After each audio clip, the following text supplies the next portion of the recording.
I want you close to me.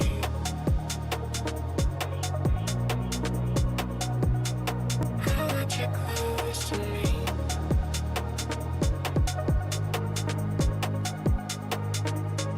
Close to me. Close to me. I want you close to me.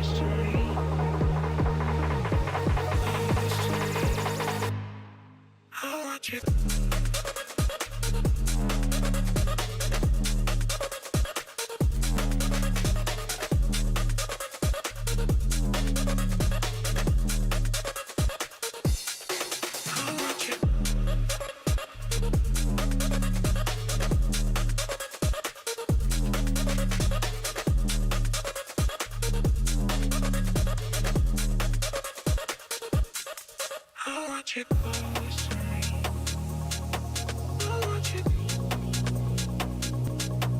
I want you.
feels just like this. So come on, here's something you don't want to miss.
making history. Absolutely phenomenal. And Ace is the champion of the Intel Extreme Masters World Finals. Storm's still not quite done. MC is going to take this fight, though. 3 seconds left. Last 2 rounds of matches got to start it well for ESC. And this is a massive move for Zez, but he's not content with just a Nexus kill. He wants to win out. And it's all done. Astralis winning. Unbelievable Rogue with a 4-0 victory over Classic. And they did it again in the grand finals. It's Nuke! Give it up for your Intel Extreme Masters World Champion!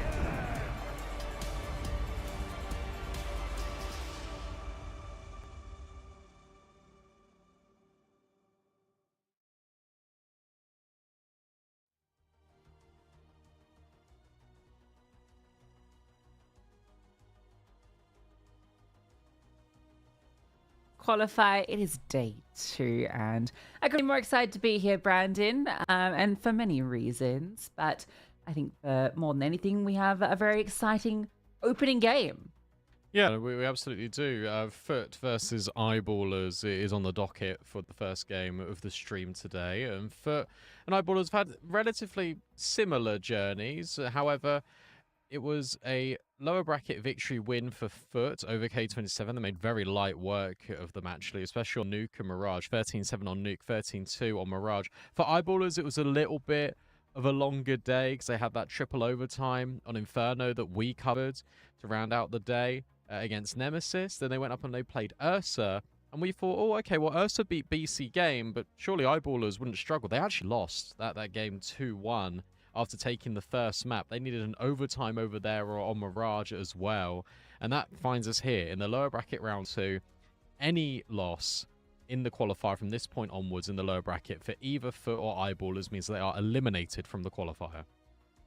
Yeah, I'm not sure we've got the schedule that we can throw up for you guys, because it's not just this game that we've got coming up today. There's a whole bunch of games going on at once, just like there was yesterday. There's 4 games. We've got the lower bracket all playing out. So not only Eyeballers versus Foot, but Kalesi versus Nuclear Tigers, Gentlemates versus Gen 1. Well, here we go. You'll see it here because this is the bracket, which will kind of tell you. Those upper games there, 9 versus HOTU and BetBoom versus Ursa. They're a little bit later. They're after these lower bracket games. So they are scheduled for 3 hours. So hopefully we can meet that. We had some pretty long games yesterday, so it took a little bit longer than anticipated. But those games will be taking place a little bit later. But we're focusing on the lower bracket. We could take a look at that. As mentioned, the 2 games. And then Gentlemates versus Gen 1 and Big Academy versus Team Nemesis. Nemesis, who eliminated BC Game yesterday. What a shocking result. But then again, after how we saw Nemesis play versus Eyeballers, maybe it wasn't that shocking. It was interesting because obviously the BC Game have signed the Saw core and they've got Simple and Electronic. Simple was doing everything in his power to keep BC Game in that tournament yesterday, and they were playing till probably about 5 AM European time, which is just bonkers. But Simple was delivering on all fronts, and the rest of the team unfortunately just wasn't there. Yeah, you can kind of give them a little bit of credence that they were playing very late at night. However, you expect more from this core, especially because of the work that they've done recently. But unfortunately for them, not happening. As mentioned, these are the games for today, and we're going to be covering Foot versus Eyeballers.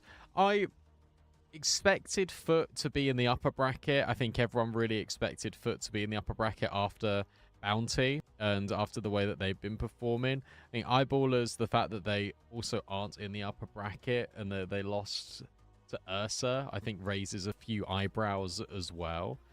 Because to me, this game doesn't feel like a lower bracket one at all. If anything, it feels like maybe like an upper bracket semi-final. So the fact they meet here so early is quite concerning. Yeah, I mean, I would have said these teams would have met in the upper final. Like that would have been the series that I expected to see play out there rather than an elimination game, right? Because they were on opposite sides of the bracket. But Big Academy, big upset to kick things off. That was actually really impressive game from them. They almost beat 9 too in the follow-up, so that was very exciting. So yeah, very excited for this game. And we haven't mentioned it, but if you've checked on HLTV, you've probably seen the veto, guys. Yep. And there's a lot of reason to be excited because we have, for this tournament, we are playing on the new patch, which means we have all of the updated stuff with the SMGs and the jumping changes and all the rest. But more importantly, Brandon, we are playing on the latest Anubis version. And Eyeballers have picked Anubis. Yeah, Eyeballers have picked Anubis. This is a little bit of a flip-flop onto what's happening. But yeah, Eyeballers will start CT, I believe. And yeah, I think that's going to be the case. Yeah, I'm looking at it now. Yeah. Eyeballers will start CT. Foot on the T side. It is an Eyeballers pick. Then we go to Dust 2. Eyeballers will start on CT. Foot will start on the T side as well for D2. Ancient if we need it as a decider. It's quite exciting because obviously the update dropped last night and no one knew what the changes were going to be. The fact that we've got, I think, the mid moved is in the hole in the wall is actually really interesting, and that is going to really favor CTs to fight aggressively in towards canals. And if you have Oh my God, the we're getting into space, it. we're going to get straight into it. If you have the spawns as well, the CTs will always beat the instant smoke that can be thrown. There's already an instant smoke that's been found over towards middle. Okay, we've got 2 players. They're going to drop immediately. Change POV, please. For the love of God, I need to see what they're doing. Okay, they're dropping down. Bob XC and JW swinging out from dark at the same time. /con, sorry. And it looks like that split has worked well onto the stairs players, catching them off guard. A little disengage. And still player in towards me. Dex on the swing. Footer getting picked apart. That is a lovely way to start the pistol. Pushing out from every avenue. That drop down from window is devastating. Yeah, that's going to be a really big feature piece of this new map, figuring out how to deal with that. And how many times are you actually going to go aggressive. What's fun is that you can just immediately leave, like Dex just did. But Jugs able to grab one. Hoping for a few more. Oh, good little jump to offset the crosshair, but it is still a 1v2. Krebeni is trying to hound and chase down Bob XD, but he swaps to a Glock and he hits the instant headshot. Eyeballers will claim the first round. Okay, so we're already seeing some of the ideas. He's got the MP7. And I don't know if you know this, Lucy, but the MP7 is broken right now. Very, I haven't played with it yet. Broken. It is 100% accurate. BB moving. Bison. No, Oh no, he sold it. He sold it. That's also been sold. But yeah, okay. So expecting a lot of MP7s. Yes. 3 in this. This is the perfect team to showcase the new patch really because you know JW is going to pull out this nonsense. Good nade. It's going to feel really weird for Foot and probably Eyeballers in terms of the timings, but the timings haven't really changed for the T side. It's more about the CTs having angles of aggression. Rolf backs up, can drop the smoke as well. There's a forward flashbang, and his smoke, he's actually just right-clicked it in front of him. So that's sort of allowing and almost inviting Foot to come in, and I think they recognize that, and they leave instantly. We've got the space in towards middle. Rennie is lurked through there with the Tech 9. This is going to be a real press. One player spotted on the jiggle. Rolf wants to overcommit to this. Maybe trying to bait in JW here with that loud fallback. The bomb's now group middle, so it does feel like it's going to be an A split. Eyeball setup looks good to deal with this. 2 on site, 2 in mid. Here's exactly what you need to deal with what Foot want to put forward. Maybe the slight delay is going to have them moving pieces around. You can see already Dex has moved back. And Rolf gets caught. Maxter holds on with his MP7. Okay, I can see what you mean. This SMG, it's mean to wield too. Will be taken down by Sentry, who gets a double with that AK. Oh, and the quad kill. So triple comes through from Sentry. That hero rifle dropped over to him. He makes it work. That was insane. What a round, because the MP7s were churning at the bit to get involved, hoping to definitely find some of these players, and they start wielding the success, and the Sentry just happens. Insane round. They drop all the AKs, they've immediately nullified Eyeballers' purchase. They're going to have to force in. They've got no primary weapons, it's just the pistols. But JW has already seen a player cross over. Even if you don't fight the window, you still get a lot of info, but maybe you can just rip the head off Cemetery. That'll do the trick. Looking for more as well. I don't expect JW here. I think Maxter wants to try and bait him a little bit. They do believe this is player outside of B main. The other thing we'll mention at some point is that change to the con hole. Ability still works in mid for the molly, but JW a little bit safe there. Maxter hits another dig. Smoke deployed. He's going to walk through this with Maxter playing mind games. How aware is Demon? Feels like he's got some clue to it. Steps back, decides not to phase his own smoke. Just out A, though. I mean, sure, the bomb hasn't been scooped yet, but Foot have made very good inroads in towards this bomb site. Demon's going to be worried about potential drop-downs. That hasn't happened, fortunately, enough for him, and Jugs is even going to come over, just try and reinforce this. Try and make sure the bomb could be escorted safely. Shouldn't really be too much of an issue now. Maybe this new box on A can come into play because it will block sightlines from camera. It will hopefully get eyeballers involved if they're interested. I think right now, Rolf scooped up an M4. Bomber only just goes down. Rogue's going to fade in towards middle. What's Maxter up to? Is he just kind of lurking about to see if anyone's hanging? Does seem like it. Then he'll move back. So long whether Rolf can find some action with this rifle. Let a player tucked into the left, but that's just going to bait in Demon. Might swing out from Dex, reveals Demon's position. Now Rolf knows where 2 are, but doesn't fancy his chances with the clock ticked. Even if he found the kills, the defuse wouldn't have come through. So hold on to that. Fortunately, the second rifle top mid, it looks to be ferried out of the server, so Max has got to look for a shot elsewhere. It doesn't connect, so just be this one saved M4. To be honest with you, considering it was a full investment, but you get a few kills. Rolf's technically got 2 guns because he can drop his pistol over. Maxter hit some brilliant deagles. That second kill never would have happened, by the way, yesterday, because the way the doors are swapped over now.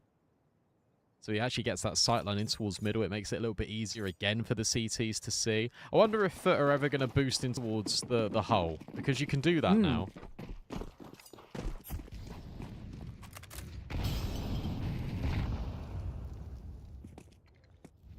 I think we'll be seeing a lot of fast mollies to disrupt CTs. I don't know what the timings are like. I feel like CTs probably get there before the molly. Yeah, they do. The CTs can go through the window before either the left-hand fast spawn or the right-hand fast spawn can throw the molly. We need an insta-smoke for it now. Rolf is gone. He's just burnt out. It's a bit unfortunate. 5-7, looking for the headshot line. Can't quite connect it. Now expands out. Maxter, no deagle shenanigans this time in that scooped up M4. Not able to connect, so easy as you like against that one saved rifle. Bit of a formality, but there was a threat in it. Just nullify quickly with util. It's got to feel quite good for Foot if they're able to take this pick away from eyeballers, if they're able just to still make sure that it is T-sided.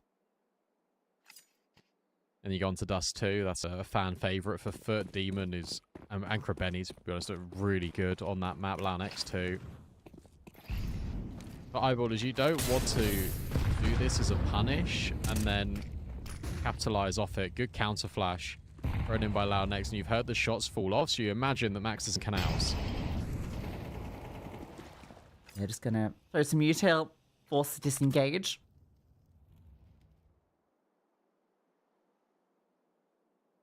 It's not too dissimilar to the previous ways teams would aggressively take canals early, where the T's just sit back, allow that smoke to fade.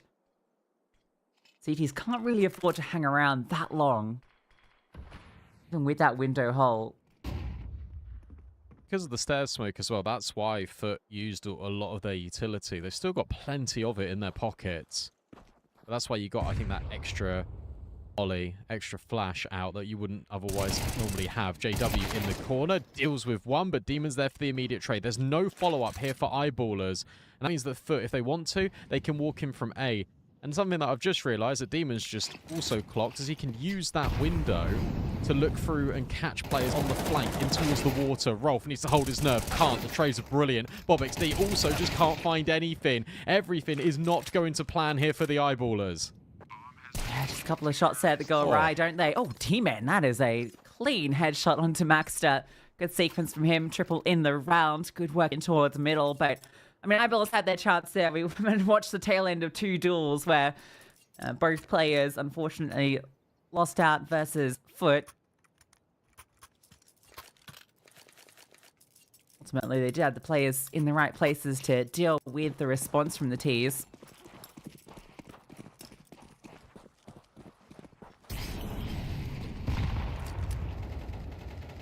Got a presence early from Foot. I think that makes a lot of sense. Looks like they're utilizing middle well, which tends to set you up for good A finishes.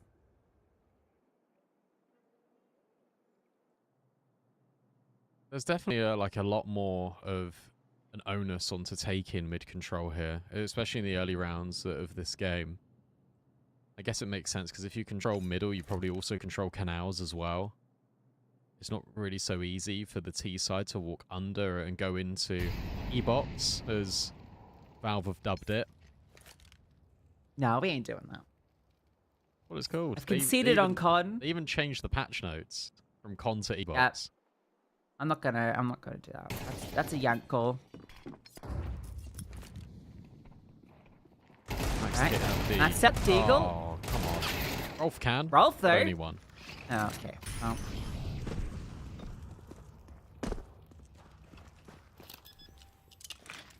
Every round has ended on A.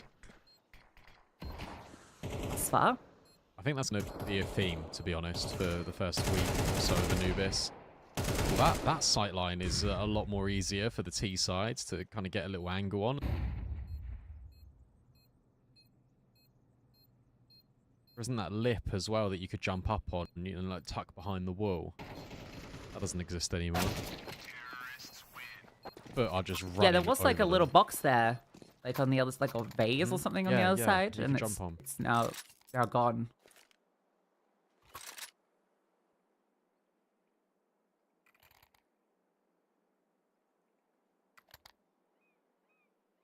I had a run around on it this morning. I often am the kind of con player on the T side, and you can do a really nice molly nade combo in towards Plat, which will basically molly out that area. You can dunk a nade on the player, playing in towards Ninja / Arc, whatever you wish to call it.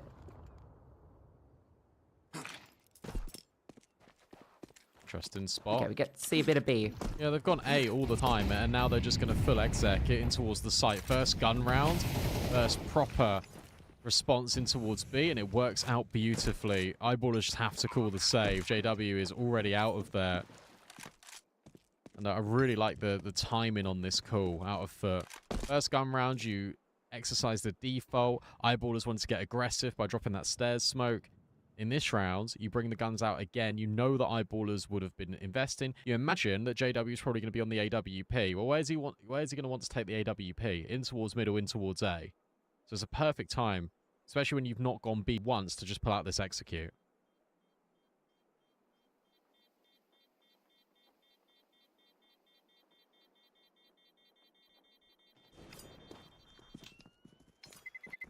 It's a pretty bold move to pick this map straight up. I think for Eyeballers, the use case is that we haven't seen a lot of Foot on this map. Like, it's one of their least played maps. In fact, I can only really see the one since they came under the Foot banner. And that was against Fury. They used to play a bit on Navi Jr., but obviously it was removed. So, what am I saying? Yeah, they've only played it once since it came back. So maybe feeling that, seeing as they've had a few reps on it in the last week or so, a bit more confident. Yeah, Navi Jr. were no starters on it. I think you could have also expected Eyeballers to pick into Anubis, because when it was in the map pool initially, Eyeballers would pick this / be very happy to play this all the time. Remember, this was the map that Poi broke the kill record for Eyeballers. So they've been more than well versed. So I think if you're Foot and you look, oh, there's changes to Anubis.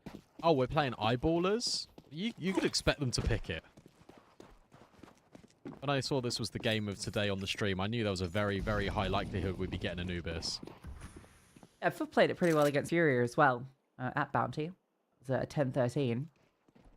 It's just Molidoy going sicko mode that kind of put them down, 1.77 rating. Can't do a whole lot about that. Yeah.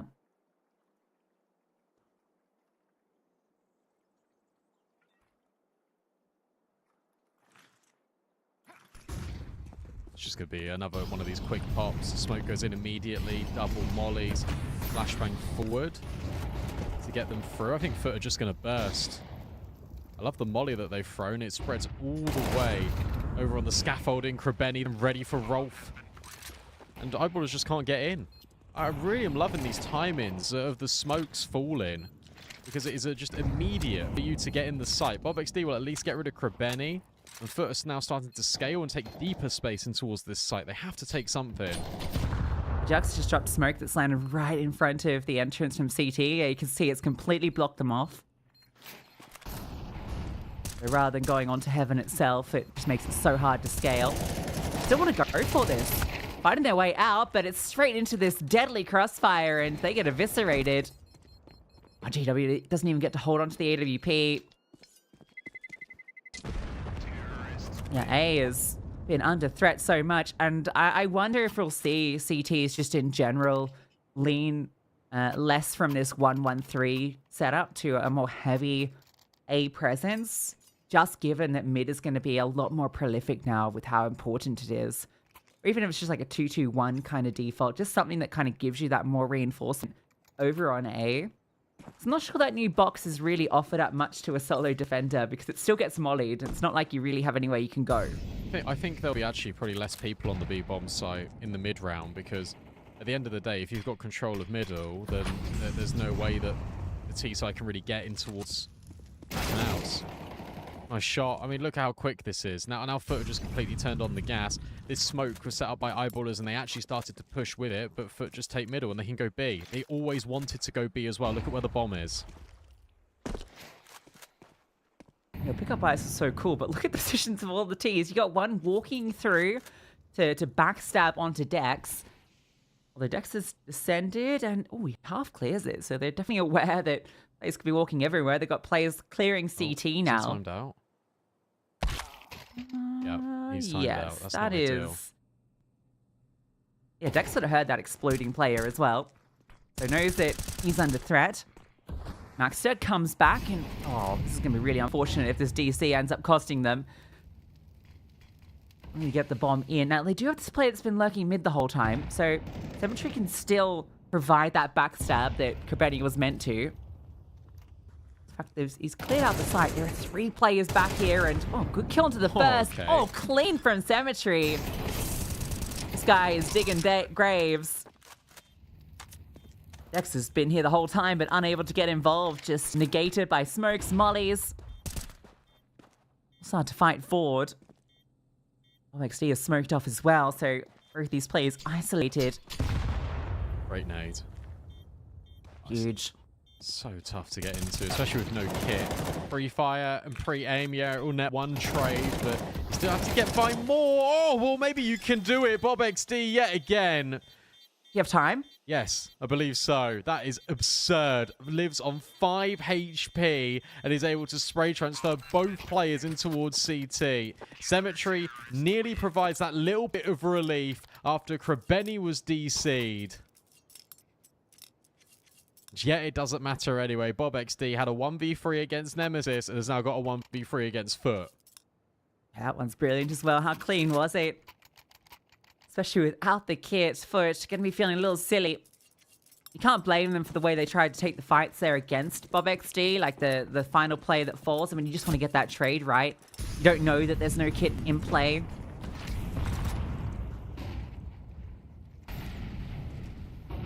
Last mid again.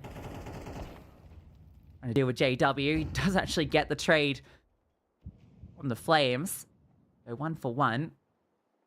XD on a bit of an adventure, but yeah, it doesn't clear the new hole. And he catches him. Oh, that Still might be able to flush out Launex. Oh, that was... I don't think that was the molly he wanted. On the way he was looking. At least he can hard clear it now. And oh, that is really unfortunate. He definitely wanted to molly that corner. I'm just walking B now. I mean, Dex is still here. I mean, for a moment. So now it's Rolf's turn to try and attempt a 1 versus 3. This is a round that you almost have to go for, to be honest, because you just need rounds here on the first half if you're eyeballers. But currently, it's looking like Foot are going to walk away with an 8th. Then there's going to be no money either for the eyeballers. Maybe it's even a blessing in disguise that they lost that Bob XD 1v3. Rolf gets the first. Oh, and the second. No, not like this again. Another 5 HP miracle. Can he make things happen? I don't think he's aware that Krebeni is right by the pillar. Now gets a whiff of it. Rolf starts to move forward and just gets on the bomb. He's sticking it. Krebeni doesn't believe it, but the nade will finish off the job. Not this time, but it comes very close to another Eyeballers 1v3. Yeah, they're giving them the chances, aren't they? And Eyeballers have got plenty of clutch factor, but not this time around. The last couple of rounds we've seen from Foot, there's kind of this response they're doing to the smoke that's going on stairs. They've kind of acknowledged that the way Eyeballers are taking this water's access is with a drop down from window. Sure, they're leaving JW there, but there's always a player that drops down, a player that pushes out A main, a player that crunches from con. So rather than trying to respond to the players in water, they're just pushing mid, catching JW off, and then they can scale quickly. That's how they got into CT spawn 2 rounds ago. It was a cool response to CT aggression that T's can now pull out.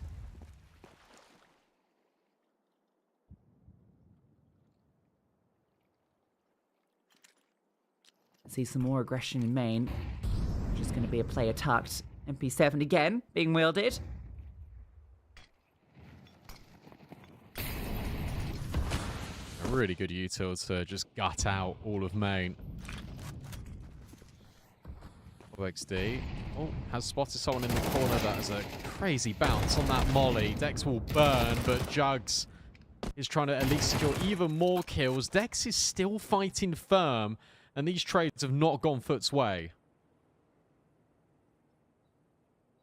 The MP7 winning towards A. Still looking to go onto this B bomb side.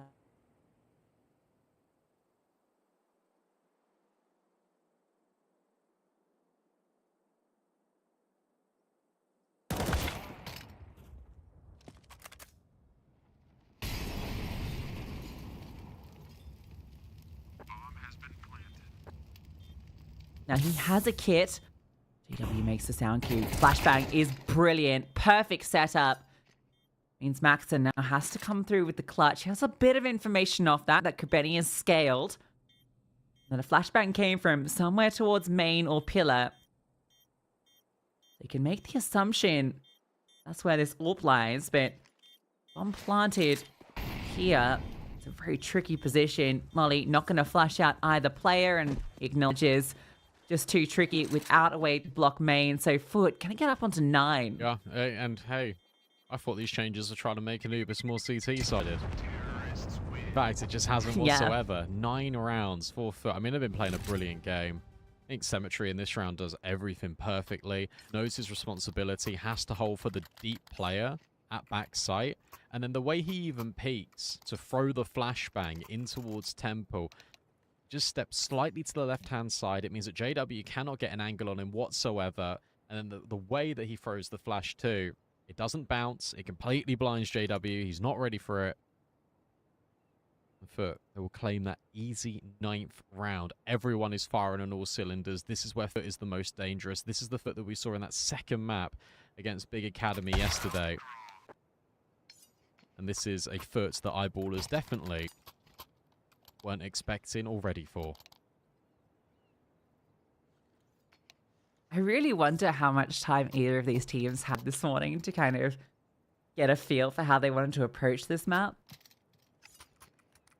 Imagine coaches were probably up late or getting up there very early to kind of work out what utility needs changing, what the timings look like.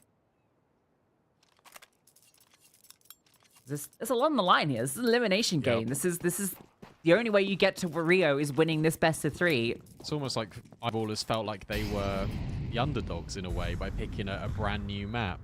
It's almost even playing field. Sure, they loved Anubis before, but there has been a couple of changes that really mess with the rotations and how things work. Look at this lurk smoke. Yeah. David's just walked out. Oh my god. He got it. He got yeah. it. He got it, but he lost teammates. The play died top mid. What's happened there? Too certain. Cemetery with the AWP. Keep my eyes on middle as well. Krabeni's just going for a walk. And he's just in A. Oh, this is really going to upset Rolf. Rolf's just seen him. He's seen him. The thing is, that's just all misinformation. Krabeni's just going to sell this idea that he's remaining on A. Look at the rotates. Everyone has flooded and flocked to this A bomb site. But the true intent is B. And Eyeballers are going to find that out the hard way. This is so cheeky, isn't it? Let's walk into this B bomb site. Krabeni and drop down. Bomb surely no issue going down here. It's going to have to be a retake. This is a 3-on-3. So I think maybe Krabeni... Oh, no, not Krabeni. Someone DC'd. Entry. Hops an A. Krabeni decides to play up on towards Plat to support. The utility goes through from every direction. That flashbang is brilliant. Completely scuppers them. Stuck behind the flames now. That's going to delay this retake even further. Maxa has a kit, so do have time to work with, and all these players on site, they need to fight their way past. Krabeni and Cemetery find their frags, and Rolf only one with that MP7.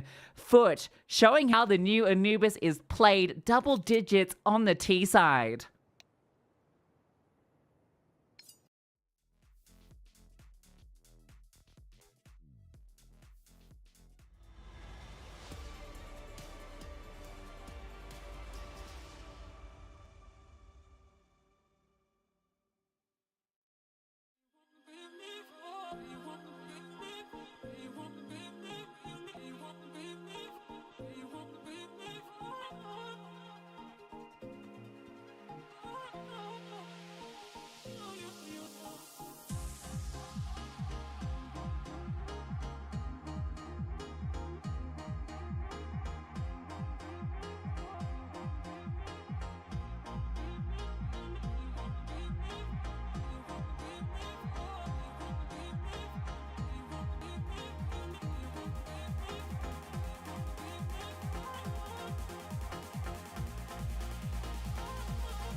put a hole in the wall, they changed the doors, and it doesn't matter.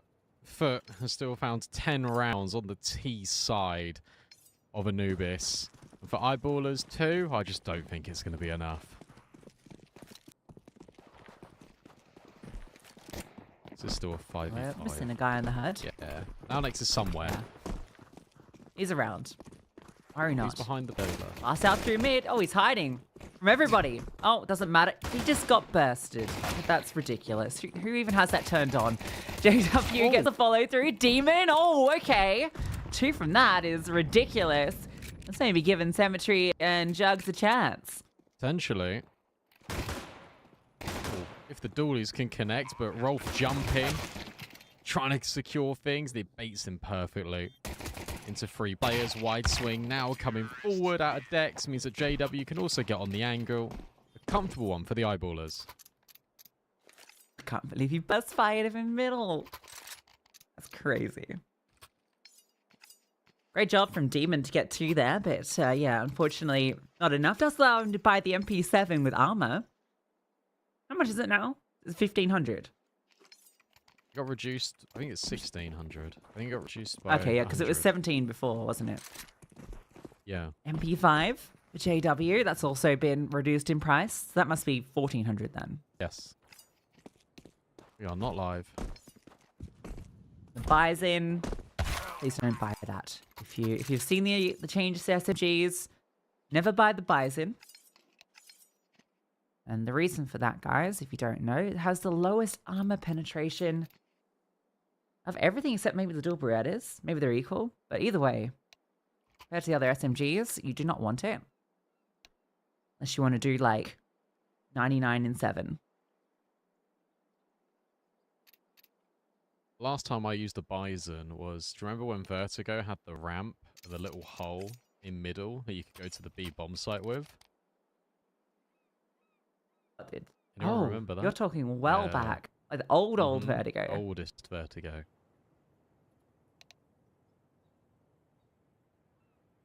It's the last time I bought a Bison. I think that's probably a decade ago. Probably. Maybe longer. Tell you what, look at this. We've got an MP9, an MP7, and an MP5 versus an MP5, an MP7, and a Mac 10. You know what, Valve, if they are seeing this buy, they're licking their lips. They're smiling with joy. They're like, okay, we did it. We fixed SMGs. Mac 10 MP9 supremacy is over. I don't know if this will hold for the future, but the fact that both teams have done it, maybe it will. Maybe this has done something. Or maybe they're just giving it a go. It's probably the latter. Hello. Good timing. It's just seen JW run off. Actually rotate some players now. Nice for Benny with the 5-7. No SMG. MP9 doesn't get round the corner. Oh, He got stuck. Wow. Okay. That was quick. Are we stubbed on the door frame? BI, open up.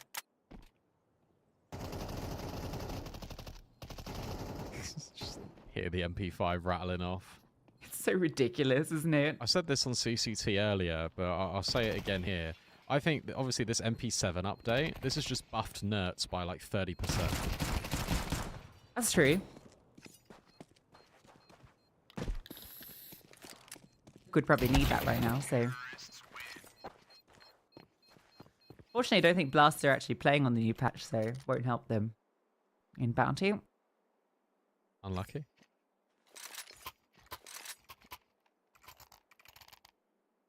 Alright, Eyeballers, got a few rounds in a row now, and it's an eco. So the scoreline is about to look a little bit more competitive.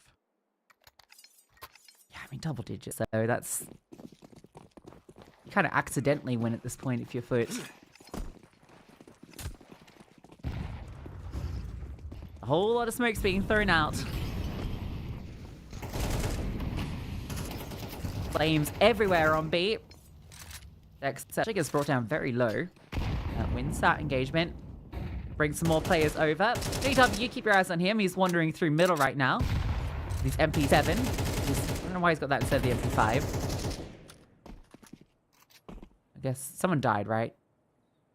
Well, anyway. Probably. He's just going to walk in from behind. Can we take a look at JW?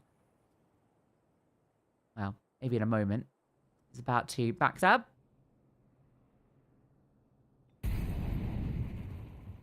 Right, how many is he going to line up with this MP7? 3 players on offer. But I think he's just going to get first and then start clearing.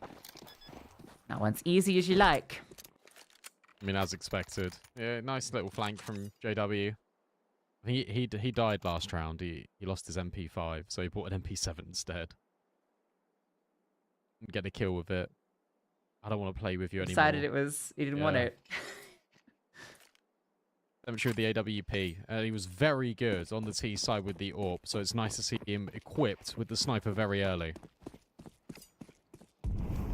Yeah, definitely feels a necessity for the CT side of this map now.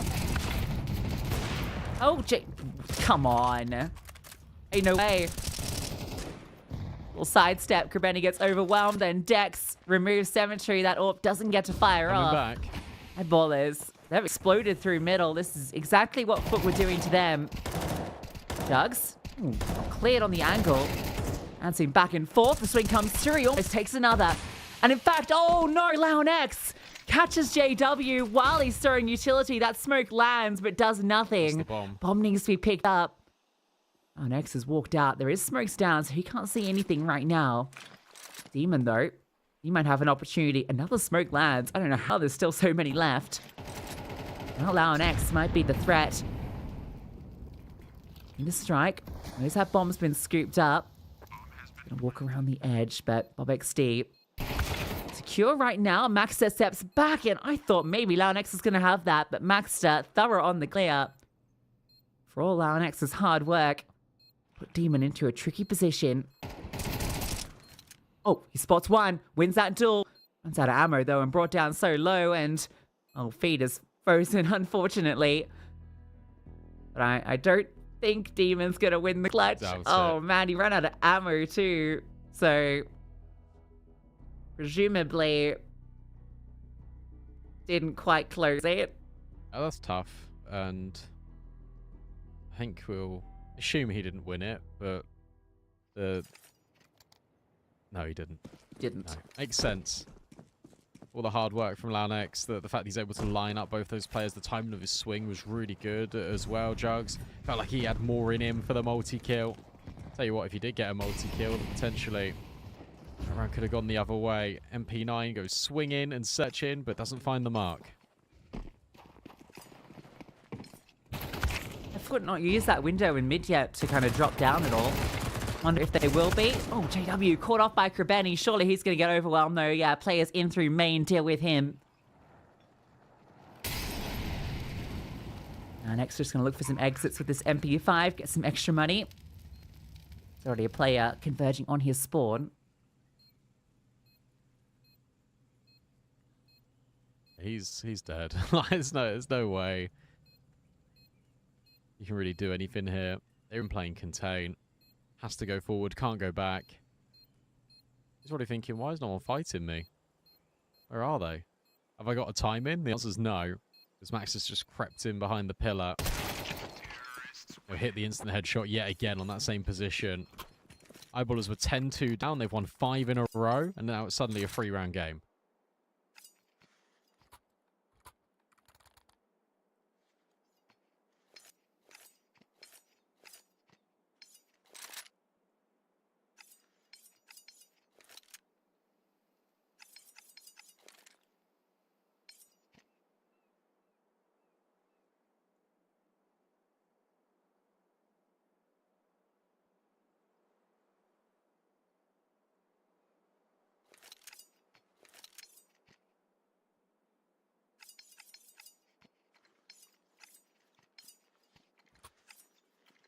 Yeah.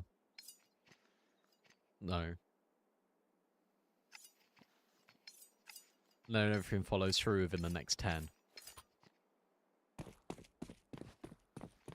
I wonder if YEBALLERS are ever going to utilize the boost in the window in middle. Surprised me. 3 start strong on B. And the AWP will fire off and find an opening kill. BobXD just runs through the molly and gets rid of Demon though. Now he's dropping tiny utility of his own, and he's in a sticky position. Cemetery's going to slide through to try and help out. Launex, oh yeah, nade from the back side takes him down, and Bob XD catches out Cemetery. Okay, this is happening. It is. They've just stopped getting kills. that's the ultimate thing that's happened right now. FUT have just not had a kill in such a long time. One will come through here or there, but I feel like they're averaging like max 2 kills a round, which is not sustainable enough. Bob XD has a brilliant one. He obviously had that 1v3 on 5 HP. Give Eyeballers that second round. A pistol and a 1v3 was what they got in the first half. Here it's his 3k. It's maxed as multi-kills on A and the post plant. It's more than enough. Jugs is going to maybe hold on to this rifle. Dex is going to give him a swing, but he's good. Just about holds on. Dropping AWP next round. I don't think he'll be dropping anyone here. I wonder if this is the round that they decide to utilize that hole, maybe drop out, take some fights early. Maybe you just boost up this M4 over on B pillar. A small change that's happened in this patch is the knives. You listen to the pull-out animations, the swipe animations. Kind of sounds like you're like unsheathing a sword when you pull it out. Yeah, I think some of the sounds are really nice. Some of them aren't. I like the whiff sound a lot when you like go for like a right click and you miss it. If you go like close to a wall and do it or on a person, sounds really satisfying. The whoosh of air. Not sure I'm convinced in all the knife sounds, but you know we've been through plenty of audio sounds that we hated initially, and now you couldn't imagine it sounded any different. There we go. Good way to utilize that M4, but Rolf, even though he's blind, takes 2 heads. I think FUT are now going to start pushing out towards B main. Yes, they are. And yet again, Eyeballers are just in the A bomb site. JW will get over with the bomb, so now that's no longer an issue. It's about to be a 1-round game. This was a 10-2 half for FUT, and they've not won a single round on the CT side. And I think what's more damning is that none of the rounds have been close. No, they haven't at all. Compared to Eyeballers first half, where you actually felt like they had a chance in, you know, quite a few of the rounds.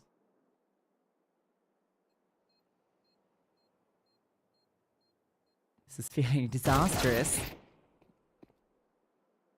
Eyeballers not missing too many shots, are they? Oh, No, Rolf definitely not.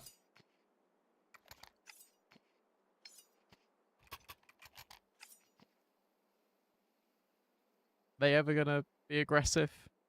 I guess they just were in towards middle, but not the conventional. I say conventional, not the way we anticipated them to be. I guess it is nice rushing mid on the CT side now because there isn't that hole in the bridge, so you can easily make it over. A lot less emphasis on smoking mid, just in general. I feel now. Maybe the little window, obviously, but in terms of the actual bridge, I don't think that's going to happen all that much.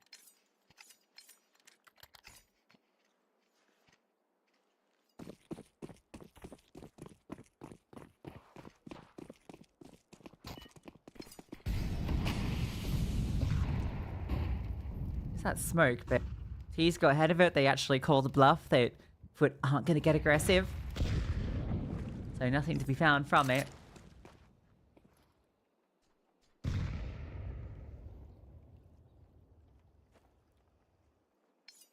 They're going to go for the boost.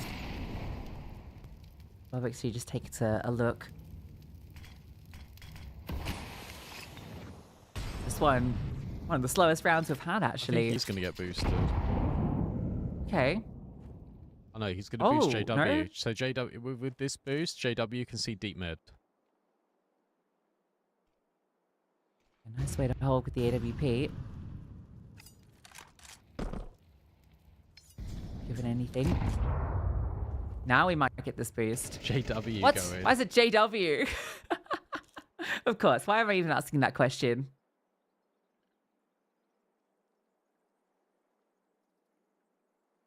It's the first time we've seen this boost in Pro CS. It's a good read out of foot. Sorry to cut you off, but they've rotated a third player over towards A. There's 35 seconds left. Looks like they are in the right spot. The lurk. Oh, it kind of feels like you will. He just drops back down. Good flashbang, but yeah, time. This is going to be a serious concern here. Especially with Jugs winning that first duel. Now he's lost his support in Krebeni, so they know he's here. Flashbang, it looked good, but dodged. Cemetery, his chance to step up. Kill is good, but swings out into 2 targets. JW found a kill on his lurk in middle as well. That was a push out through the canals. Launex giving this a shot, going quickly out. Knows JW is coming through from camera. Dodges the AWP shot by virtue of dropping, and JW is just avoiding him until he can line up the shot to end the round. YEBALLERS using all the new tech to success. Can't believe JW's lurking with an AWP and he gets 3 kills. Fantastic work from him. Cool ideas to boost up in towards middle. You clear the deep portion. And of course it is the AWP that gets boosted up there. If anyone was close, you just dead instantly, but there wasn't.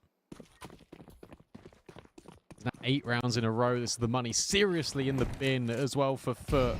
This is an absolute disaster of a second half.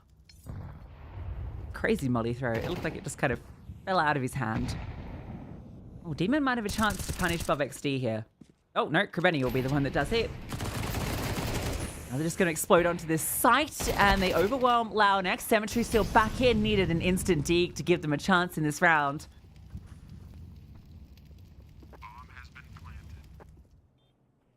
You got this M4. Demon's been on the push too, but I think with Dex's angle, Krebeni surely... I mean, he is taking his time on these clears.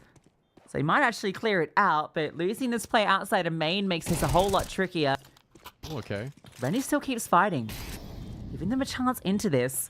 Time's the big issue, though. They don't have a kit, and we're past the halfway point now. I think they already acknowledge maybe there's not a chance here. Tap on the bomb. Needed to be the instant stick, and JW is going to win this one. Technically a clutch. It wasn't really even required. Just needed to be alive on the kill feed. And he was, and that's the most important thing. I mean, really good damage out of Foot. But could you argue that's maybe come a little too late? That's the first round, aside from the A hit, where it looks really, really competitive here for Foot. It looks like that's going to be the chance that they win their first round on the CT side, just through the virtue of having a couple of pistols. Something has to change. They have to try and take one of these forward fights. YEBALLERS want to just brawl them all the time. They really are. It just feels like they're catching out Foot, left, right, center. Just unafraid. Flash play is about to come through. Krebeni fully eats that. Dex scales forward. Nice need to follow through in case he wanted to move that way. And, well, Dex didn't get him. JW burst through the smoke with the AWP as well. They're just punishing mid. And once you got this space, especially with 120 left, you can go anywhere. Break on the smoke from the Cemetery. He gets 1 kill back. You know the AWP is probably going to be in towards middle, so Jugs on this off angle, trying to use the box, doesn't work. Now suddenly Launex is the only player here just trying to fight for his life, but that's where Maxter walks through the smoke. JW finds another kill on the AWP. I believe he had 3 kills at the start of the second half. He's now made it equal. 15 and 15, and he's getting multi-kill after multi-kill to push YEBALLERS over the finish line. Yeah, I'm going to say maybe teams need to take a little bit of time to adapt to the changes on the map. This is not working out for Foot. 10 rounds in a row. 10-2 half, and YEBALLERS look set to take their map pick. Demon finds the opening kill. He's had something. Dex removed. Molly actually not going to threaten him. Demon's a little pocket of space. Geometry forced off. Needs to be careful. That spam awfully close. Are in middle again. Managed to hold on. JW's in mid with the orb. Never mind. He's been punished by the hole in the wall of Joe.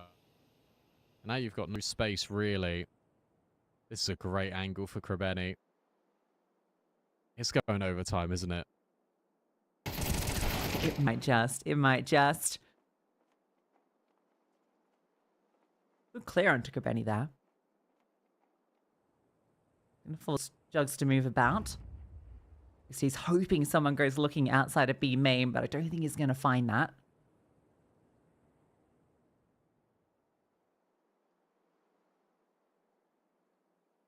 Rolf's the one that's going to be the pivot point here. He clears out middle as well. This might just be a drop back down towards B, where two players still lie in wait. 30 seconds left. Still got util. Rolf being held for by Launex. Spotted. Should give up exactly what the play is, but obviously finds a frag. Demon needs to hold on. Can he get anything more from this? Just the one. That was the low HP player, Rolf. Racing car pick. And this should have been 11 for Foot, but it looks like YEBALLERS set to take their map pick with a flawless T side.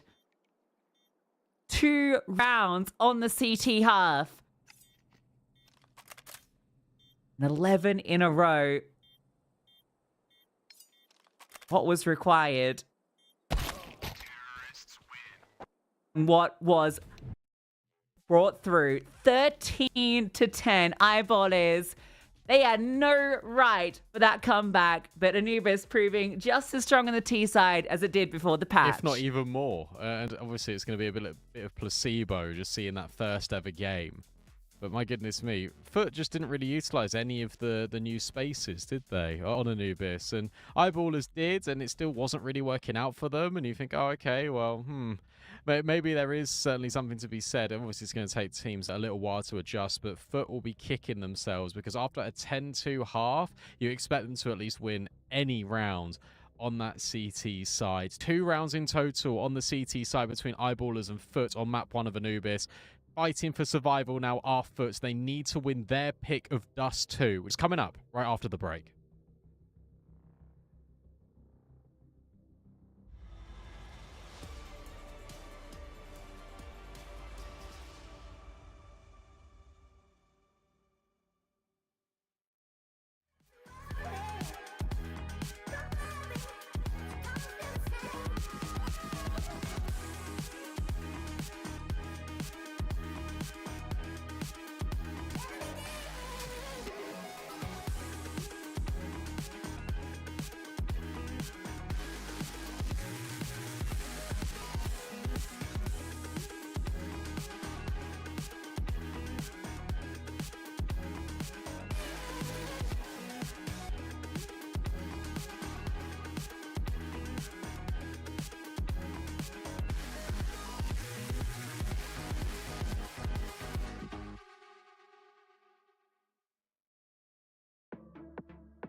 give me something, show me something alright.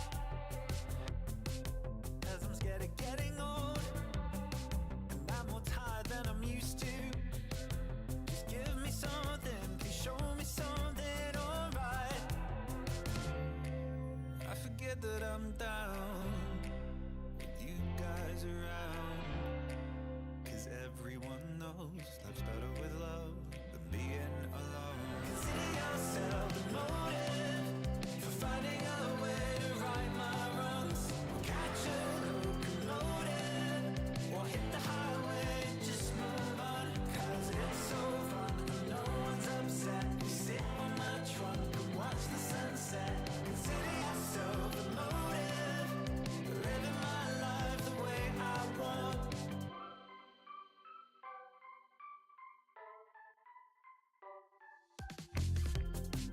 We're creating memories, and we drive our parents crazy. We're chasing sunsets, living each day like the last day of our life.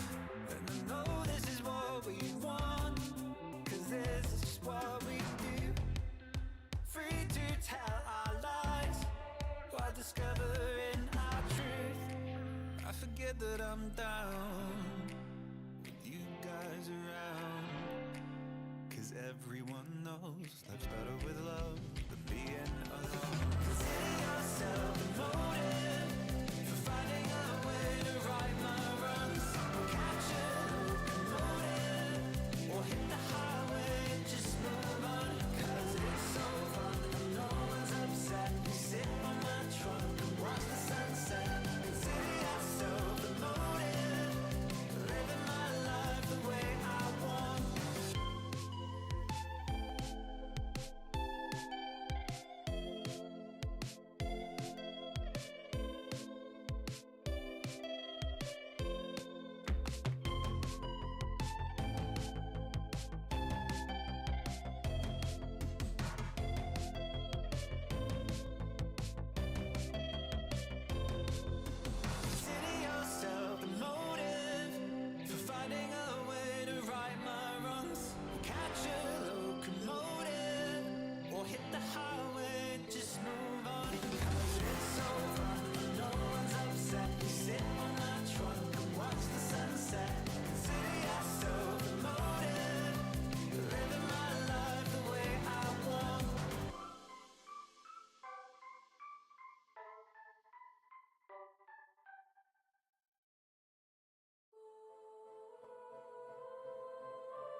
Welcome back, everybody. It's time to hop into map 2 of our series here between Eyeballers and Foot Esports. Elimination series in the lower bracket here on the road to Rio. Eyeballers taking their map pick of Anubis, Brandon. They were down 10-2 at the half, but posted a flawless T-side to take the map. Now we got on to Dust 2, which is very much in Foot's wheelhouse, and I hope they're not too ruffled and rattled by what just happened on Anubis.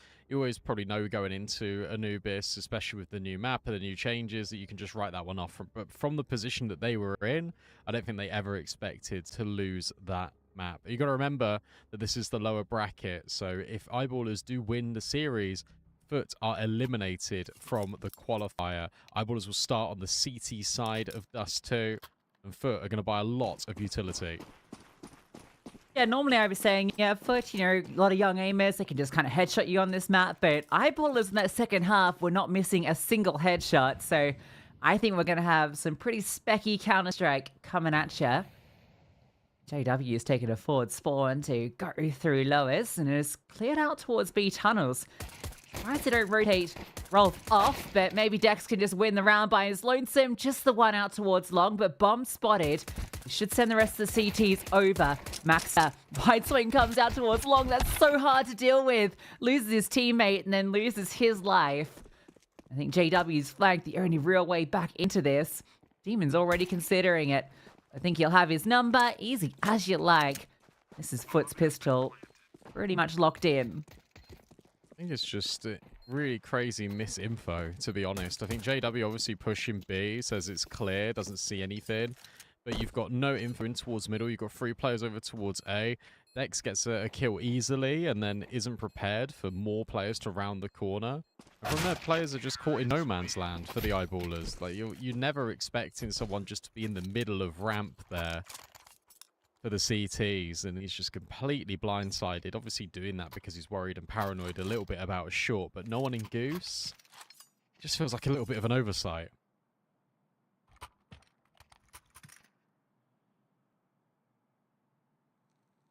It really felt like that. Fight out towards long. Could have been the difference maker, but forced by straight back in. Want to give them any breathing room.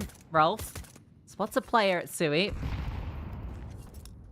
Couple of shots to break the smoke to see if they're scaling quick short, but it's instead towards lowers, so going through the motions of clearing out space in their default. With the Eagles and the Scout, what they have to contend with, and Dex tries to make his work. Couple of arm shots to weaken a couple of players. The longer this draws out for Eyeballers, the better with those tags. It also just means the Scout can become an AWP, put at least onto Krebeni and Launex. Dex thinking about re-walking. That's a great shot out of Bob XD. That was on a high HP player as well. Dex really considering the argument of pushing in towards short, going for that fight, decides against it. And where Foot have put so much pressure in towards middle, it felt like for a moment that they were going to walk their way through. JW will at least get confirmation they are still in mid, so Dex's position could be potent. Tries to line them up, can't quite do it. And this round has flipped back in favor of Foot. Yeah, always going to be tricky there with the Deagle against two players swinging on you. I think Maxter has slipped through though, so we've seen that no one's actually pushed out through middle. This might be false information. Bob XD needs to have a highlight round here for Eyeballers to have any shot. He's going to see that smoke land. Demon's actually been legged, and okay, the highlight round called upon it, and he takes down two. With that leg shot onto Demon, Launex also tagged up. Rolf has a chance to continue the heroic started by Bob XD. Bomb needs to be planted. Time ticking needs to be the stick down. Demon, can he hold for it? Well, we're 4-1. And then the scout comes through. Rolf does convert on the promise. Started by Bob XD. Called upon the highlight, and he delivers. That's insane from Bob XD. The double kill in towards the tunnels, but it is the scout tags that really do all the heavy lifting early on, because it gives the confidence for the Eyeballers to have a little look in towards short. The fact that Dex has been able to tag a few of these players. Rolf knows that he can swing, and I love the little micro decision here, because they know that these players are quite low, and they can die to the scout. As instead, it is the pistol player that goes first. It can be that little bit more mobile. Rolf comes in behind him. Suddenly, yet again, you've got Eyeballers stealing a round away that they have no business in winning. Huge damage onto that 1 AK as well. Jugs might just pass this on to someone else. 30 HP doesn't feel fantastic with the rifle. Though he's the only one with head armor. Whether that is a factor.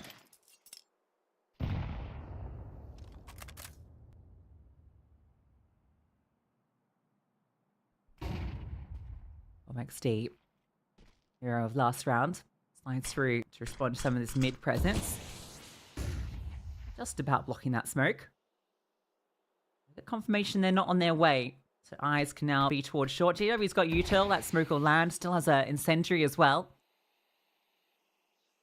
They have plenty of utility of their own. Still going to be very tricky if they want to make this play. The setup looks good for the CTs. They're just going to pop through. They're just going to go with this fight. Bob XD waiting patiently and is rewarded yet again. Another multi for Bob XD. This man can do no wrong. He wants to even fight further. Suddenly, all the reinforcements come in for the Eyeballers. And Krebeni is left completely alone, only with a scout. It is a tag, but not a frag. In a moment, he's about to be bagged, potentially by the HE or by the bullets of Dex. Bob XD has just been playing some of the best Counter-Strike in his career over the last couple of months, and he just keeps on building on that momentum. Yeah, it's so good to see how consistent he has been. Such a phenomenal individual, and we're really getting to see showcased both the Bounty series that they played there, but also throughout this qualifier. Just how high the ceiling is for this kid. He's not a kid now. Came up through the academy circuit. Still young, right? He's got to be like 20 or something. 22. Okay. Yeah, I maybe can't say kid anymore. I probably can. But... I guess in terms of Counter-Strike age, right. It's not... Young adult. Yes. Poised up to deal with some of these Glocks. Well, that Molly's not going to do it. Flash will. He's not going to swing. His head's protected. The tag from Krebeni. Then into the swing from the Glocks. That could hurt. He's smart in the way he approaches the fights. A shot from Demon. Don't think there's a great threat in this round just because it's only the Glocks on the others. Ah, yes. Well, that's the real threat of this round. JW. Twice now he's done that. Setting the precedent early. We will push in the mid to late round. You will always have to have a player outside long doors. There will always need to be a player in towards tunnels. Because eyeballers are very happy to try and reclaim it and gather up all this info so consistently. Their stacks and their reads have been on point so far in this first half.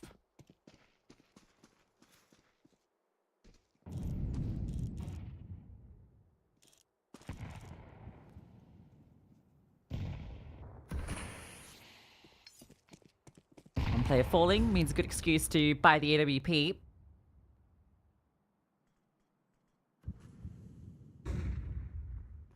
We'll go through the regular motions of the T side of Dust 2. So map control. Let's see, looking to fight alongside JW here in middle. One that walks away a little worse for wear, but JW, that was just a timing shot through the smoke, trying to track the traces. It's only the Tech 9 player that gets removed. Maxter spots one scaling quick. He will swing on this. Oh, the flashbang. Looked like Demon was going to maybe catch him off guard, but the flash comes through just in time. I actually really felt like both of them were going to get caught off guard, but BobXD with the perfect flash, as you say. Maxter now moving ahead of the mid doors just to have a little looky-loo in towards the middle of the map. JW drops roll for smoke so he can remain posted on this angle. Launex doesn't want to overstay, but he's just hoping that Maxter potentially walks through that left-hand side of the smoke, but he doesn't need to. The contact can come first from the AWP, and then Maxter can come through the smoke as a preventative measure. With 30 seconds left and with limited map control, what on earth do you do here if you're foot? Saving. Just going to hold on to these AKs for the next round. That doesn't feel great. So keep a little bit of util, but for a team that's normally so lights out on their T sides, as we saw in Anubis, I wonder how much that bollocksing they got on the second half of Anubis has affected them coming into this.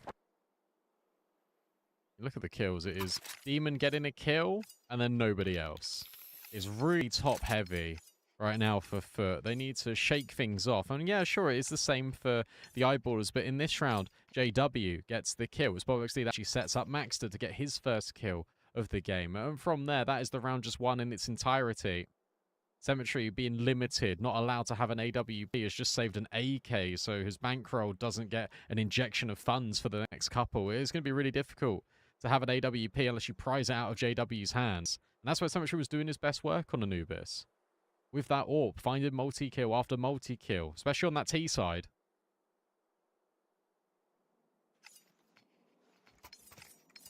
Yeah, just say it's going to be a moment till we get to see that again. Demon could have bought a little, but he opts to go for the deagle. So I think that is insinuating that future AWP.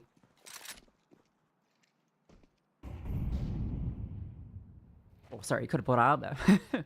Either way. Keep some spare change.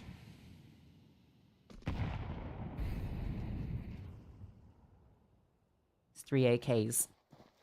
The task of trying to find second round for Foot after an explosive pistol.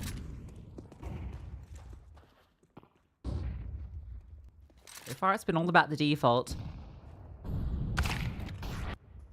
And peeking into JW. That has been a consistent theme, or it's JW peeking into them. But now he's got an AWP. You imagine he's not going to be flanking long anymore. BobXD now on a trickier angle. His attention is now diverted, smoking towards middle. Yet again, it's the same contact and switch play with JW taking the first initiative. Then BobXD can come through. A well-timed smoke yet again out of the CTs. And with the deep nades, that does devastating damage to Demon, who hasn't got armor. been chipping away at them. Oh, another one as well. And now BobXD gets close. Max to providing the support. Another smoke lands. 30 seconds. Yeah, you can't go short now. You have to split in through middle. And there's 2 players defending this B bomb site. With all these players so low, this should just be a field day. And it's Dex just spamming the smoke that does most of the work. In fact, he gets a 3rd kill through the smoke. Dex is just spamming them. And they're so low from the earlier engagements. And Eyeballers are so wealthy, they don't even pick up their AWP. They want the AKs. I don't blame them. 4 AKs on the CT side. It is a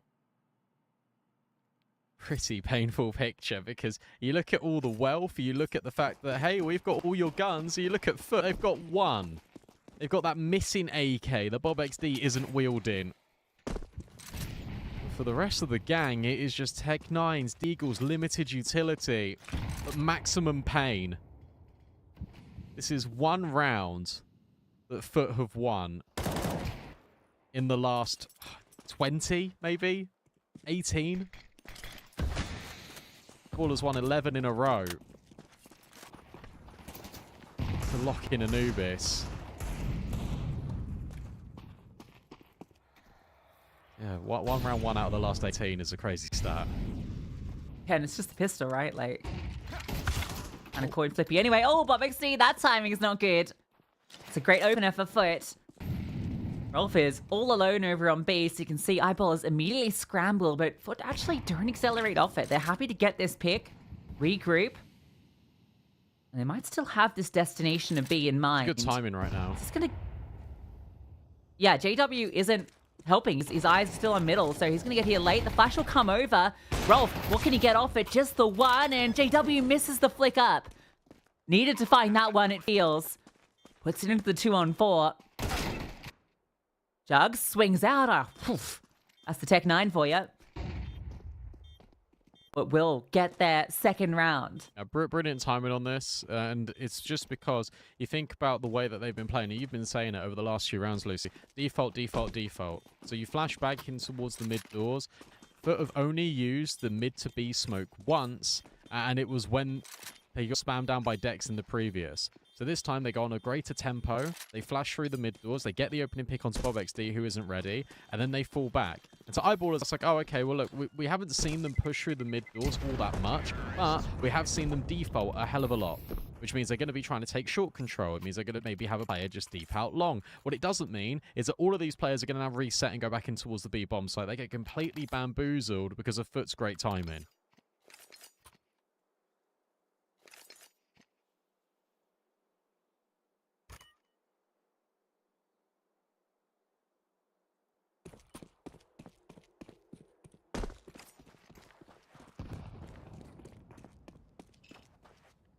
Move BobXD, win.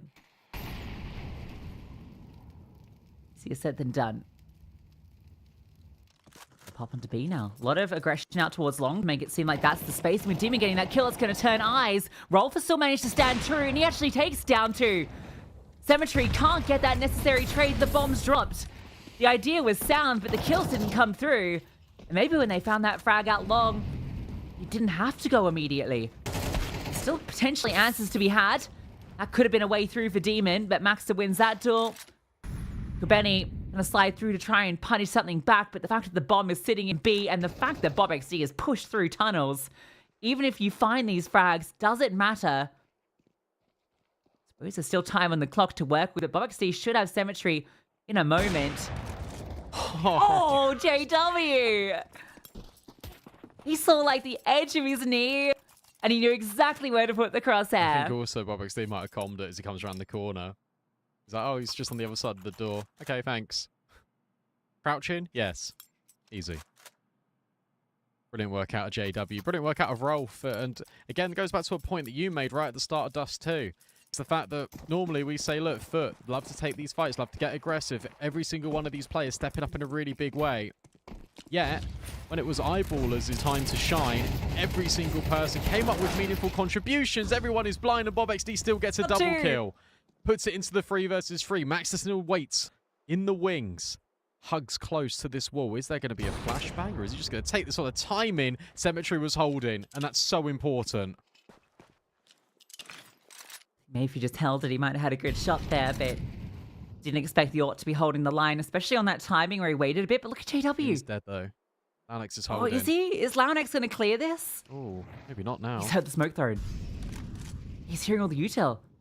JW, he's some mind games, and he might just catch out Launex on the walk back. There it is. They've got them locked in now. 2 players stuck out towards long. Cemetery swaps to the AK. JW is already moving up towards short, and he's got plenty of utility. Is the flash coming? Rolf? Oh no, the timing for Cemetery. He pulls out the Molotov just as Rolf swings. And Jugs, forced now to clutch it up. Fire, nade, everything has brought him down, and oh no! Oh my goodness. The flames a little wider than he anticipated. JW was such a menace. I thought Launex was holding a tiny angle just in case JW crossed to fight long. And I think he was initially, then he drops the utility, and that gives away the audio cue. The only reason why I'm saying, he probably was holding the crack angle just in case people were pushing is because Krebeni was doing that for the last 3 rounds. JW goes back to short, he gets another kill, and then he just leaves. He goes back to long again. It is so unpredictable. It is so JW. Eyeballers are 7-2 up on this CT side. They are currently making light work of foot here. Like Steve. No, he's here. He's going to feign that he's escaping. That's a cool flash, but he is actually just going to use it to get out. Bit too much pressure coming from both sides. He gets out unscathed. Very impressive, actually. Look at this short play. Cemetery. You don't want to be stumbling these steps because they are coming towards you. Flashbang. Perfection. Maxa gets one, but Launex. Good trade, and Cemetery charges through. Bob XD can't hold down for Launex. The bomb is here on Cat. And so is JW. Of course he is. You won't know about lower tunnels, though. This gets weird. I don't think JW is going to be holding for lower.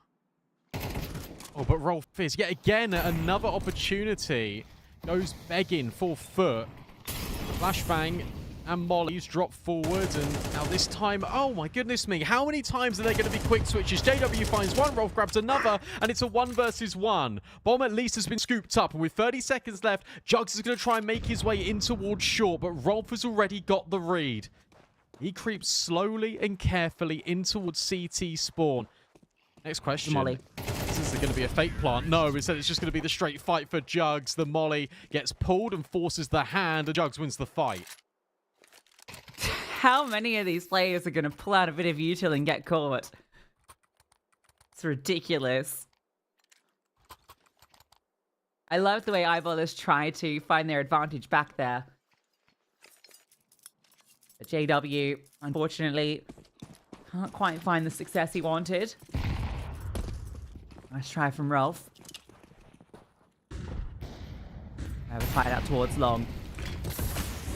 Really feels like Demon wants to go here, and JW, brave swing, flashbang, catches him, and I don't think the CT flash did the trick. Demon, well, there's a chance there, and he almost gets blocked.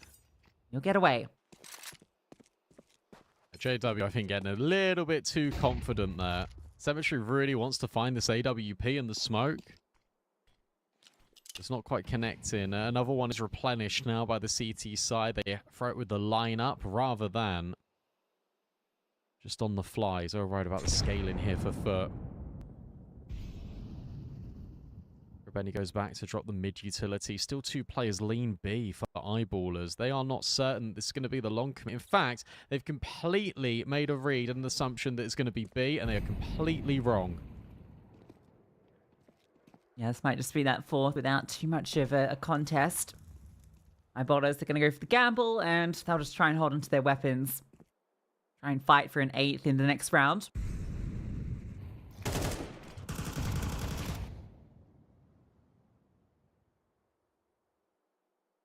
It's an attempt to try and fight long, but felt like the CT flashes weren't quite as solid. JW just peeks out into 3, ready for him. Brave to repeat that after you've heard the smoke extinguish that molly.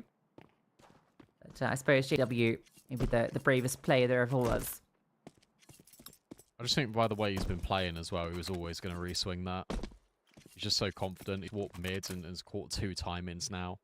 He feels like he's in the head of foot. Why on earth would they expect him to swing it? Good news for them is that they did expect it. And they hit the headshot instantaneously. That's all it takes. Because of the way the money is. If Foot can recover this, this was a 7-2 deficit. If they're able to make things happen and get 7-5, that would already feel fantastic. 4 feels pretty decent considering the landscape that this game once was.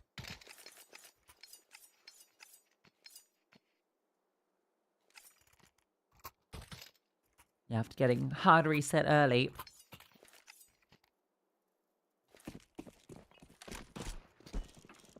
Inventory needs to try and be a bit more of a factor with this AWP. Just the 2 frags he's found so far. Even thought about going for that play once more. He's going to get aggro here at long doors. You can already tell just by the way he's moving. His timing is going to be... might signal. I don't think so.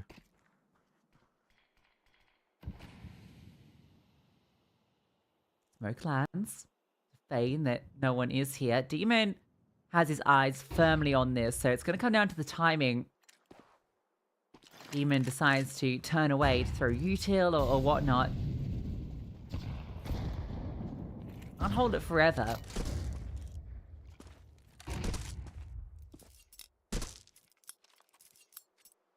He can. Join the rest of the boys later. He is so certain that someone is going to come and push forward. JW now drops the smoke to block. And that might enable Dex to go, but Demon is still holding. And his patience, isn't quite rewarded, but it's good enough. Both players walk away about the same. JW, though, he's been caught in short. Trying to get cheeky. I think he tried to push the smoke, yeah. That's about to be expected. 30 seconds. 2 players on each side. Sentry will land in short. We're going to go back towards B. I don't know. I think they're going to be ready for 2 defenders still here if that's the play. Are they not? Okay, they're going back to A. 15 seconds. Dex has fallen off, and Maxter, he puts 2 down, and he's still standing strong. Dodging utility, holding on. Sure, he goes down after 3. Oh. But he's done his work. Nice shot from Cemetery, but it's all in vain. Jugs, nothing you can do here, buddy. This is an 8-4 half. Eyeballers running away with it.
Dominant display on the CT half for the Eyeballers as they look to dumpster foot out of the competition. Not quite in last place, but joining the likes of BC Game and Fnatic, eliminated from the IEM Rio 2026 Global Close Qualifier.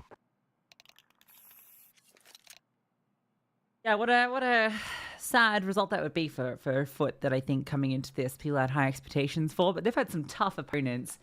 I think the biggest surprise so far on their run was the fall to Big Academy in the opening game. Really expect that one to play out quite how it did. And that's just the way cookie crumbles. Got to play the opponents in front of you, and you've got to shot with the best CS. At least it is a double elimination. Some qualifiers are only single elim. They have their second chance. Speaking of Big Running Academy, out of the opportunities. they got 13-0'd first map by Nemesis. Ain't no way. They did, but they bounced back. They won Nemesis's map pick 13-9 of Nukes, and they've now got a decider on Dust 2. Speaking of some other games as well that are going on, Nuclear Tigers beat Kolesi in overtime in map 1, and now they're winning 5-4. And there's another result that has happened already. Gentlemates 2-0 Gen 1, so Gen 1 are out. Yeah, I think my eyes are on Gentlemates for that lower bracket run to potentially meet one of these two teams later on a lower final, depending if they can get past the wins out of Nuclear Tigers and Kolesi.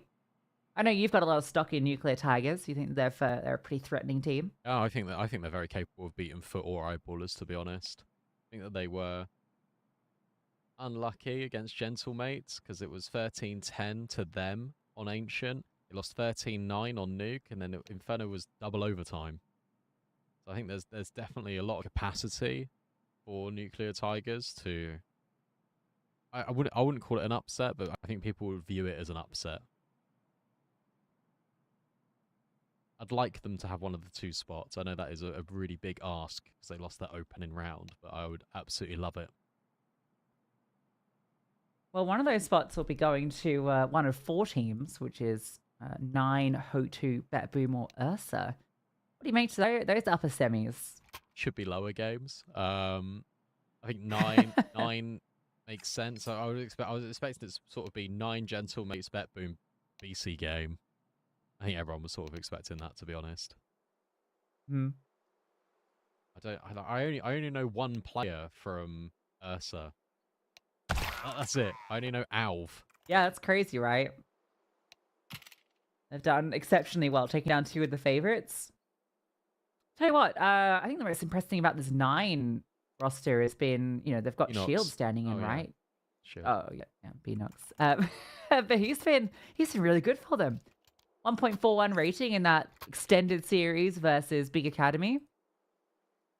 And yeah, I'm excited to see how he goes up against HOTU. Where Big Norbit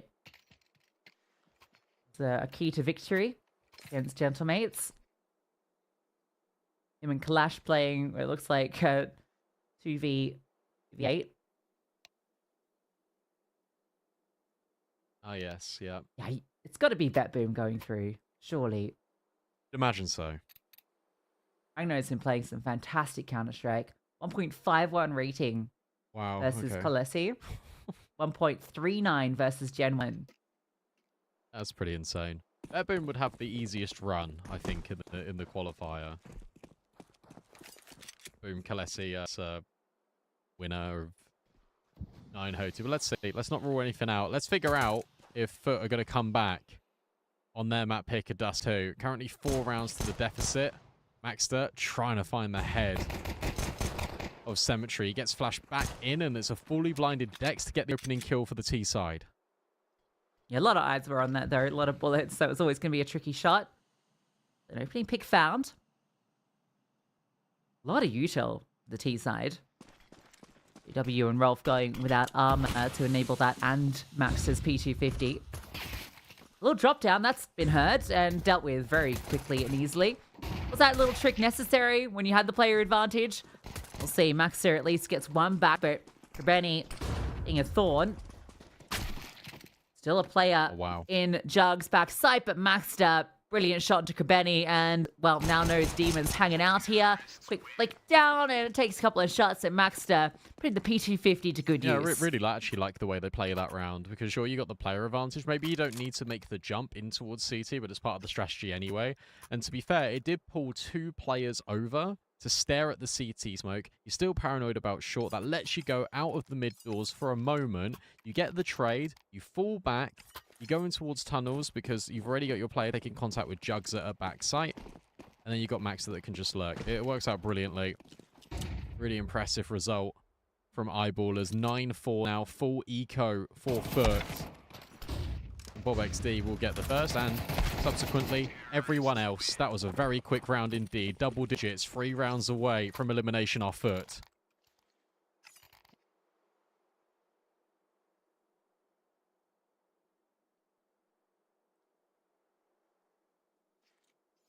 Eyeballers feeling firmly in control.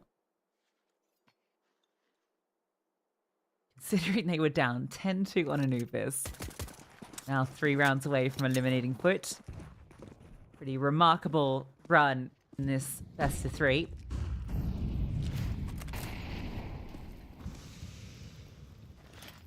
W's gotten up very close, and I think he's just going to walk through this smoke.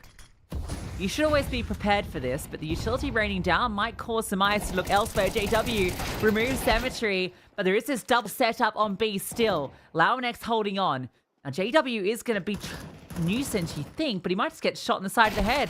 Oh, might not even be needed. In fact, Launex removes Dex, and JW's roll comes through perfectly. It's the hit out from B tunnels that doesn't land. No flashbangs. There's just no flashbangs for Eyeballers. I think there was one that was thrown over the top very late, but there wasn't anything on the left-hand side. The spacing wasn't very good. The off angle was brilliant from Foot, but the off angle was there because there was no utility to force him off it. They were really hoping that with JW getting the kill on the MAC-10 through middle, that would actually just pull attention rather than just full executing, and also just barreling through that smoke. Obviously, they had to do it on that timing. It didn't work out as anticipated.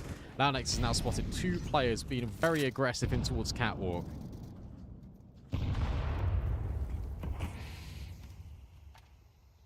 They get away with it too. Ouch. Oh, fantastic grenade. And Rolf needs to back all the way off.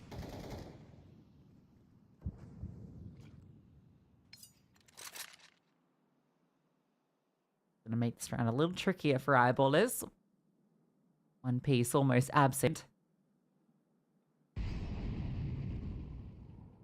Put in a bit of a default spread right now. A lot of focus on towards middle. They've brought that B anchor off B itself to focus on this position. It might be a decent read. It feels like they want a short split. On short split of JW going late out long. It's really what it feels like. The only way this works is if Rolf smokes and lurks out B. Instead, he just drops the smoke and that's it. Now there's a mid to B smoke too. They're really trying to get players to stare at middle now, which is currently working. Cemetery doesn't have an AWP, but Demon has fallen to the JW lurk. Now the flashbangs can rain out. Cemetery needs to go and deal with JW, and he does. Space conceded on the bomb site, but with Rolf falling too, it's a player advantage for Foot in this retake. Rolf goes a little early, but Maxter doesn't. Almost 2 from this position. Dex wins out the duel onto grab Krebeni as well, and they know Cemetery's out long. Cemetery's already called it off. Maxter bringing that one back after Foot makes some great moves. Sure, Rolf was low, and that was always going to be a tricky kill for him. Maxter. But removing JW long gave them all the space to work with. And Cemetery's not going to be able to save either. That's brutal. Look at the money. Fair play, and it's just Maxter just taking the space in towards short and having the fight.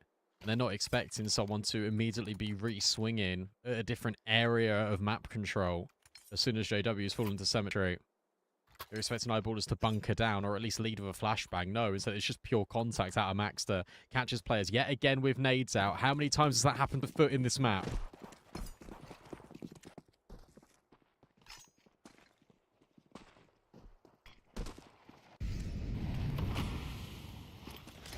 Gets nade stacked towards top middle. Saw the damage the HGs did last time. This time, not a single point of damage, and long has been taken by the T's. JW does eat that nade.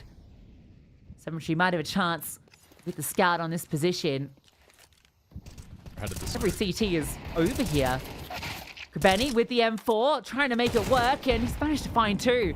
Despite being low HP, he'll get dunked. Cemetery still on the site and removed. Rolf goes up and over. Allow an X on the flank through. In from short. He runs through the flames, trying to get ahead of it, but Rolf ready for that play. Massive round from Rolf, and well, that's not the gun you want, but he'll secure the AK.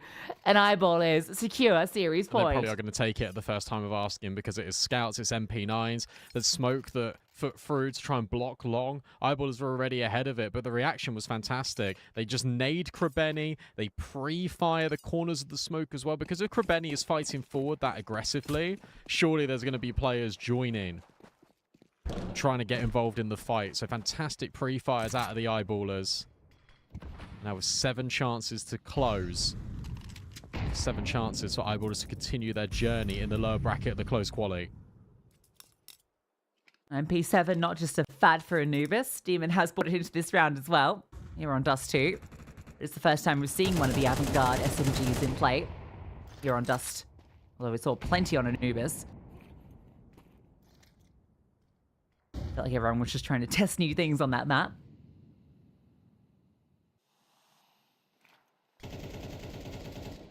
Short feels very accessible. Just a scout holding it down right now, and a complete lack of utility outside of Lau Nexus pockets, which he's leading towards B. Not really anything to block this once this final smoke goes. It's not really anything to indicate what Eyeballers are doing as well. I think they're playing a fantastic game right now. They've got all the map control. They're waiting. Suddenly all the utility is being depleted from the pockets of foot. And Eyeballers still haven't made a decision yet, and they don't need to. With 40 seconds left, you could still lurk out long. It's the same round as the previous. This lurk smoke over at B is going to keep the attention of 2. No eyes in middle right now. Just as Launex turns his head, it's only an MP9. So this short hit is going to be effective. This looks ideal, doesn't it? Krebeni with a FAMAS on site. Sole defender, and he's managed to take one. Symmetry hits a headshot onto JW. And Krebeni's still fighting forward and finally taken down by Dex. It's going to be on Maxer out towards long, and he's removed Demon. Brought down low. These MP9s, 10 seconds, Brandon. They need to plant this bomb. And it needs to be now. Rolf providing the necessary cover. Can't quite get the second, but he might have done enough. And Maxa disengaged completely. Cemetery cleared it, and now Maxa comes back. This is diabolical. You feel like with this plant position, even if Dex gets flushed out, Maxa should be able to lock it in from long range. The MP7 takes its time. Cemetery doesn't have a lot of it. Oh, Dex on the jiggle. Cemetery has to run him down, and Dex just spams him out. The pre-fire, it's down to a knife's edge. But Eyeballers secure it. They stay alive, and their road to Rio continues. Yeah, I mean, really well played by Eyeballers. You've got to think about the context as well of this series. Down 10-2 on Anubis. They pick it almost as a punish, and yet they completely steamroll Foot. And from there, Foot just lag out. They just can't get going. They fall over so many stumbling blocks on Dust 2. JW making all of these maneuvers in towards mid, catching them off guard. That is such a dynamic CT side, and unfortunately for Foot, they exit out of the competition. In terms of other results that are going on as well, Lucy, the third map between Big Academy and Nemesis has just begun. Nuclear Tigers look like they're going to take the series against Kolesi 2-0.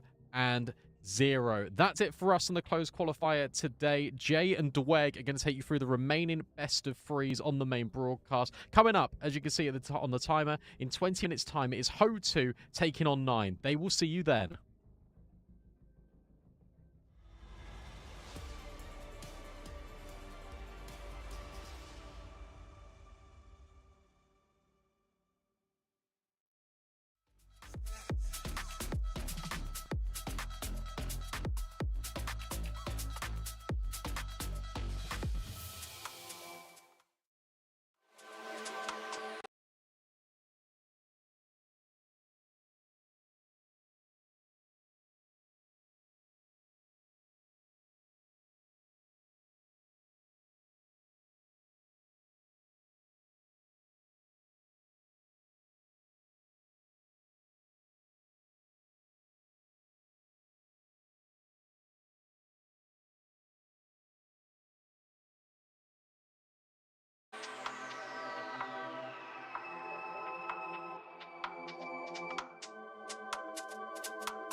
moments I feel alive.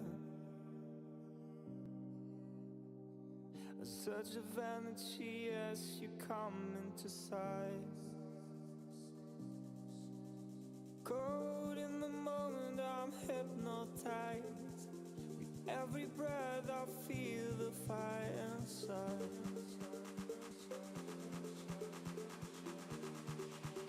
Your love is like a wildfire. Your love is like a wildfire. A force I can't contain, it takes me high. I'm lost in the heat consumed by the sun. Your love is like a wildfire. My heart's on fire as I hold you close. Your touch, it's electric, a beautiful overdose. I'm addicted to the way we move and sway. Lost in the rhythm, body's insane. We're in daze. Your love is like a wildfire. A force I can't contain. It takes me high. It takes me high. It takes me high. It takes me high. It takes me high. It takes me high. It takes me high.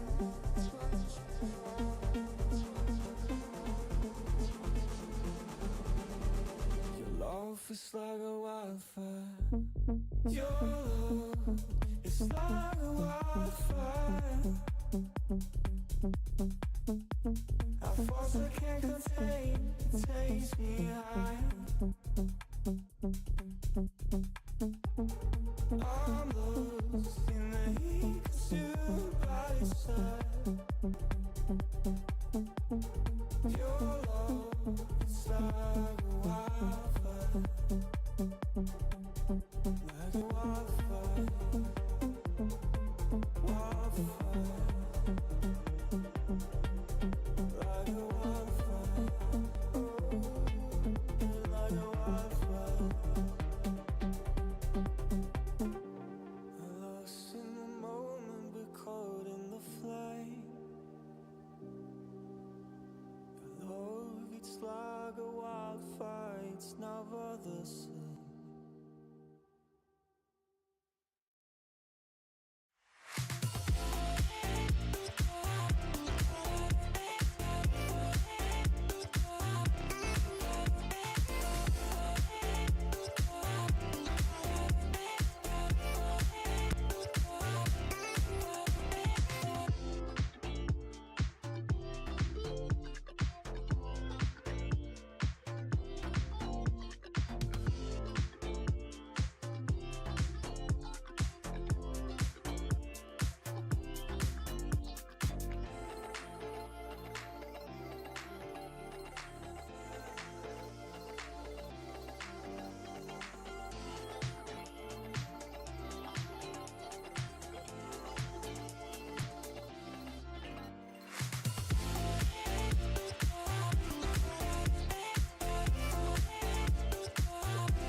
close to me. Oh baby, all I want is you to burn for me. Baby, all I want is you to burn for me. I want you to burn for me. Yeah. Oh baby, all I want is you to baby, all I want is you to burn for me. Burn for me.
What's it gonna be? Where's your head at? Where's my head at? Watch how the waves they're chasing each other, and they let it be. Where's the shore at? Where's the shore at? Loud gets louder, fast gets faster. Your mom told me pride is sad. I don't know which of us is right, but let's just get on the same page tonight. The same page tonight. I don't know which of us is right, but let's just get on the same page tonight. The same page tonight. Can I miss you? Can I miss you?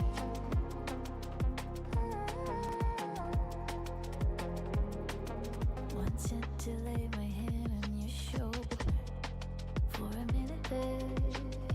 We grew stronger. We grew stronger. Loud gets louder, fast gets faster.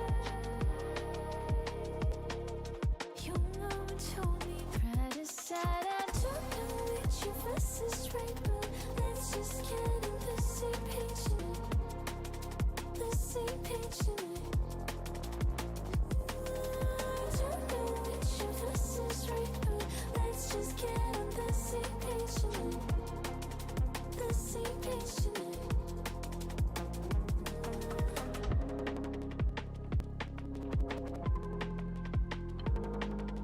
You're pulling that way into another. What's it gonna be? Don't know which of us is right, but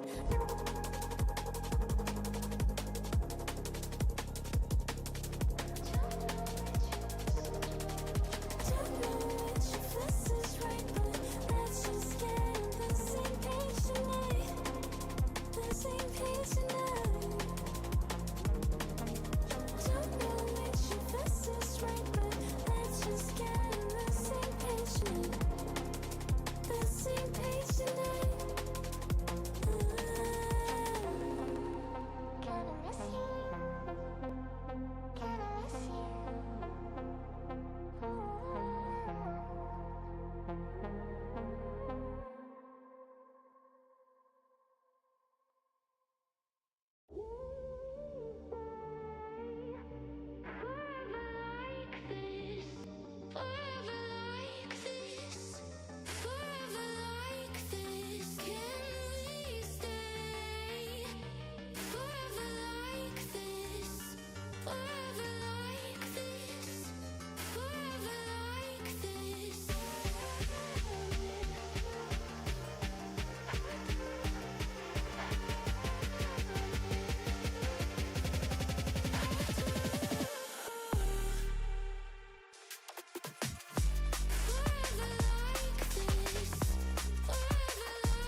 Can you hear what I say?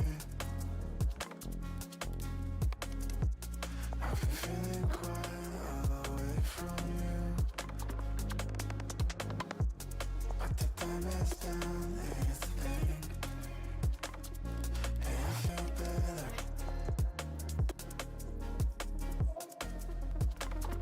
I feel okay.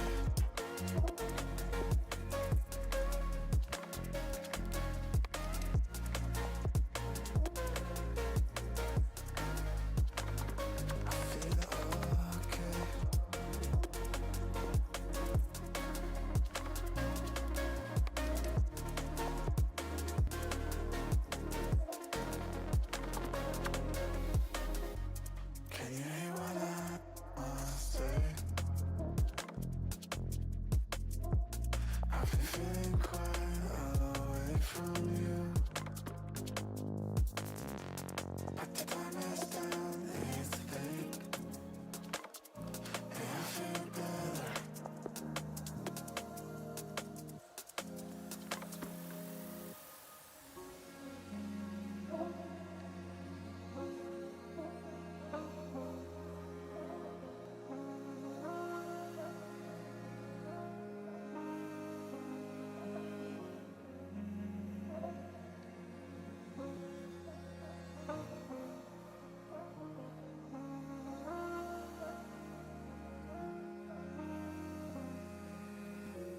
Can you hear what I must say?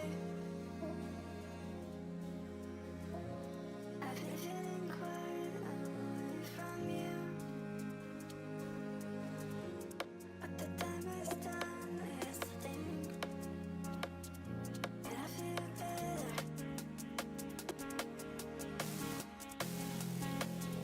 I feel okay. I feel okay.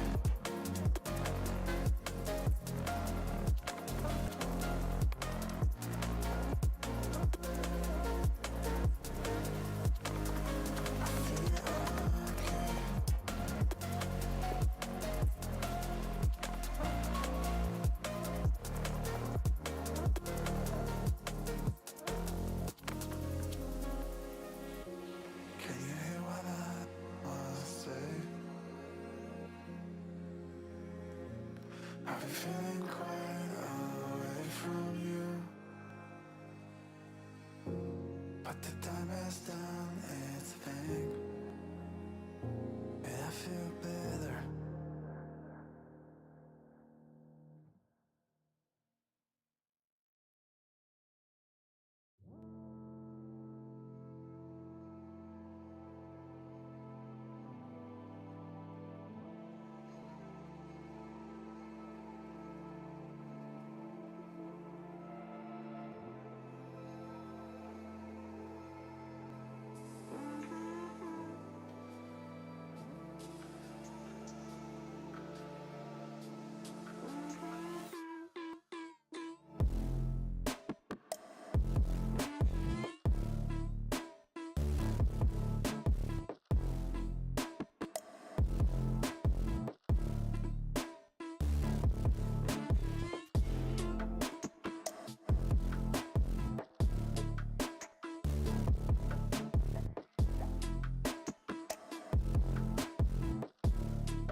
I've been thinking about your love tonight. Two hearts gonna make our worlds collide, baby. I just wanna be the one to treat you right. Two-step in me, baby, slide, slide. I've been thinking about your love tonight. Two hearts gonna make our worlds collide, baby. I just wanna be the one to treat you right. Two-step in me, baby, slide, slide. I've been thinking about your love tonight.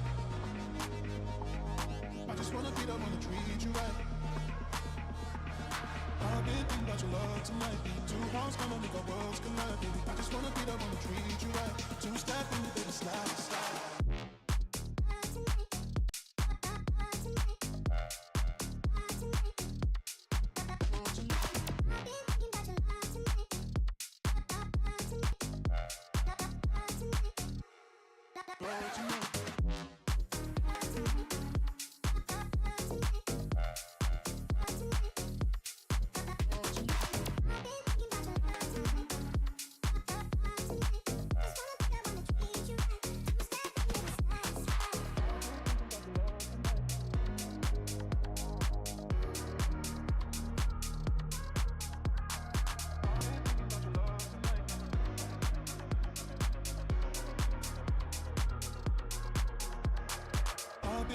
Your love tonight. Two hearts gonna make our worlds collide, baby. I just wanna be the one to treat you right. Two-step in me, baby, slide, slide. I've been thinking about your love tonight. Two hearts gonna make our world collide, baby. I just wanna be the one to treat you right. Two-step in me, baby, slide, slide. I've been thinking about your love tonight.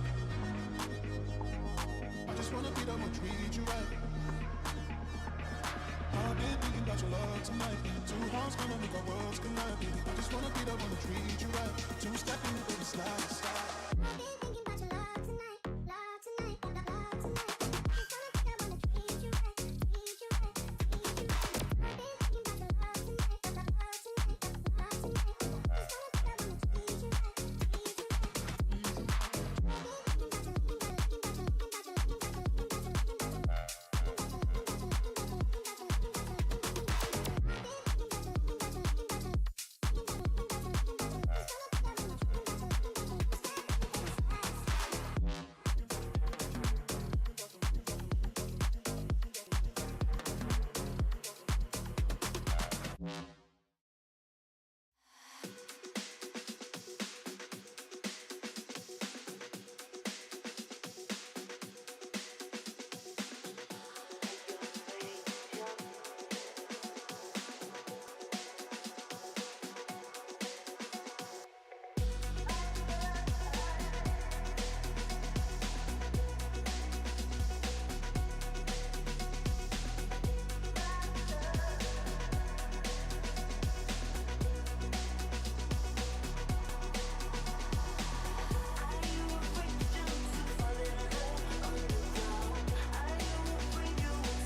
Whatever happened to make a fool out of me? I was lost in the idea of it all.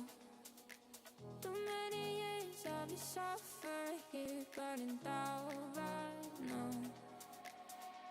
And I don't know where I run to, but it could be oblivion. I dream I was making love to a whole new life. Learn my lesson once, I'll skip the reminder of what's left for me. If I turn around, you let me down.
making history.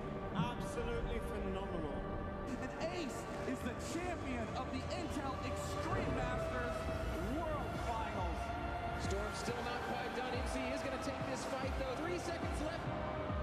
Last 2 rounds of passion's got to start it well for ESC. And this is a massive move for Zez, but he's not content with just a Nexus kill. He wants to win out.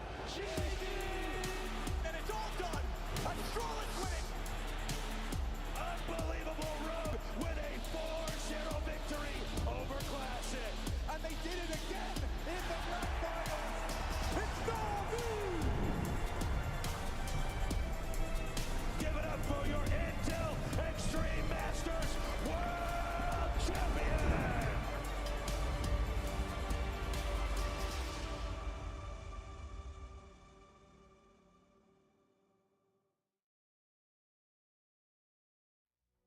We are fast approaching the end of the IEM Rio Global Close Qualifier with 2 more days to go. It's all to play for here and now as our bracket rolls on in the global scene. My name's Eternal J. I'm joined by Drake to take you through the second half of today's broadcast. Have you slept well, man? Indeed I have, and I hope the teams have as well, because we've got not only some important games in the upper bracket, we've also got some teams that have probably upset, surprised on day number 1. Now need to bring that form moving into the second day to prove that they really can qualify to the main tournament. We've already seen a few best of 3s go down in the lower bracket of our proceedings. Take a look at the bracket to show you how things have panned out over the course of yesterday and this morning. In the uppers, we've got 2 upper semi-finals to see who are going to be the first teams that will try and qualify for the main event. 9 versus HOTU and Bet Boom versus Ursa. Quite a run from Ursa so far here in this today. Indeed it is, and that puts a lot of emphasis on Bet Boom to pretty much making a free pass at the upper bracket final.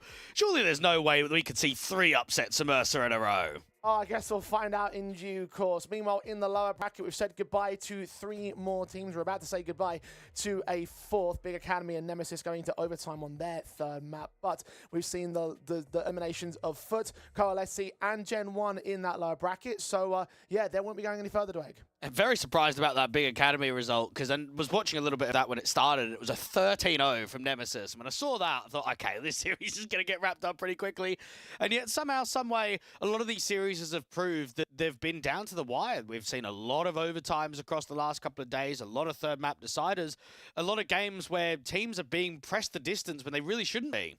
And so I'd imagine that as a result, we might end up seeing a few more surprises in today's proceedings as we move into the next round of our matches. We're going to have 2 from lower bracket and, of course, our 2 upper bracket semis played out simultaneously. Here on the mainstream, we'll be covering 9 versus HOTU as we look to see whether or not HOTU can continue to impress in the global space or whether 9 will carry forward to that upper bracket final today.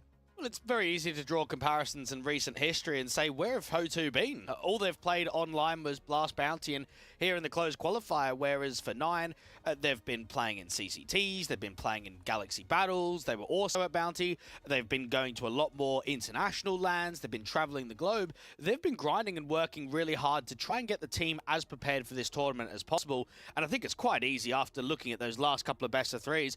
I think they found a little bit of a gem in their 5th department. Shield as the Orpa has looked incredible, and I really hope that he can perform in this best of 3. He's stunned during the Big Academy matchup when they were trying to make a gun of their own right to defeating the 9 side, having just defeated Foot as well in that upper bracket first round, their own young star in Jay Bowen, hoping that he could sort of step up in the AWP. But Shield, you're right, he was winning that AWP for your battle constantly yesterday, and it was a joy to watch for 9. Will it be a joy against the likes of HOTU, who, yes, you can talk about their own individual sort of recent 3 months in terms of playing the Russian lands and not much else. At the same time, though, when they come to these high-level events, they tend to do quite well. Here's the best of 3 veto process today. We have seen head-to-heads between 9 and HOTU before. How does this pan out? Yeah, so Inferno and Mirage are always the permabans. Both of these teams are very similar in which they pick a lot of opponents' weaknesses. So for HOTU, it used to be Train as their go-to. So they've actually been on the negative side of this map pool update. With Train going out, they've got to go further into the veto process. So they pick quite a bit of Overpass, Nuke, Anubis they even picked in their last series against Gentlemates. So we'll get to see that as the decider. And then for 9, I mean, they picked Nuke against Big Academy. They picked Ancient against the K27 side. And then we get to see an Anubis from them. So funny enough, I mean, considering that it's only just been added into the pool, it's nice to know that at least that third map decider has a map on record for both organizations. Only just added to the pool and also recently changed. The patch from last night is in effect today. It wasn't in yesterday's proceedings, but we have moved immediately over towards that. So we get to see the new Anubis as well, if push comes to shove in this best of 3, and we do get pushed to that third map. For Overpass and Dust 2, though, I mean, we have got some very sort of different sort of results and sets of win rates from both sides. So it does feel to me like there's a key possibility that Anubis could end up being our third map in the decided way. Yeah, there's a chance. I'm probably going to back HOTU 2-0. I was quite impressed with how they conducted themselves versus Gentlemates yesterday. And if I'm comparing the pair, I think Alex and Co are a much stronger team than 9 are. I'll find out how strong they will get as we get immediately started into the pistol round. Mid access from the T side. Going to be mostly uncontested by HOTU, who have backed off in towards Connector for the likes of Duke Fisher. And the other 3 CT players on the B defensive rotating into the back lines of A. They recognise what 9 are up to. And they'll try to set up a defence appropriate. Shield seen first up. Shots missing. Kragan draws out first blood, but Frontales gets 2 on the return. Beanox keeps it at a 3-on-3, but only for so much longer. Kalash is involved towards bank. Bomb's been dropped. T side players are cut off from each other, isolated in their own individual fights, and Duke Fisher, you're just going to keep him held away. Siege on site to win these 2 kills is not going to happen. Rawls now left in a 1-on-3. And he's the one that's bought util, so no armor in the exchange. Very difficult. You've already given the info of where you are. Not a lot of time left on the clock. Bomb dropped in the open. You pretty much have to win this round on fights alone. The captain did well individually in that last meeting yesterday. Will he do the same right here and now? Not the most standout player, but certainly one of impact. 30 seconds just underneath that. Julie to the right, USP to the left.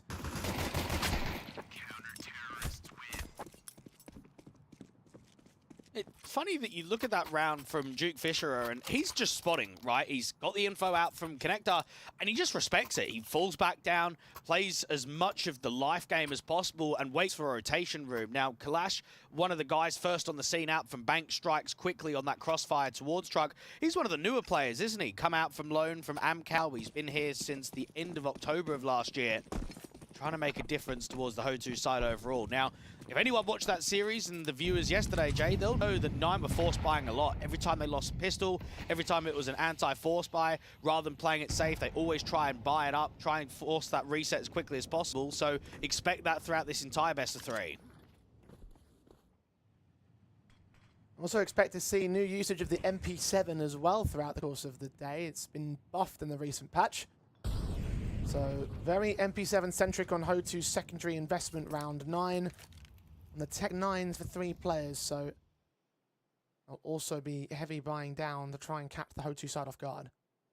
They've got themselves a pretty good read on the situation. They've got short water access and 3 players up here on A. Already the jump spot's revealed quite a bit. Ivan leans in, smokes her up. Siege should get counteracted by a player to the left-hand side. Clash credited with that first kill, struggling with the second. Does go down eventually, but the rest of his teammates are there to clean house, and very nicely held together by the M4 and the rifles.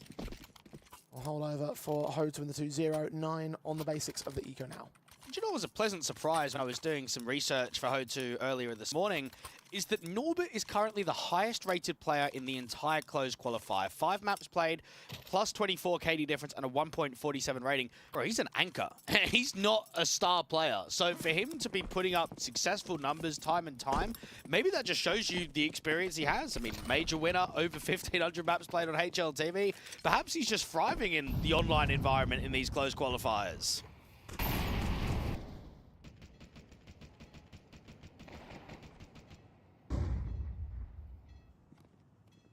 Start from Norbert here into this next round.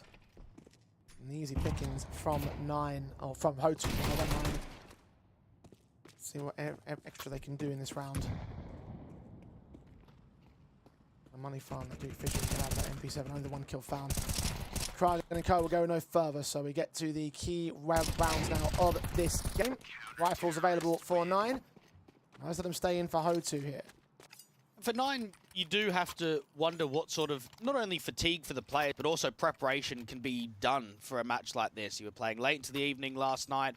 I'm sure that Berry was hands on deck, on check as well, try and get the boys as set for a HOTU side who, look, they're within the top 30 on VRS. They've given some really good fights in international competitions across the last 6 months or so. They're not quite getting as many international opportunities as 9, but when the opportunities do come, they tend to get a lot of victories.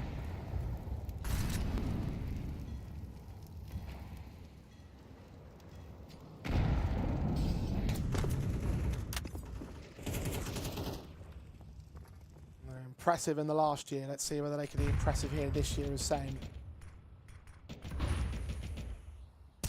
So that the uptake will fight on Mizu, who's going to win that out against Rules. Caught the edge of that smoke, and the M4 comes out far better than the M4 in that one. Seedot tries to return, but Mizu's not done with a double. Damn, it takes a triple against Beanox. Clash will take Kragen, and Beanox shouldn't last much longer right here. Player at Toxic, player at Jungle. Norbert will take Shield down, and Beanox is caught by Frontails. And they are locking out these rounds 4-0 for HOTU now. Ooh, buddy, they're getting farmed right now. This is looking concise. Players are peeking off each other on good coordination. Util usage is there. And now the buys are only going to get stronger for HOTU. We've saw in the second, we were having MP7s. We're now going to have AKs being safe forward from the last round. We're going to have another M4 in the hands of Mizu. And 9 cannot afford to get off to a slow start here on Overpass. They average a 48.7% round win on T-side. So you think at a bare minimum, aiming for 5 to 6 rounds is a par. Right now, it's looking like HOTU might get a tasty first half score. It does feel that way. Mentioned the fatigue factor for 9. Have at least been given most of the morning and afternoon before they can really get involved.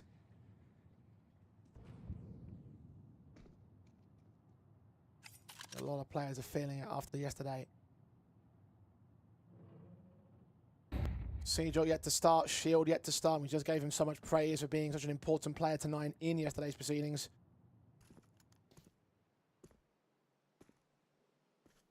I want to see those two individuals. A few more out when they get their rifles again together. You're not expecting too much in terms of this particular round. It's very, very broken on that investment. Well, I'm expecting a bit from Beanox, because he's the highest rated player for 9 when it comes to Overpass in the last 3 months. Averages a 1.45 rating in the last 7 maps. And he's the one with the hero, Galil. I think at times he demonstrated decent ability in yesterday's best of 3, but wasn't really a highlight player.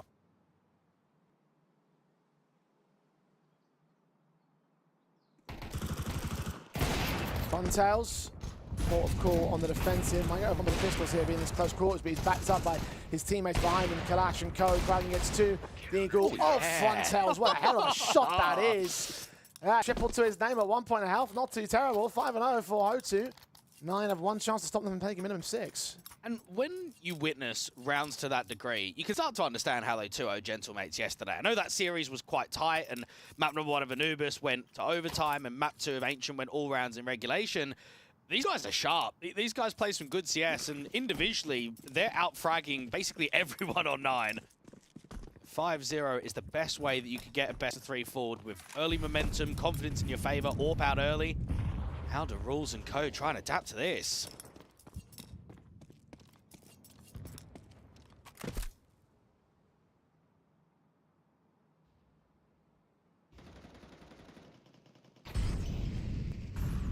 By putting Beanox in the front lines and taking the opening kill for Mizu's a start.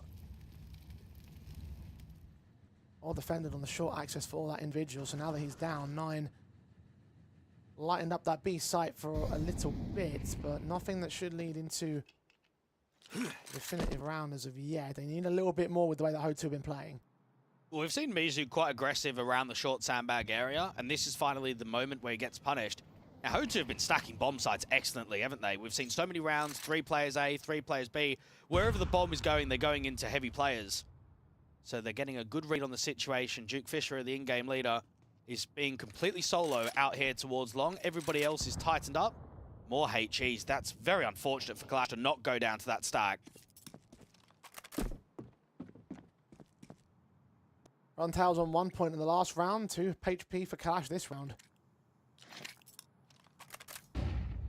Big Fissure now standing alone at the back of the A bomb site, putting utility down to try and stop. Damage up 9. The flashbangs will stall. The HEs will miss. The Molotovs send them back out. Fight against Seedot. Both players get blinded. The thing comes off against Seedot. So Duke Fisher without a kill. Nearly a second. Seedot finally finishing off the job against the man. Claim that bomb site. Bomb should get planted. And a nice nade on Seedot might indicate a potential retake here. They were backing off, but 3-on-3 is now ensued. And they're definitely going to go for this now. And Rules is low HP with the NWP, but it's actually Shield that posts. Norbert goes down. That will call it. It's funny how that round changed in complexions, because it looked for a moment as if it was completely done. You've got 3 players on B that are holding for the gamble, 1 defender towards truck, and there's nearly a lineup, isn't there? There's nearly 3 kills that all come through there for Duke Fisher. only gets away with one. The util sends them in for a moment, but they end up saving. And I think it's a fairly good call. The 9 were, I would say, pretty calm in that entire round. They took quite a lot of space. They grouped and packed and continued into the exec. If there was maybe one more player on that A-bomb side, someone to crossfire at bank, someone to get out there towards Dice, perhaps it could have got a lot scarier.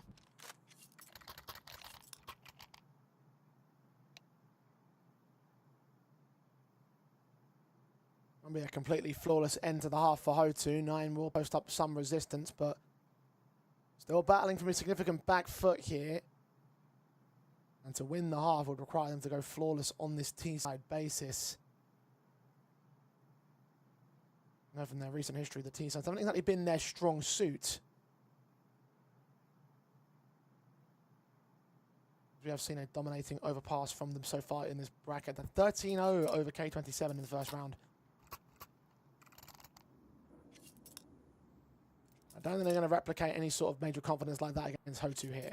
No, but it might be something to think about of CT dominance in that game, but then also how HOTU played their overpass against Sangul in the first round of the upper bracket. They got 8 rounds on their T side to start. So if we're already seeing a 5-1 for HOTU, they get themselves up to, let's say, 7-8 rounds in the first. They've got a really solid T side behind them in the second. You can see it from both point of views. And I think it's almost been quite comical to follow the upwards trajectory of this HOTU side, because you and I, we casted them in quite a lot of their early officials, and I wouldn't say they were laughing stock, but they were certainly struggling. This was back when they had a Fine Shine. I know they had Rain in there for a little bit. The organization has definitely been making upgrades, haven't they? And I think if you can add someone like Norbert that's a major winner, you've got Mo as the head coach. I mean, him and Norbert played together for a good couple of years on K23, right? He's also a major winner with Gambit. So you've got a very experienced rifler, an extremely experienced coach, and then some newer kids that are just trying to make a name for themselves. Credit to them for making it work like this, because I didn't even expect that these upgrades would carry them as far as they have, so hats off. Izu's again struck first in the very early moments, 15 seconds in, and Seedrot is down.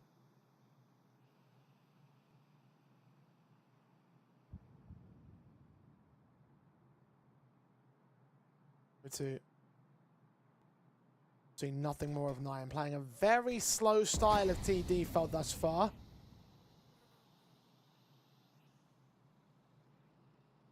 Worked in the last round, but not so much for this one, it seems. Yeah, I'm not worried about the overall pacing of the T side just because of Overpass and the way it plays out. I'm worried about how many opening picks they're losing. That's something that's really going to hurt you on a lot of execs and in the late round situation if you're always down by 1. I mean, Shield is on 1 kill, Rules is on 1, Seejot's on 1. Individually, we're not seeing too much success from them. And this is another round where they're going to try and contact out. You've got Shield with some util, try and get that molly out to the barrels, force an orbit in the open. Damage will continue to chip him away, but he's not dead yet. The HEs won't be on target either. Good flashes will keep HOTU blinded, but Nyan not taking that chance to take space. Norman's going to run and gun his way forward to the bomb site, just beyond that smoke. Finally, Kragan's going to catch him. 20 seconds, that bomb needs to commit and plant. Mizu's ready for an extension through Toxic. Beanox will get caught by Mizu and Kalash combining together. Mizu doubles up for a triple in the round. Shield trades back, but Frontails removes back up. That's already up in a 1v2. Sees the shoulder of Mizu, but goes too quickly for the shot and loses out on the entire round for it. 6-1 for HOTU now. The only thing that can be suggested right now is that HOTU are just outclassing them. I'm looking at that B setup. There's only 2 players on B. So from a tactical perspective, it's a misread. They're expecting an A lane. You've got good utility usage. I mean, Norbert is trapped out from the barrels. Before that molly even pops, you can see the smoke from his pit teammate coming towards it. The flash comes in high. Yeah, the CTs are kind of trapped in that area. There's a lot of good flashes from Nyan, but they're playing off of each other to a fine degree. It's a high detail. And Nyan, they're struggling to just find any sort of success. Indeed they are.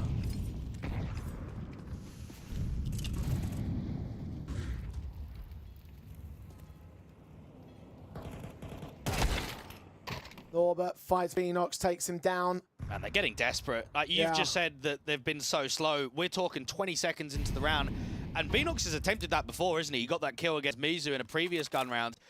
They're almost brute forcing Jules because things are going so wrong. And when you start seeing signs like that on a T default, when you're down by this sort of score already, you've got to be very worried. And HOTU know that they're in an excellent position.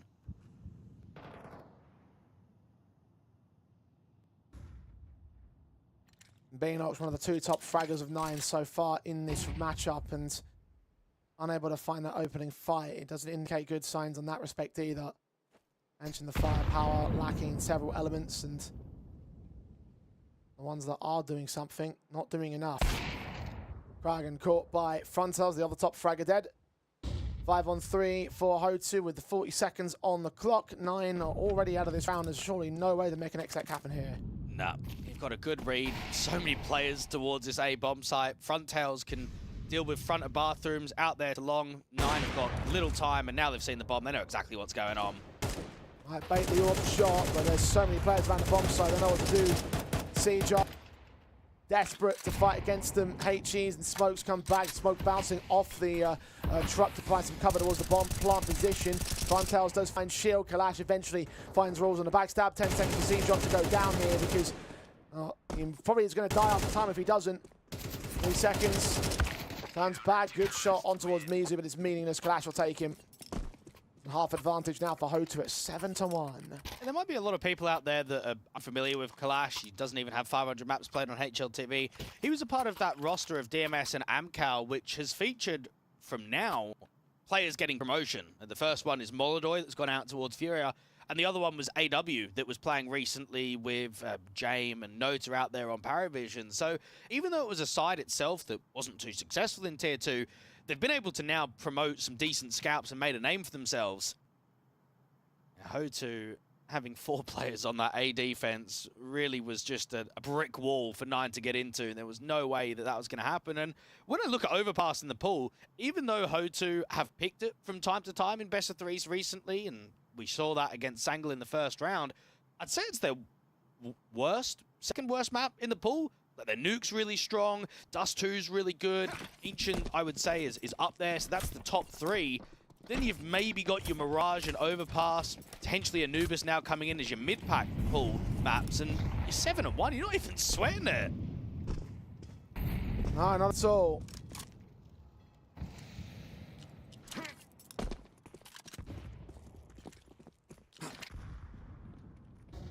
Six to the good, still no major generative response from 9.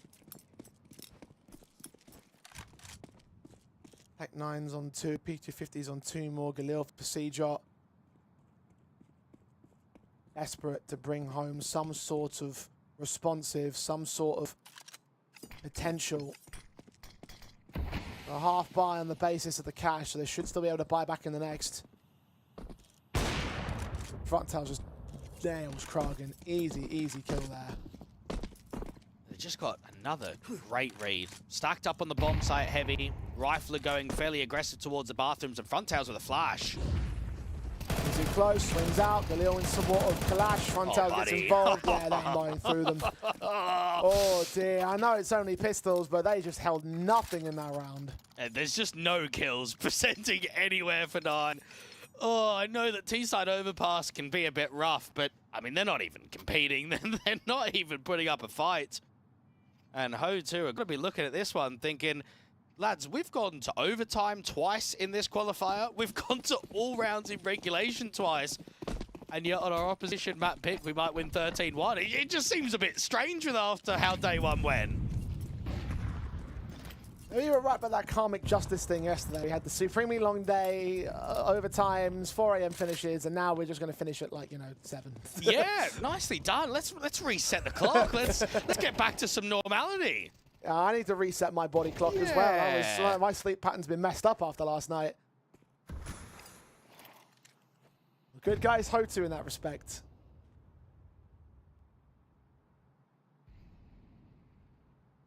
Not so great for 9, though. Need to find some sort of responsive in the match.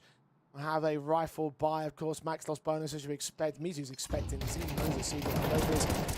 Siege just can't seem to capitalize upon the casualties presented. He had the opportunities towards Toxic and Pillar, and more damage was returned towards him. It's a HG that finally tips those HP advantages to the scale of 9, but still a 5-on-5. Perfect opportunity for an opening kill. And Mizu's still fighting aggressively behind this incendiary. That's a bit of a shame. They throw the smoke back and just miss the timing of the boost. Mizu keep putting this pressure up. At least he knows that short water is still accessed. And the two bathroom players on A, look, they're searching. They're already getting farther forward. So this should be the indication for the B players to get ready for the exec. 30 seconds. Mizu. Orbit also setting the boost. We'll see first contact. Mizu's more prevalent to a kill though. Sees a few of them. Overwhelmed by the numbers. Game gets a kill and a half on Beenox and C-Drop. Beenox needs to prioritize getting that bomb down. Specifically, Kragan does. He will get towards the site and plant it. So finally, something going right for 9. But will they hold off against the retake? Not against Frontails. Beenox is first to fall. They've got an incendiary and a flash. Clash needs to get that in and help them out. Incendiary used. Rolls cuts off the player from short. Shield looks back in on Kalash. Reducing him to 2 now. Norbert seeing nothing. Low HP still. Shield known there to that water pit. And in the end, they will back away. Save their weapons. I mean, I'd like to see them go for it. They've got so much cash. Going on, yeah. Because I don't know. I mean, I guess it's just instinct of nature in that respect for HOTU. Hang on. They ain't got time for this. There's no way. It's even looking for exits. It is crazy saving there. And we have got almost no rounds left in this first half. Yeah, I don't know about that one. 13 grand for Frontails, 11 grand for Kalash. The only aspect you could say is that they potentially give a free AWP forward to Shield, who would not have been able to afford it going into round 11.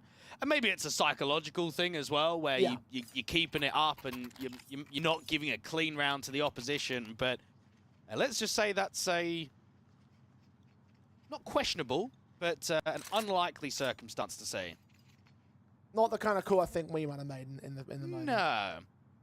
For 9, they're taking their second tactical, and this is where Berry's got to look at HOTU and think, well, what do we need to do? Like we've tried pace, it's not really worked. We've tried A execs, B execs.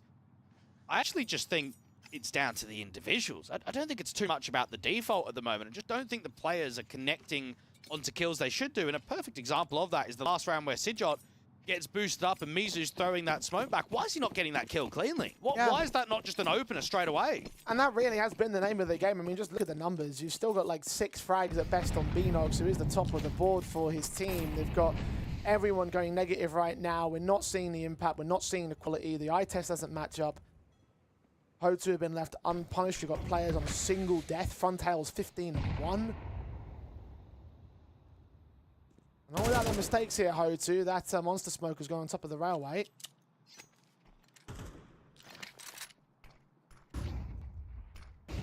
Nine can't punish it. They can't look in. C-Jot does, though. Finally, the boost does work. They get an opening again. Mizu is so ready to trade it back, and he's been deadly on the short access. Trying to fight on C-Jot, takes the tank damage, flashbanging against Rolls. He's blinded. Mizu can't get either of those players, though. Beenox will fall, though. Kalash takes him. He's trying to act out a monster alone. You just have the pressure point in there towards short. Beenox thought he could have jumped on an opportunity. Now, because Kragan is solo, he can't really take a lot of space, because if he gets out there to the bathrooms or banana and dies, then they lose any proactivity that they've got towards A. Now, there's not a lot of time left on the clock. They've got to end B. They have no info towards the A area of the map. And for HOTU, I mean, look at how tight the stack is. Everyone out on B, with Duke Fisher very consistently being the lone A player. Italy with a send there from mid actually does rotate a player off of the B bomb site. I thought for a second they was going to go, but no. Mizu just repositioning towards long and back into water where the 3-man unit will hold. 22 seconds. 9 need to be perfect on this execution. Or in for Frontails, missing his chances. C-Drop punishes it. Kalash comes back in against Shield though. Mizu out towards ramp is waiting for contact. The bomb's been dropped on site. Someone needs to pick it up and plant it now. 10 seconds. Rolls seen. Mizu's awkward spray. Kragan can't punish it. And Mizu just stalling here. Rolls now needs to be protected. C-Drop will watch out that ramp entrance, and HOTU are hoping for a bluff out of 9. Not going to happen. Duke Fisher comes against Rawls. It's all to C-Shot now. Out from short, going to try and back away. They would have heard that footstep, though. They get right on the defuse, and they know the round is theirs. It's lost to 9. It's 9-2 for HOTU. Well, I love that discipline coming out from Mizu. Think about how many players in a 3v2 like that would have insta-wide swing to deny the bomb. There's no time on the clock. If he swings up and he gets that kill, the round's over. The issue is, he's already on red HP, and if he goes for that swing with Rules holding, it forces it into a 2v2, and it makes the round winnable for 9. So even though HOTU were 8-2 up, even though they've been so dominant across this first half, they're not being egotistical about the way that they're playing. They're playing some structured Counter-Strike, and they are pumping the opposition. Indeed they are.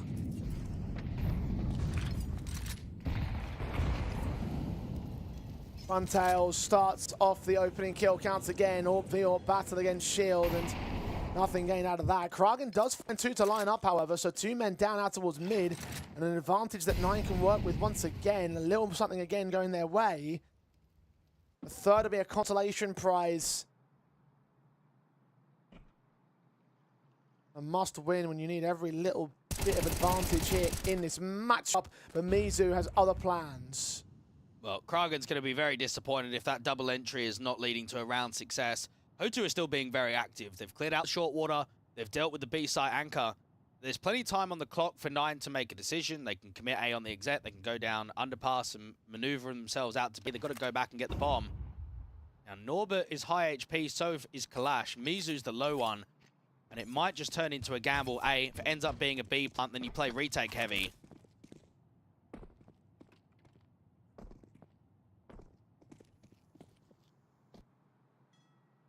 Nine will lean forward into that B site.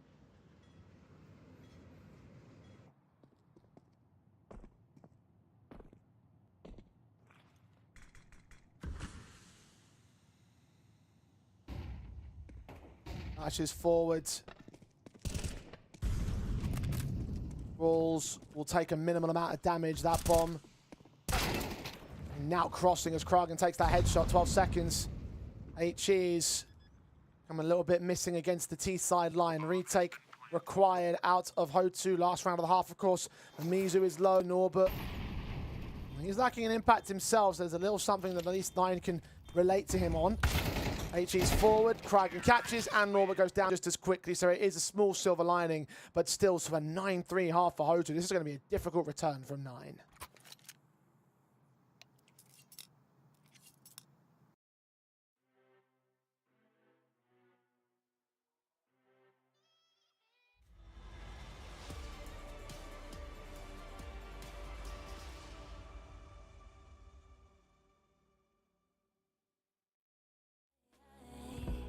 Don't pretend this is a lie. You don't know what is crazy. Don't pretend this is a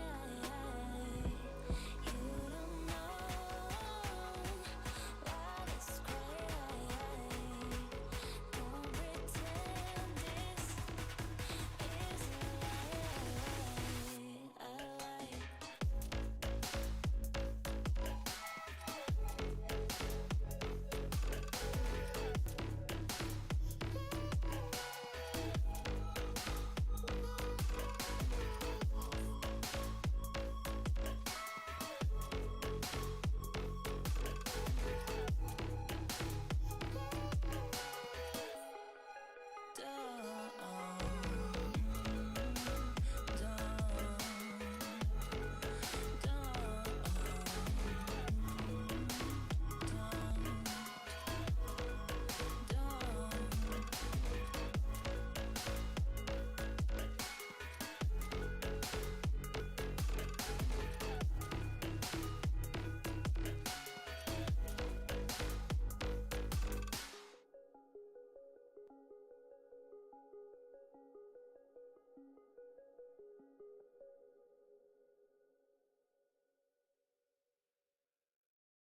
I want you close to me.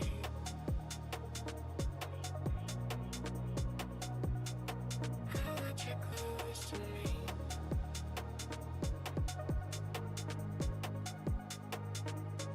Close to me. Close to me. I want you close to me. Close to me.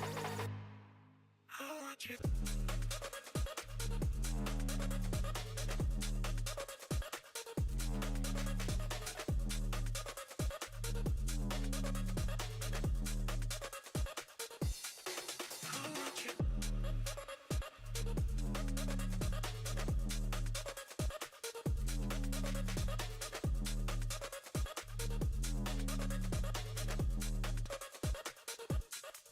I want you close to me. I want you. I want you close.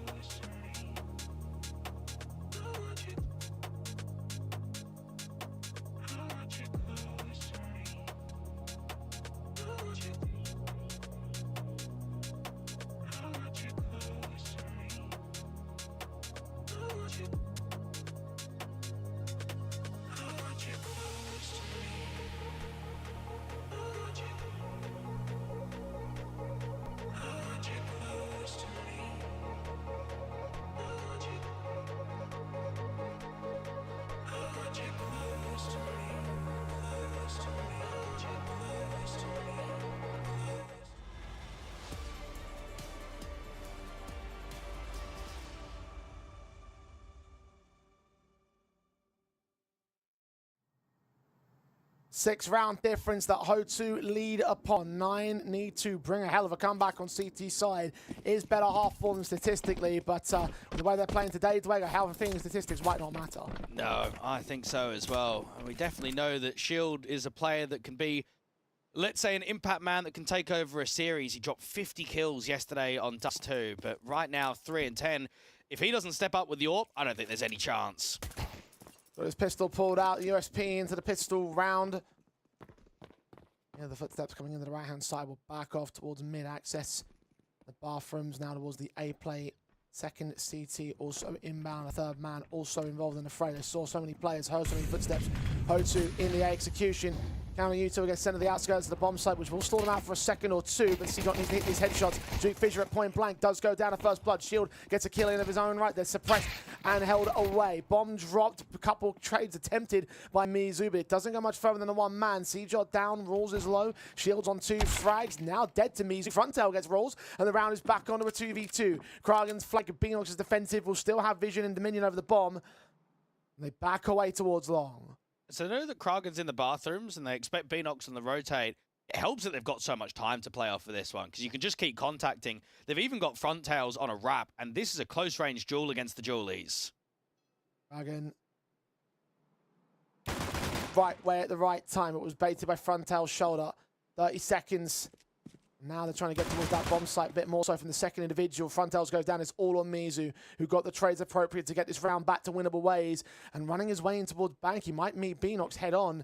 It all depends on how he plays this one out. 15 seconds for the B wrap round. He's going to have to start running. And out towards Dumpster has evaded the man. 8 seconds or so. Caught in the back. Tagged to 30. Trying to plant the bomb for some little bit extra time, but he knows that he's out of it. May fall down after time. Kragen at least gives him that much mercy, and it's an all-important pistol win for 9. Well, considering that's a 2v5 and they're trapped at long, they've actually made that quite tight. And 9 just started losing players out on the bomb site, and in the end, there's a little bit of a search party down from bank in towards the dumpster stairs to catch off Beanox. You don't see him, so the round's completely finished. HOTU will just treat this as a Glock round, get themselves in with the rifles in round 15. And for 9, look, they've just got to start clawing something back in this series. I think Dust 2 is winnable. It's just going to be difficult if you've been slammed on map number 1 and you're going up against a strong opponent on their pick.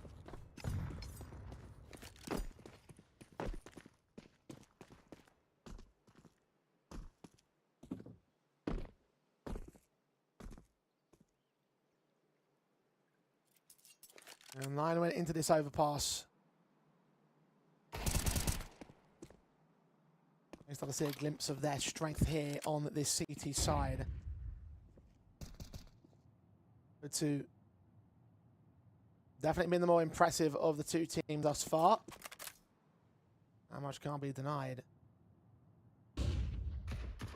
Where else are we going to see impressiveness, or will we see anything turn from 9 here? I mean, it's an eco pistol in the follow-up break round, so this should be an easy 5th, and the rifles to come out in the next one. No MP7s from 9 this time. We saw HOTU buy them into there to CT second. C-Dog gets another kill out to foster up the cash on the MP9. Well, we've got nothing in this round. We do have other games going on. Bet Boom versus Ursa. You've got Eyeballers and the Nuclear Tigers. And then about 15 minutes time, Gentlemates versus Nemesis. I do believe that Alex and co there on the Spanish side are going to go on a bit of a run. I think that they could be one of the lower bracket teams that can surprise all and probably go all the way to the qualification. I think they're very solid. HOTU have been able to get 1 kill up on the bomb site just to try and chip away with the economy ever so slightly. Kragen is trapped out from the van and he's going to get some help. They're going to chuck the M4 away so that when C-Jot comes in, he wants to try and upgrade to it. And it's not going to happen. 9 get themselves up to 5. The difference now 4. Nemesis and Gentlemates matchup means that Nemesis eliminated Big Academy in their previous round matchup, which was extended to overtime in that third.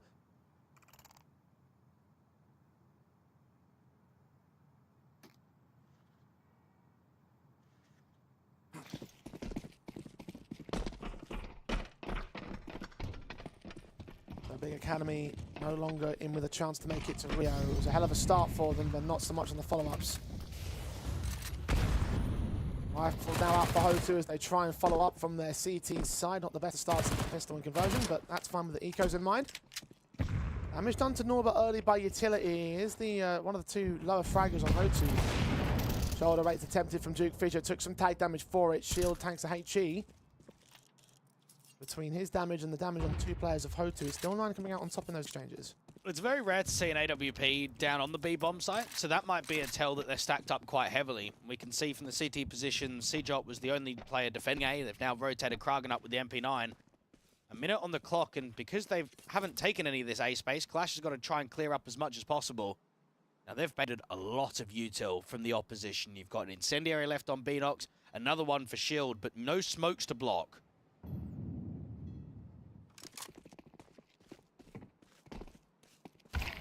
Right their way forward as Shield takes his AWP shot on Duke Fisher. Mizu trades back Kragan to a 4 versus 4. Shield.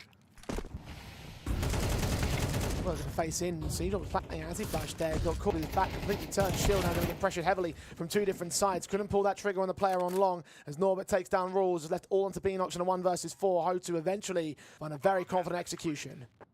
And I know that we were talking about it earlier with Norbert being an anchor player, never in star positions. I think with him playing with Mo for such a long time on that Simon Gaming and K23 roster, and just the experience they have, I'd almost expect Norbert to be quite vocal on this team, to be able to help them out in a lot of mid-rounds, cut rotations. It's a very experienced piece. I mean, even just to compare the HLTV stats, you've got Norbert at 1,515 maps on HLTV.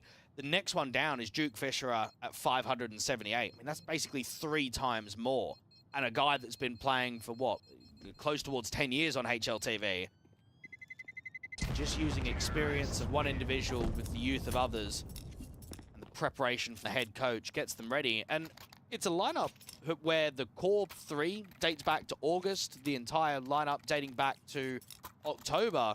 So coming into the new year, I think you've probably got decent expectations, unless someone gets poached to a higher team, to probably not make a player change moving into the summer break. A long time before that point, so anything can happen. But with stability like this, you certainly do expect there to be some level of extra longevity, or outside the longevity we've already seen out of them.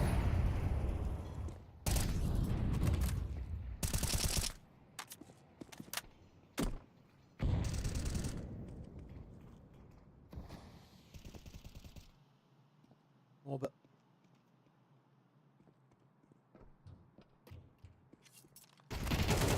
Work his way up towards the short access, taking Shield down. Starting advantage again for HOTU, another opening frag. So the difference there is when we saw Beanox try to brute force the duels out in the first half, he was actually leaning into fights, whereas right there for Norbert, he's sitting back and he's waiting for the fight to come to him.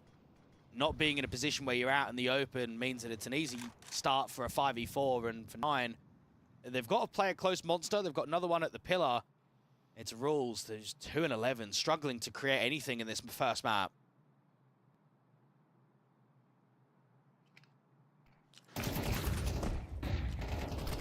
Some more damage execution coming in from HOTU. Mizu takes him, falls him down. Beanox can get 1 trade back. Pressured out towards Monster, though. Will have to back away beyond that smoke. And 9. Maybe considering the save here, just not enough presence around the bomb side, not enough of an advantage. No real util to go for it, and just... Yeah, they don't have their hearts in this round. 11-5 for HOTU, and they're creeping closer and closer to the win. Even though 9 think it's better to hold on to their weapons, it does mean that they're going to have fewer chances to bring the comeback.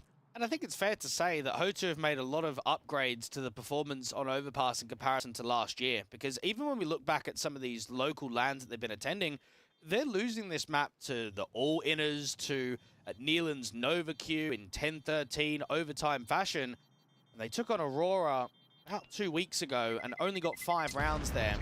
They couldn't hold anything when it came to swapping the side. They started out on CT, got 5-7, went into the T side and couldn't win a single round. They then against Sangul look okay in yesterday's performance, but even that's being tested to overtime. And let's be honest here, Jay. I mean, Sangul are a little bit of a joke with their lineup at the moment. You've got 3 Russian players of Patsy out there, and you're then being joined with 2 Turkish players from the academy team. It's clearly just a placeholder that they'll bring 2 players in, maybe try a few tournaments until the right option appears for them. So to even get stress tested to overtime in that one, tells you that it's a weakened map, but the way they've come into today, you almost can't even reflect on those previous results. I agree with those two newer additions on the part of Sango. It's a shame we didn't get to see them. I had a lot to say about that team, but yeah, I didn't have a lot of faith in them. And even though Radix had like a good series against Nuclear Tigers, the fact they didn't get the win probably says enough about the level of impact those two players brought. So not to disparage them, they were academy players, but you are right about it. It seemed more like a temporary holdover until they find something more permanent. Because HOTU dismantled them very, very easily.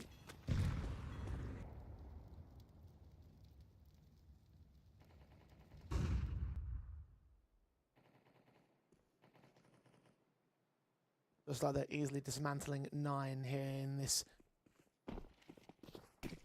Should be 12-5 kind of scoreline. 9 camp decided they're going to go risky into the 7 in a row comeback to OT. No forces available, not enough cash to sustain. The M4's down very quickly into this round. Rawls and Kragan, a Danish duo of 9. Facing disaster as HOTU just bear down upon them, and they've just got nothing they can defend themselves with. And I'm sure there's a lot of viewers here watching HOTU for the first time thinking, who the hell is Frontails and why is he hitting everything? I mean, every duel in both the first half and the second half, if he was posted with the AWP, he's just hitting it. He's 19-5.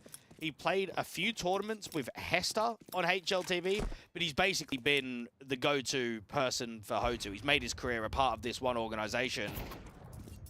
And he has had a stellar performance to start off the series. Only 5 months into his tenure with the team, as you mentioned. On the core 4 that goes back to August. Yeah, excellent matchup out of him, 19-5. Not the most impressive we've seen over the course of the week, but still. Him and Mizu doing wonderful work. Mizu on 124 ADR as well. He had his impact, especially on the CT defensive, constant opening frags, and even getting openings in this half the same. HOTU have been in full control. 9 have not found their individuals. They haven't found Rawls. Gee up at 2-13 of his part shield. Not nearly as impressive as he was yesterday at 6-15. Kragan, ironically, was one of the worst performers of yesterday for 9, and now he's the top guy in this map up, and again, it's just not enough for 9. They needed more. Beanox will try to find more, but fail beyond that smoke over at Monster. Norbert kicks things off. He packed in quite heavily with mass players out here towards the bathrooms. Sijot is close by, but every time he's been close towards Divider or bathrooms, he's just getting wrecked, isn't he? He's not even putting a number up. Mizu's around the corner. Sijot, you'd expect, it goes 1-for-1 at an absolute minimum. Dash forward to the lineup. Sijot does take two of them down. Mizu responds very quickly to maintain a 3-on-3, so no advantages for 9. He's got info on where that bomb is and where the majority of backup are. As Mizu catches shield extending, Kragan tries to defend himself again. Will be able to take Kalash back. He needs support from Rawls because they're coming in real quick. HE's down. He will back off to harder cover, and Rawls is not rotating from this B bomb site. He's worried it's all a ruse, and he worries incorrectly. Still a smoke for Mizu to go down towards the dumpster, and Norbert might try and take some more space away. On bank, he's seen Kragan, finds it. All-important double. We'll hear that bomb getting planted. Now can confirm it towards Rawls. They're going to charge in beyond that smoke, but doesn't want to charge through the smoke, and wait for his backup. This clutch could definitely be on from Mizu if he can play out the time. He's got a HE, so if there's a smoke that goes down onto the bomb, he can break it. AK holding, Mizu swings, Kragan gets caught, now 1 player left. Nuri fired from, Nuri was out of dumpster, knows he coming from bank, and now he hears that bullet and doesn't take him. Rawls just about clutches with his 3rd kill of the game, but the most impactful one to save 9. And unfortunately for the 9 side, with 1 alive, your economy is just not getting any better. You're not getting AWPs out, you're not getting mass AKs forward, you're not giving yourself many chances to survive. HOTU nearly won that clutch in the end, and there'll be a backup with the AKs across the board. Frontails to get that AWP out. Sijot had a very good timing out there from Divider. Flash comes in high, rounds the corner. Not only does he see quite a lot, but he comes in with a multi-kill, and you'd have to say that that was the defining moment of the round.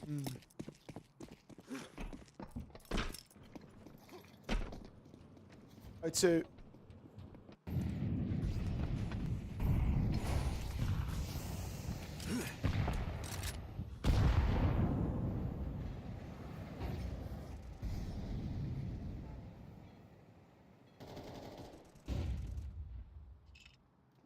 Mizu involved first up, straight kill out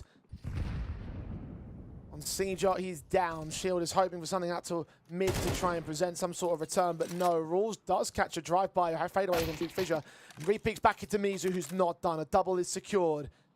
Beanox and Kragen, and they're going to push forward a monster. The timing could be excellent on this. Fronthouse's AWP is playing double duty. He might get caught on timing. They're going to wait for the smoke to fade. Fronthouse is going to be prepared for it. Takes Beanox, swings back into Kragen, connects him for his 21st kill of the game. Shields alone on a 1-on-4, and it's over for 9. Overpass will fall the way of their opposition.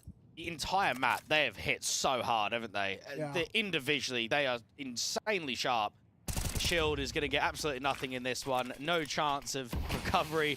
It's going to be HOTU getting the 13-6. Norbert on the edge of the smoke is holding out for the last player and gets the kill. What a great performance to start off on map number 1. And I'm sure there's a lot of people out there that will look at HOTU and say, oh man, their VRS rank is overinflated. It's a bit unfair that they get some of these invites into the better tournaments because all they're doing is going to the local lands. Well, I tell you what, if you can 2-0 gentlemates like that yesterday and you can show up against 9, I don't care if you're top 30 or you're top 20 on VRS. You're here to compete and you're here to play against the best teams in the world. And certainly HOTU have played well against this 9 side, who did look rather underwhelming. Like you said earlier, that's about the tactics being played and more just about the individual prowess on display. Like, we just saw very little impact across their board. Kragen and Seedrop felt like the only men that were delivering many frags, and even those just didn't really lead to rounds quite frequently, and they were let down by other elements of the side when they did feel like they were going to do so. That's why that was so one-sided.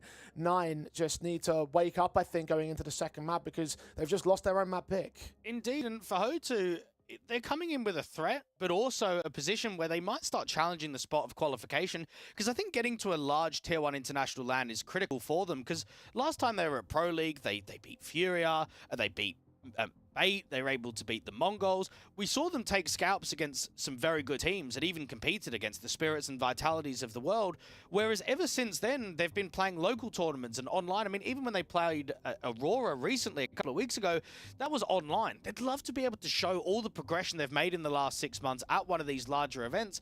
And right now, I'm just not sure who's going to slow them down in the qualifier. Well, with the way that they're playing against 9, it certainly doesn't feel like they're going to slow them down. It might have to come up to that upper bracket final, because Dust 2 is up next. It is a statistically better map for the 9 camp, but picked in by HOTU because it's just as good for them as it is for the international opposition. We'll take a quick break and come back with the rest of this best of 3.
magical moment.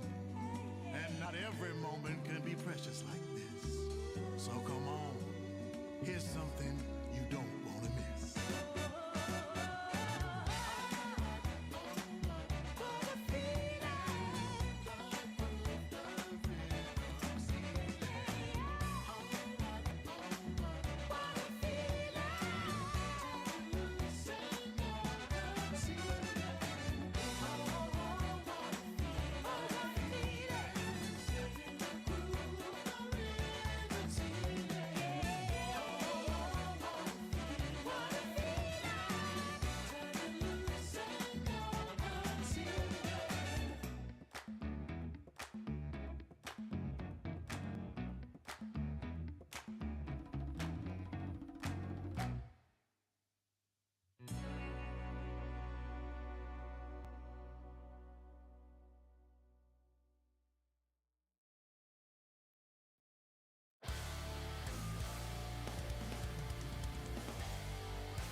HOTU have dominated their way through the start of this series. Nine's own map pick falling out of favour at 13-6 on Overpass. And on paper, it is a better map for Dust 2 in the win rates. However, Dweg, it's just as good for HOTU lately. Indeed it is, but it's not usually a map that gets picked. Only once being picked in the last 3 months, and that was against BetBoom in an upper bracket final on LAN in which they only posted 2 rounds.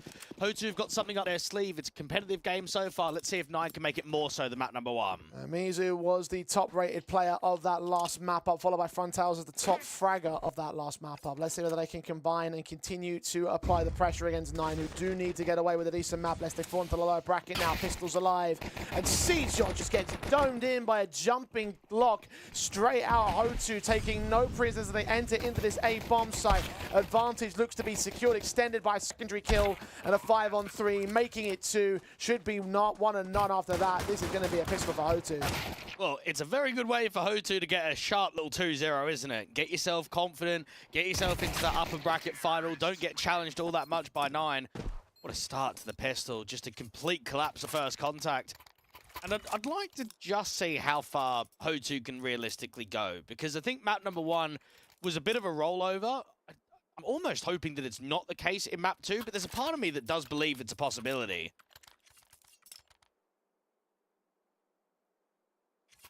A stunning start for the HOTU camp.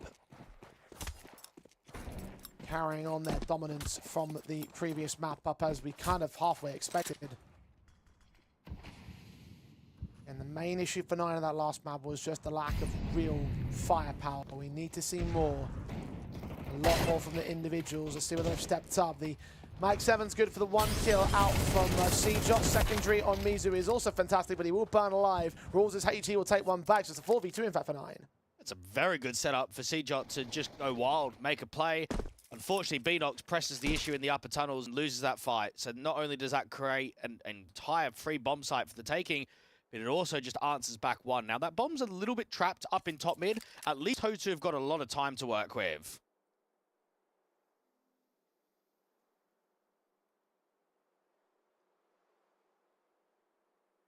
They still have the weapons advantage as well. AK on Duke Fisher, Frontals. I've got a Scout, but he can upgrade to an AK from the 2 dead teammates that have dropped out there towards mid.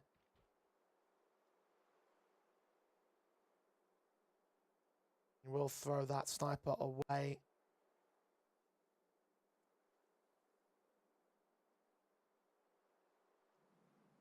Indeed, find an AK as the Duke continues the mid to be split rules. Hearing the footsteps, those at Frontals right around the corner.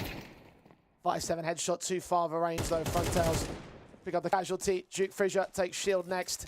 The bomb will commit towards site. Kragan, I believe, is known towards mid. Either way, it's a 1v2. Disaster crisis is averted for HOTU. Well, Seajot's going to be fuming because he's made a serious play out there in the lower tunnels. He set up a 4 versus 2. His teammates have let him down. Kragan's going to walk through the smoke. What a beam! That is for the first kill, not quite the second. Jeez. That is a shot and a half. It's a shame that it doesn't lead to too much more. And HOTU, well, they certainly got scared in round number 2. Okay. A little bit more of a closer round from 9, hoping that they can carry that forward a bit more.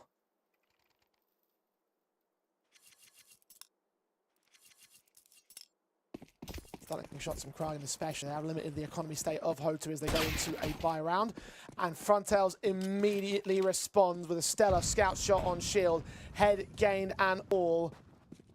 And again, he continues to struggle as Orc was fantastic yesterday, but not so much in the first map. And he had to start in the early few rounds of the second either. Well, after day 1, Jay, he had played 6 maps, positive 50 KD difference, and a 1.27 rating. At times, he was carrying the squad, and he's come to this best of 3, and he's looked a shell like yesterday. Even that smoke is completely misplaced. 9 going in for the force buy, you've got to be tight. You've got to be able to compete from the very first round of the entire map. Otherwise, you're just going to give comfortability forward. And HOTU...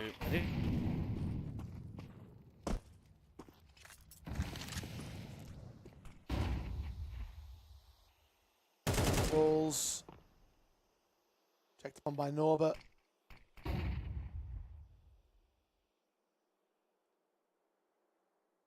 Leaning for Beanox next up to the left-hand side of the mid pathway, but main emphasis is on the B execution in from tunnels as Beanox made his way out of position, back in towards CT to try and cover off the mid angles. He left the bomb site open, and that means that HOTU can take free space, and they'll time it so well.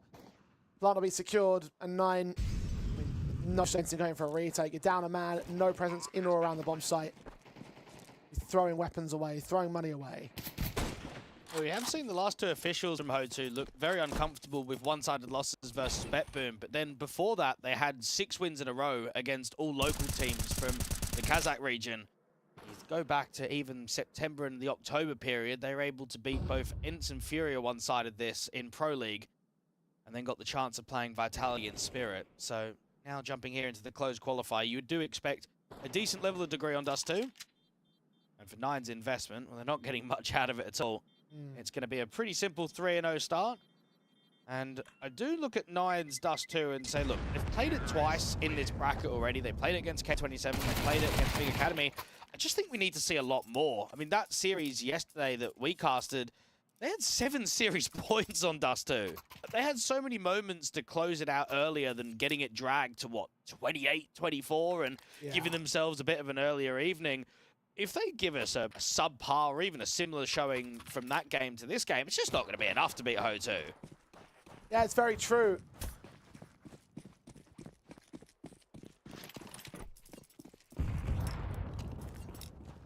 But the final map probably dragged out a lot longer than they would have hoped for, a lot longer than it probably should have gone on for, honestly, just due to that. So many opportunities for 9 that they couldn't quite close out upon.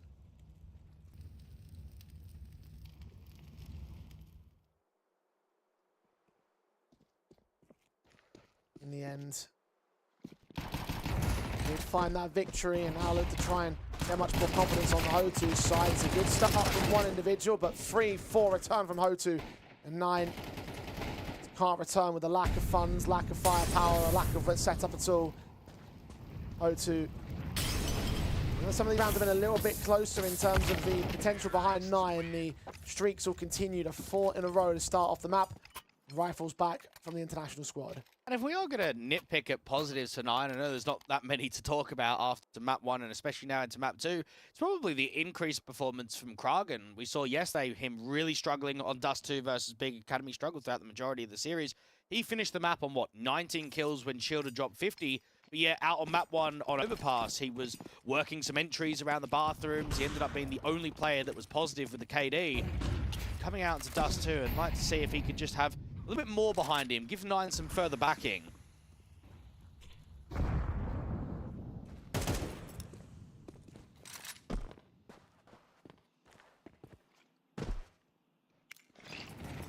Start for Rifles trying to get into the initial passive contacts on 9 here. Orp on Shield, broken out and set into the short access, ready for Duke Fisher to make his moves in, but the incendiaries will block them. HOTU allowed the easy progress right here. Stalled out for now. It's another mid to B fake, at least just with the presence of the util.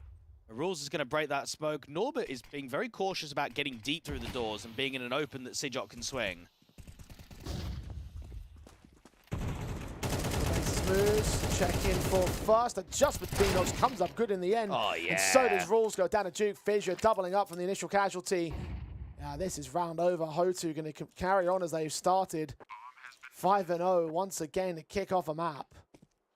And the Duke is one of these guys that even though he's quite new to a lot of people's minds of being a player overall, he's still 29 and he's been kicking around in the local lower divisions for a long time. He played with guys like Winter on that 100 ping gods that then went into the Unique organization and then even had a stint playing out on Webster's before coming out to HOTU in April of last year. So it's a guy that's got a lot of experience in, let's say, the lower category than what we would normally expect in a closed qualifier. But he's an incredible player for this HOTU organization. And even out towards long, I mean, they're trying their best to save, but it's certainly not going to happen. You could just feel the sharpness again when they take mid to B. They're coming through. Norbert has committed to the spam before he's even seen the player, and he's still adjusting the recoil, isn't he? Still getting it bang on towards Beanox as the B-side anchor. And then as soon as those rotations come through from spawn, they can't even get out of spawn and they're just dead instantly.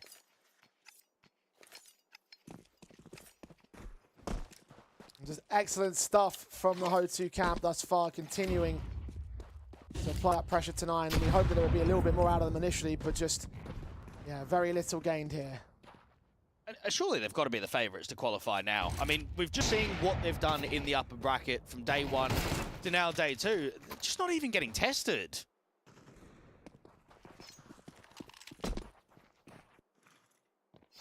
At least they've lost a man advantage here in this round. They don't even know that there's a player out there towards suicide with the bomb. It's an awkward position to be in. Frontal's will evade Shield for now. Shield's jumping for information, just missed the mark on the man. Meanwhile, Kalash takes Seedrot in the back of the head. That's a 3-on-3. But Shield continues to strike back, attempts to do so, at least from Mizu. The SMG from Ranger Beanox struggling to get that kill, but does manage to do so. Meanwhile, bombs now on site will now get planted. There are a couple of AKs for the CTs to work with here. Do they want to try their hand at a retake without a kit, though? You'd probably say that at 0-5 down, you should at least prod to see what presents. If a kill can come out from window or out for door, you send yourself in, but if no one's over-peaking, then there's definitely nothing in it. And it's even front tails with that AWP to make sure it's another. Now, he finished map number 1 at 21-6. He wasn't an aggressive AWPer by any stature, and that probably dictates just why he had so many little deaths. But he was involved in a lot of fights, just constantly, round after round, getting an AWP pick. And 9, for a moment, looked as if they were probably going to win that round. They had, what, a man advantage? They had all that top mid space. I almost reckon Shields was a little bit, maybe not confident enough. I mean, he was just tucking, wasn't he? Wasn't swinging out in the open. He swings a few seconds earlier. The bomb gets dropped and the round is over.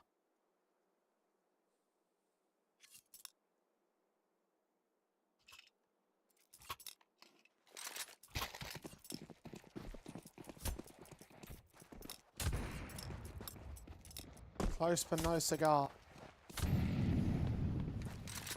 9. To find around as HOTU look for the perfect 7 in a row. No smoke and no incendiary from the B anchor. It's come in slightly late. That's why they're going to try and exploit it.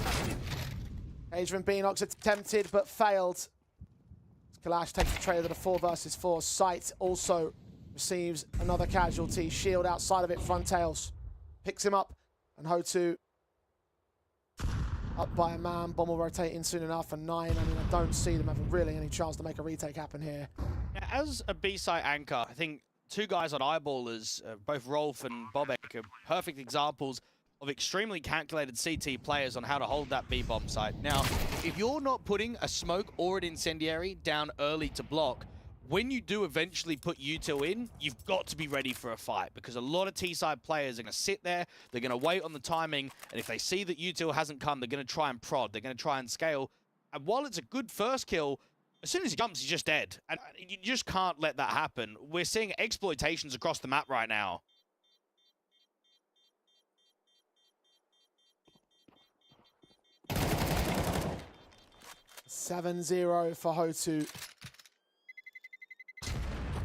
half advantage, pure perfection.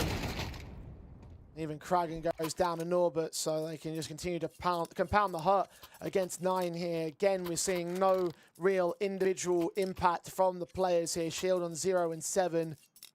Very, very little to speak of. Time has certainly not been kind to this 9 side over the course of the day.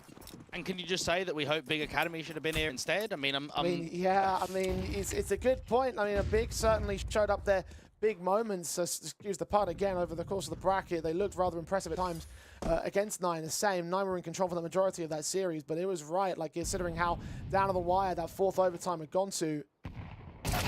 Possibility that they could be delivering more so, and you certainly would expect and hope so, given how things have panned out for 9. 5-on-3 initially, again, to start off in round 8. Shields up is good to catch Kalash at least. HOTU are still up on the advantage. It's definitely been an embarrassing showing out here from 9. It's just not been close. It's not been them at all. It's looked like a completely different team from day one. You got a slow walk in the upper tunnels. It's being watched by Mizu. It is a back and forth trade, so they at least know that the bomb site's split.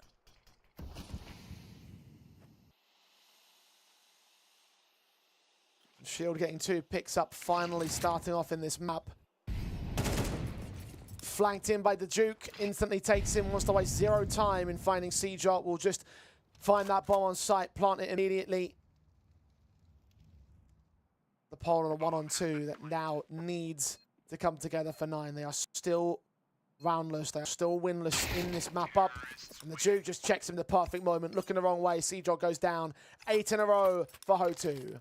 And a completely different best-of-3 to the other upper bracket semi-final. You got BetBoom versus Ursa.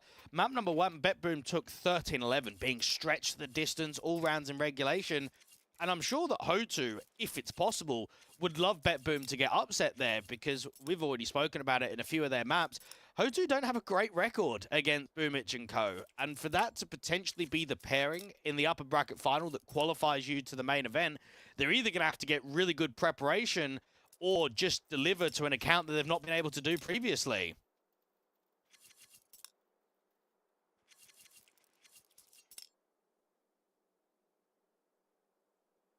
Unfortunately, that 13-11 came down on Ursa's own map pick, so losing out that one.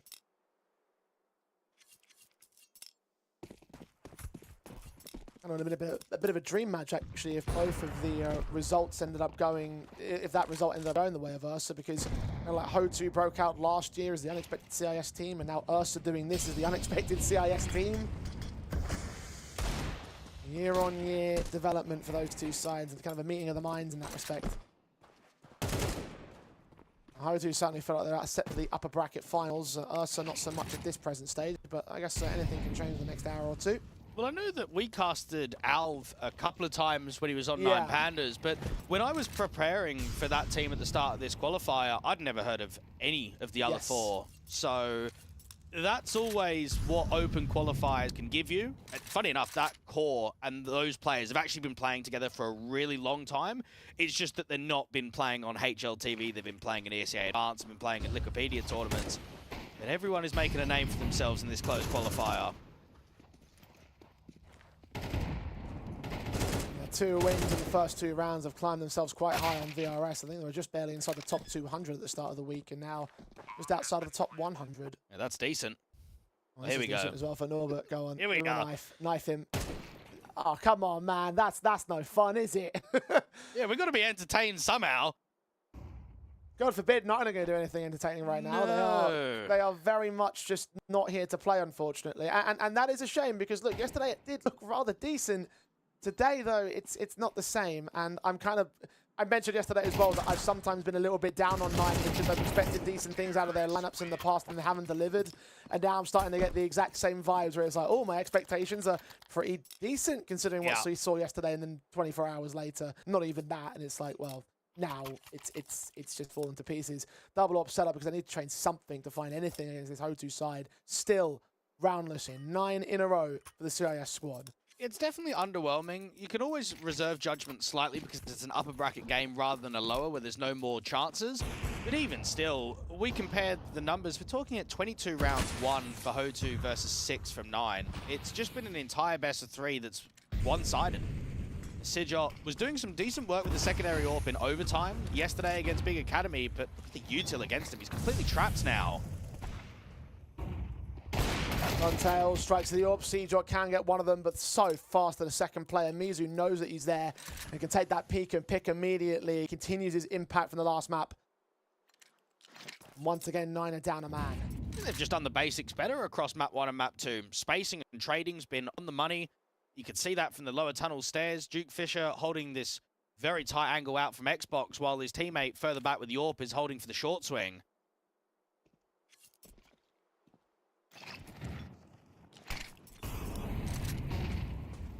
And it's a play with Duke swings forward, rolls, cuts him down. 3-on-3 now. Kind of fighters are there. Molotovs will try and push Rules out of the way. He'll get back towards CT spawn. And HOTU. 45 seconds still left to go for the hit. They've still got time. And Norbert's been loving these long lurks. He's just been the extra player, the extremity, and getting so much raw impact. 13 and 2. He's exploiting some very good timings. He might even catch Kragan just looking towards short on the bomb site directly.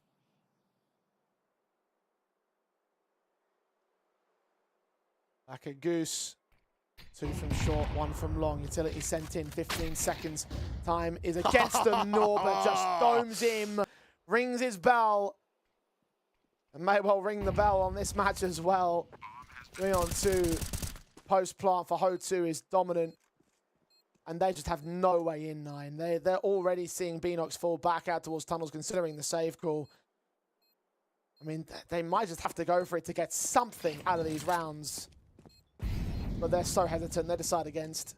10 in a row for HOTU.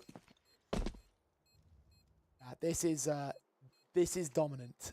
What a shot that is from Norbert out there in long. I mean, it's not even half a second of movement after that flash, and he's just instantly dead from Goose.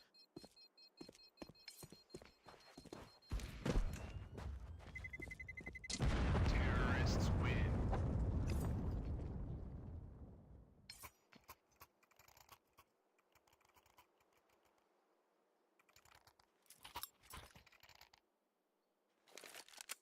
Those kind of players. And look at what's happened to VP ever since then. They've never been able to get the roster right, have they? They keep trying different players. They're not finding the success. And he's dropped down massively in the divisions. When I saw him even going on loan to HOTU, I thought, oh, look, it's a chance for him to get some officials and then either get recalled back to VP or get another Tier 1 offer. But look, if HOTU can hang around the Tier 1.5 circuit, if they can get to the Pro Leagues, the odd PGL events, IEM, Rio as an example, then he's still going to get that taste of competing at Tier 1. I mean, look, they're well on track to do it right now. Just look at the bracket run so far. And look at the way that they're handling 9. The bracket final set in for them tomorrow if they can make just the next 3 rounds work for them. 2 will come in this half and then 1 more in the next. 9. I would say that they stand in their way, but it's more like they're limping in their way at this stage. Crushed and crippled throughout the course of this entire series. This map especially, HOTU, their pick. You see Shield getting another AWP pick, but his third of the game has been very, very silent across today. Kragan finding Norbert next up to a 5-on-3, so something more decent presenting for the CT forces. Duke Fisher's waiting for someone to present from CT spawn as well. Bomb plant will be secured by Frontail, so at least they'll get that much access. Duke Fisher gets on the trade. Finally, rules will fall. Kragan is completely stuck in the open. He's got no teammate in sight. At least pressure gets relieved because Mizu drops it short. Seeger credited with that one. Frontails finds Kragan. That's long cleared out for the most part. Rotators inbound. Seeger and Beanox combined. Beanox credited with the kill. The AWP now waiting for 2. Exposed towards the left. Shield will take him. And finally, 9 get around together. Well, at least they end the streak. At least they end the pain of what has been the opposition map pick of Dust 2. It's been tough to watch. And I think when you look at map 1, now look at map 2, it's never been 9 looking comfortable. They've never been able to squeeze a few rounds in a row, put pressure back onto HOTU. It's felt like they've just won the odd round here or there. We just keep playing out the game, but we know who's going to win the series. Yeah.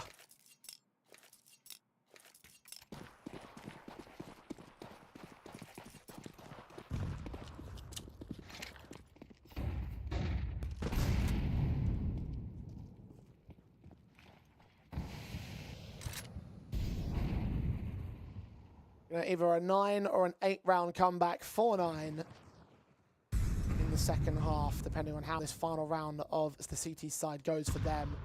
But it's still not a good sign regardless. You need a lot to go well. A lot of luck and skill, of which they've been lacking in both today, unfortunately. Seajot didn't catch their footsteps of one, but not quite the vision enough to take Fisher down. The flick will land, and he does expose himself, so that's a positive for 9 here. Indeed it is.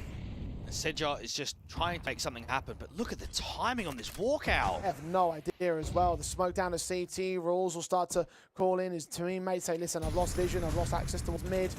Meanwhile, the T is setting up, and Norbert will strike down Beanox. Seajot goes forward, and they couldn't deal with him once again. Steps up to 16 kills, steps into round 12 with the site taken all by his hand. HOTU will get the bomb down, up by a player. 9 will try go for a retake, but the key word there is try. There's a very good reason why he's the highest rated player in the entire closed qualifier. The role lurk is 16 and 3. You don't see that very frequently.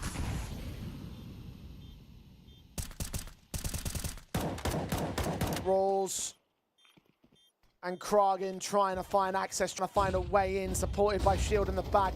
Flashes go over, Norman's waiting, ready to receive. He'll take down a 3rd kill as Mizu gets Rules in the meantime, and Shield is left with no chance in hell, taken down by Kalash to an 11-1 domination for HOTU. The end is nigh in the upper bracket for 9.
9 need 10 to beat the 11 of HOTU, and they are 2 away from the win at this stage. I think we're done, Dwayne. I think we're done before this half even starts. 9 have just not delivered. They haven't shown the impact. They haven't shown the prowess. They haven't shown the potential of yesterday. And I think the end is nigh for them. It's been a bit of a sleeper game. HOTU have just completely overpowered their opponents in very few rounds that have been tight.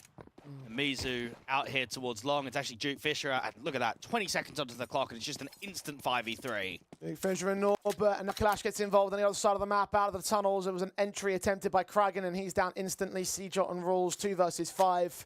They needed this pistol. They absolutely needed to have any chance of this comeback, and the fact that they've lost it this handily is just the whole series summarized easily. Norbert's flanking because he's going to look for a little bit more, because why not at this stage? HOTU can do what they want. They've done what they wanted the entire match thus far. Seajot will at least punish that low HP against the man, but they've still got 4 more kills to go. And perhaps this is just a glimpse of what HOTU can look like in 2026. I think a lot of people have looked at them recently and wanted to see them against European competition outside of just the local lands that they've been attending. The 2-0 versus Gentlemates yesterday was a proper fight. It was back and forth. It looked at certain points Alex and co were going to win it. At certain points, Norbert and co were going to come out on top. But from the absolute go out here on Overpass and now on Dust 2, it has been HOTU all the way. Seajot gets caught by front tower, had his head turned away from the short access, but they had their game plan marked up. Perfect defense from HOTU, 12-1. Series point, 11 series points. And yeah, 9 will just have to suffer with playing in that lower bracket game, because at this stage there is no chance of a comeback. No, none at all. You'd hope that they can try and somehow mentally reset. I think it will be a very difficult conversation with Berry and Rules to the rest of the players, because it's been a joke.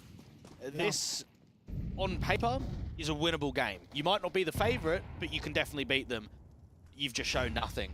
And that's what's the most disappointing aspect about the entire best of 3. Don't know if that was because of the fatigue, the arduous day yesterday, or whether or not they just woke up on the wrong side of the bed this morning. Either way, hoped for a lot more out of 9 in this best of 3, and well, we haven't seen much of them at all. HOTU have already got the opening kill. Tech9s and a Mac 10 to try see whether they can get anything done here and now. And well, so far, so little. We were referencing it on the show yesterday. This is an organization that was at IEM Rio 3 years ago. They were even able to beat Mouse and eliminate them out of the tournament. It's a completely different lineup, but it's the same expectation for the organization. Get yourself back there, get yourself towards tier 1. And instead, it looks like they're getting further and further away. And this is an easy cleanup. It's going to be an easy 13th to get this game over with. There's a little bit of hope to maybe getting the bomb close towards the bomb site, but Seajot is caught in and around the smoke. Norbert's going to get that final kill.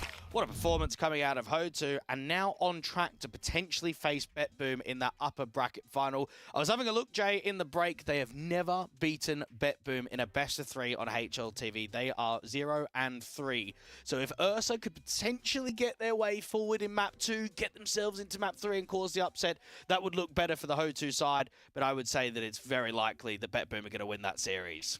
Of course, we're just checking the little scoreline right now from the BetBoom side. This isn't the scoreline on screen. It's 4-3 right now on that secondary map up. Of course, 13-1-2-0 for HOTU as they decimate 9 and send them into that lower bracket.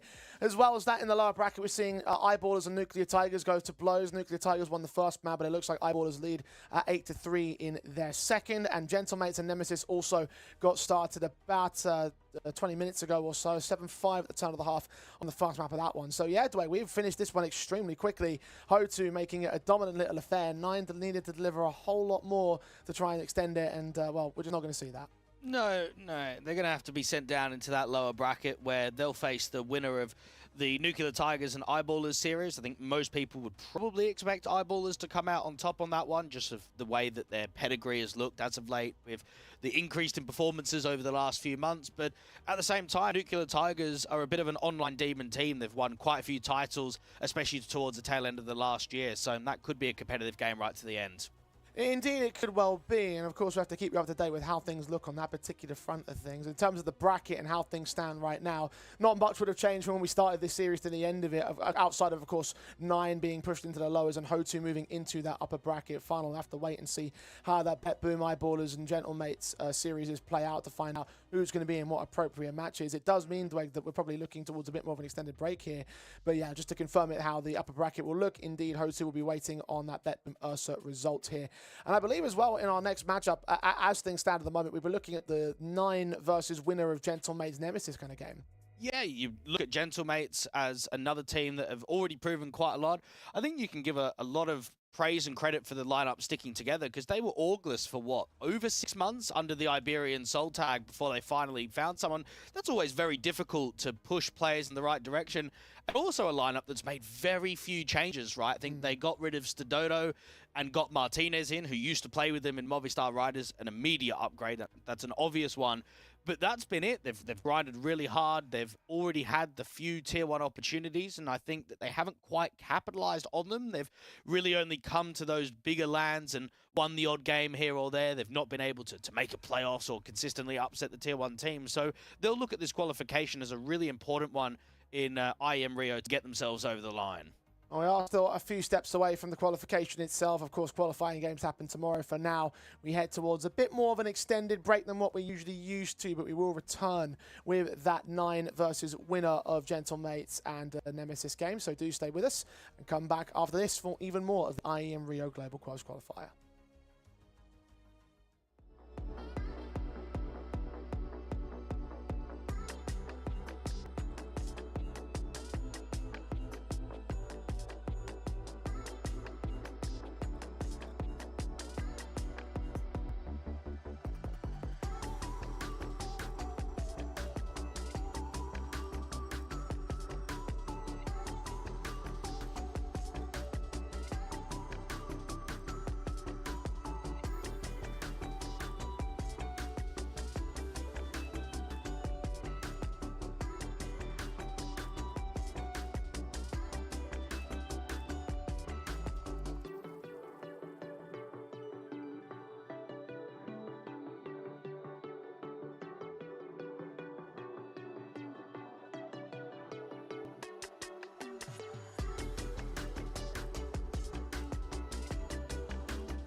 me something, please show me something alright. Cause I'm scared of getting old, and I'm more tired than I'm used to. Just give me something, please show me something alright. I forget that I'm down with you guys around. Cause everyone knows life's better with love than being alone. Consider yourself the motive for finding a way to right my wrongs.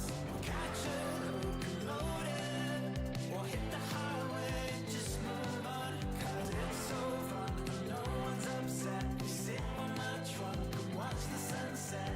Consider yourself the motive, living my life the way I want.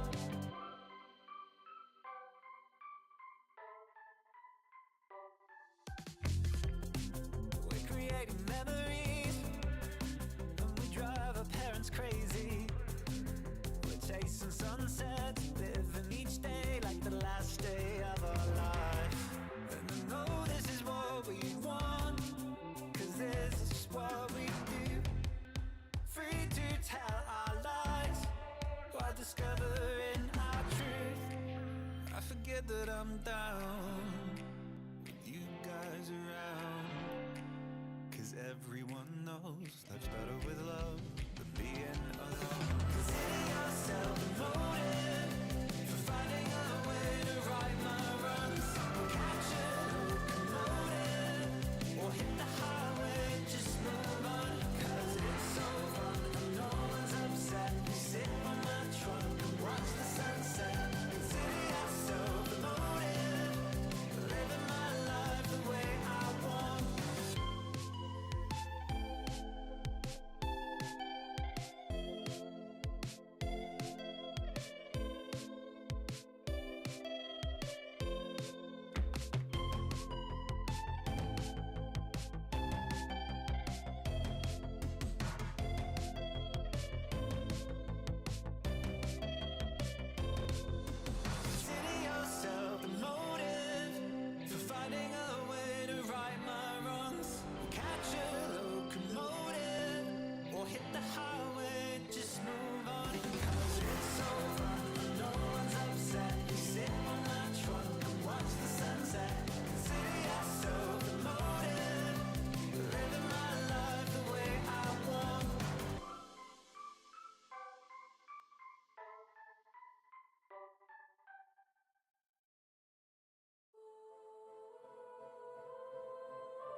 A surge of energy as you come into sight.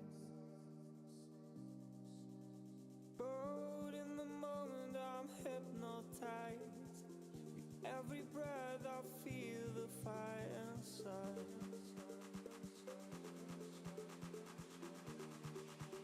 Your love is like a wildfire. Your love is like a wildfire. A force I can't contain, it takes me high. I'm lost in the heat, consumed by the sun. Your love is like a wildfire. My heart's on fire as I hold you close. Your touch, it's electric, a beautiful overdose. I'm addicted to the way we move and sway. Lost in the rhythm, body's insane. We're in days. Your love is like a wildfire. A force I can't contain. It takes me high. It takes me high. It takes me high. It takes me high. It takes me high. It takes me high.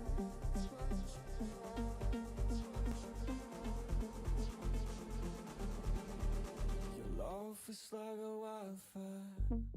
Your love is like a wildfire. A force I can't contain, it takes me high. I'm lost in the heat, consumed by the sun. Your love is like a wildfire. Like a wildfire. Wildfire. Like a wildfire.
Get down dirty in the bedroom. Strip it down, fix all of your issues. Gonna know what you and I really missing. Just come with me and start with kissing. I know it's getting hot in here. Still want you close to me. Oh baby, all I want is you to burn for me. Baby, all I want is you to burn for me.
What's it gonna be? Where's your head at? Where's my head at? Watch how the waves they're chasing each other, and they let it be. Where's the shore at? Where's the shore at? Loud gets louder, fast gets faster. You know, told me pride aside, I don't know which of us is right, but let's just get on the same page tonight. The same page tonight. I don't know which of us is right, but let's just get on the same page tonight. The same page tonight. Kinda miss you. Kinda miss you.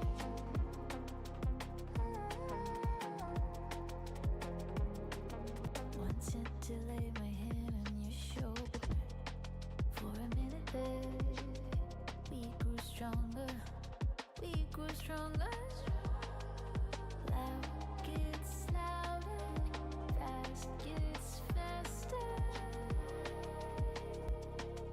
You know, told me pride aside, I don't know which of us is right, but let's just get on the same page tonight. The same page tonight. I don't know which of us is right, but let's just get on the same page tonight. The same page tonight.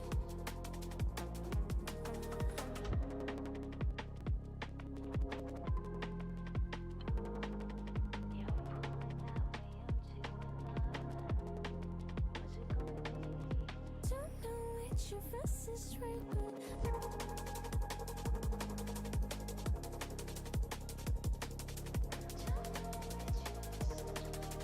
don't know which of us is right, but let's just get on the same page tonight.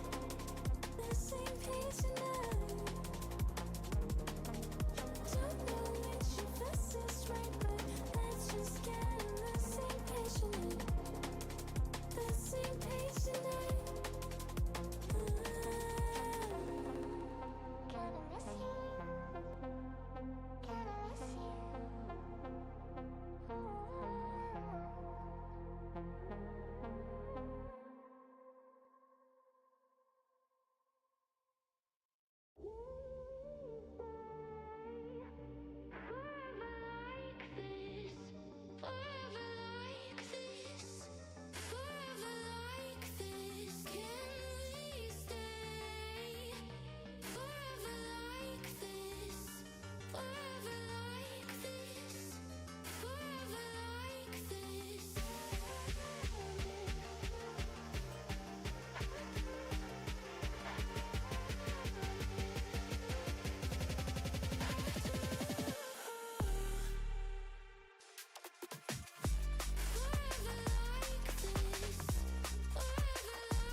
I've been feeling quite away from you,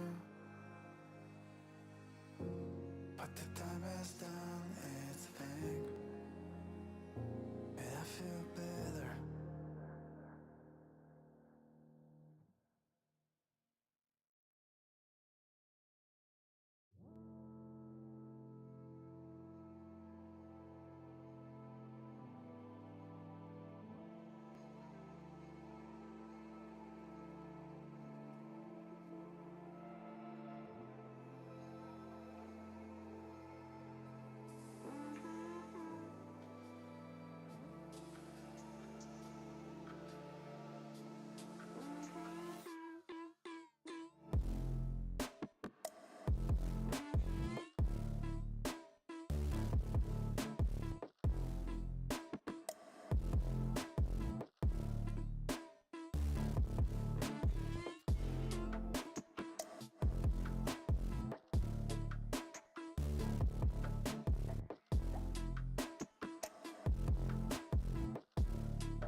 I've been thinking about your love tonight. Two hearts gonna make our worlds collide, baby. I just wanna be the one to treat you right. Two-step in me, baby, slide, slide. I've been thinking about your love tonight. Two hearts gonna make our worlds collide, baby. I just wanna be the one to treat you right. Two-step in me, baby, slide, slide. I've been thinking about your love tonight. I just wanna be the one to treat you right. I've been thinking about your love tonight. Two hearts gonna make our worlds collide, baby. I just wanna be the one to treat you right. Two-step in me, baby, slide, slide.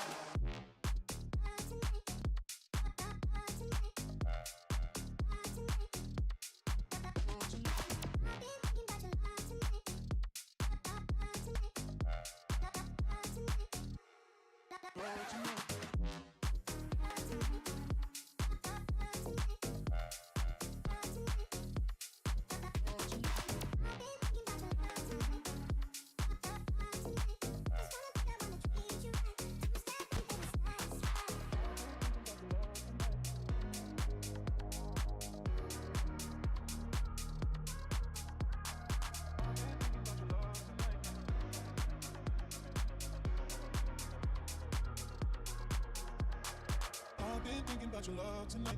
Two hearts gonna make our worlds collide, baby. I just wanna be the one to treat you right. Two-step in me, baby, slide, slide. I've been thinking about your love tonight. Two hearts gonna make our worlds collide, baby. I just wanna be the one to treat you right. Two-step in me, baby, slide, slide. I've been thinking about your love tonight. I just wanna be the one to treat you right. I've been thinking about your love tonight. Two hearts gonna make our worlds collide, baby. I just wanna be the one to treat you right. Two-step in me, baby, slide, slide.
Whatever happened to make a fool out of me? I was lost in the idea of it all.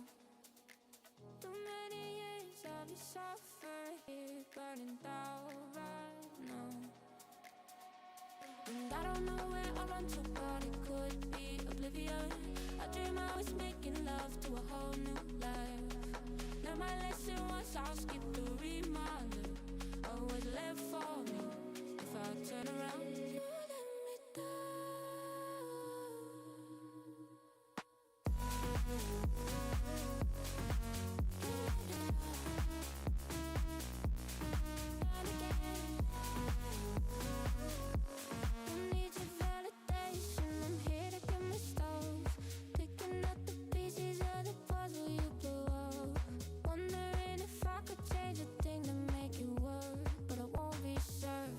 This hurts.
want you close to me.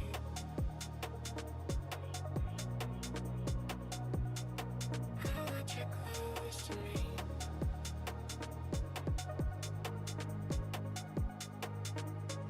Close to me. Close to me. I want you close to me. Close to me. I want you.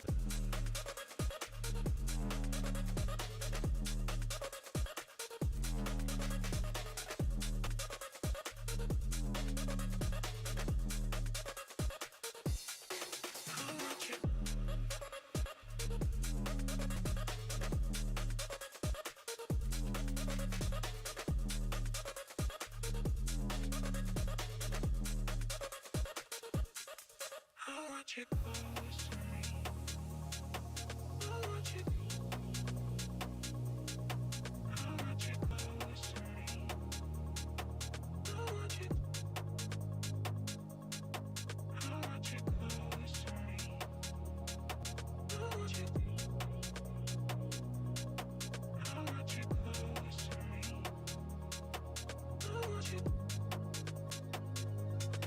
I want you close to me.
making history.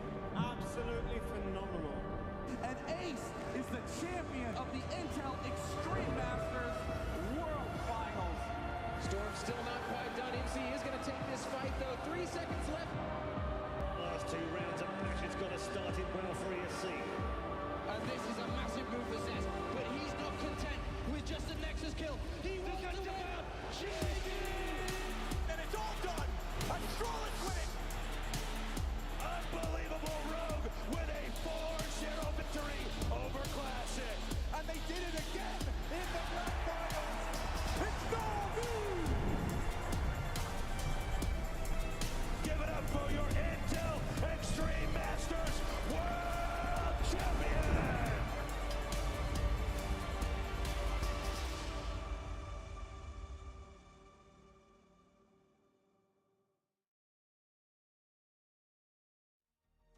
Welcome back to the IEM Rio Close qualifier. We roll on into our final match of the day and one more best of 3 in the lower bracket to contend with. Time for elimination. Time to see who is progressing to the final qualification games. My name's Eternal J. I'm joined by Dwayne as per usual, and we'll be taking a look at maybe some lesser known and more known names now. Absolutely. When I started this qualifier, I thought there was 2 teams in particular that were definitely going out in last place, and one of them was going to be Ursa. But who would have thought in the evening game on day 2, they're still here and kicking. Indeed they are, and they will be up on stream in a short few moments' time. Before we get to that, though, quick look at the bracket, just so you can see how things have played out in the uppers. Of course, you mentioned earlier that HOTU beat out 9. Very, very one-sided game right there for them, and now BetBoom will be taking them on in the grand finals and the upper bracket finals in tomorrow's qualification games there. So plenty to look forward to the CIS derby up there. Meanwhile, down in the lower bracket, we shift our attention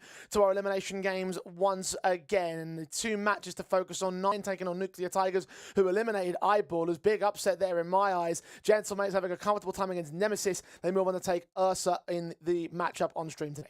What's been so crazy in day 2 is how many 2-0s there's been. I think across day 1 we were getting overtimes, 3 map deciders, and yet we've come in with refreshed minds, with teams looking to really challenge, and instead upsets are coming through. And I look at this one for Gentlemates as a draw perspective, and surely the Spanish are looking at this thinking, right, this is a good game, get the confidence in, let's move into the lower bracket game tomorrow. Indeed, on paper they would be the very, very heavy favourites, but Ursa have shown some major surprises. Again, you saw that bracket and what they'd had to do to get into this position here. They beat out BT Game in the first round, stunned the Eyeballers, and it finally took BetBoom to take them down. And that was still a 13-11 opening map, so it wasn't the easiest of affairs for BetBoom for the most part.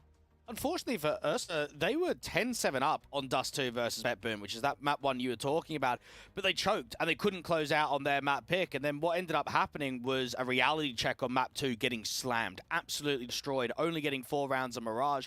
And now you're going up against a Gentlemate side who, I would say for the better part of 12 months, have been a high-end Tier 2 team. They're edging the conversation of a Tier 1.5. They're getting international LAN opportunities. They want to get here to Rio. So with Ursa in their way, they shouldn't be challenged. Yeah, most certainly. I mean, look, they managed to get a win during the bounty, which isn't the most amazing thing in the world for, considering that there's a massive sort of tournament on there, but considering the format that you have with the brutal sort of selection basis, like, you have to sort of give them credit for making it, even with that one good win in such a high caliber event. And as well as that, obviously, in Bucharest, we saw them out there as well. We saw them in China for the Perfect World Challenge. All these sort of like big sort of international events the Gentlemates are playing, not the highest caliber competition, but Rio could be one of those big steps along the ladder. And they've proven it before, even in different iterations. I think back to Movistar Riders before we saw players getting poached basically to larger organizations. They were a staple at Tier 1 and they want to get back to that conversation. Now we know that Ancient is the permaban and Dust 2 is a permaban. As for the picks, a lot of Overpass picks have come through recently from Ursa, so they're going to get that as a decider. And they're going to go into Mirage, which has never been picked in a best of 3 in the last 3 months from them. So a little bit of a curveball, trying to go into a punish because it's weak from the Gentlemates. Nuke coming in was very good in the last couple of series. Day 2, we've seen a 13-7 13-7 of Nuke and a 13-9 of Nuke against Nemesis and Gen 1. So I look at that Nuke with absolutely pure security that that's going to be won.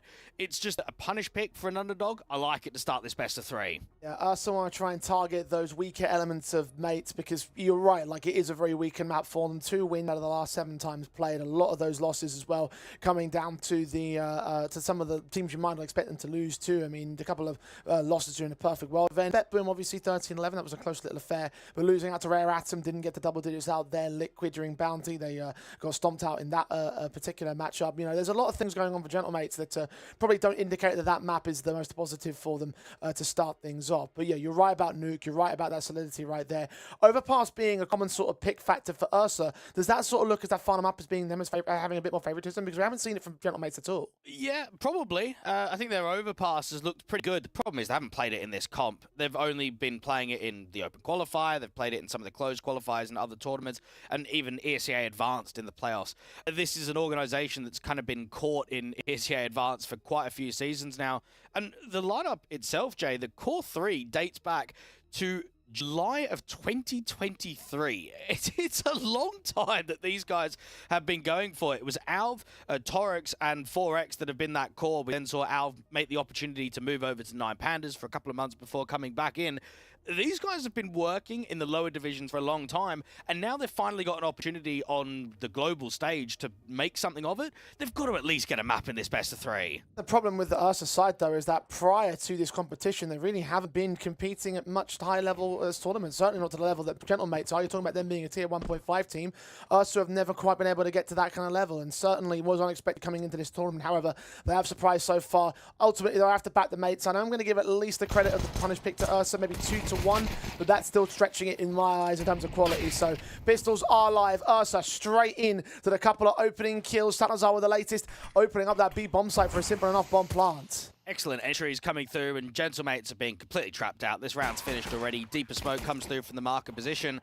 And while there'll be a lot of players that are unfamiliar on this Ursa side, the one person in particular that's very well known has to be their head coach, Jay, and that's Jo, someone that was a staple in Tier 2, has nearly 1,500 maps played on HLTV, as a guy that represented the Nemega organization for about 4 years. He played on K23, he played on Prosto, he played on OneWin, and he's now come in for his 2nd ever coaching gig, and look what he's done to Ursa already. He's been able to get them on day 1 to upsetting best of 3 teams.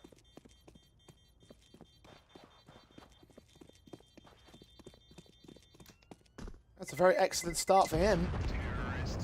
Excellent start for Ursa into the pistol round.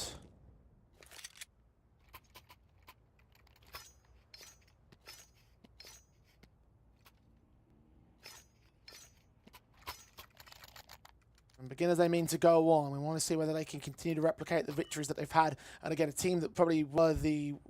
I would say probably the team that you expected to have lost out the most in terms of the field of competition right here.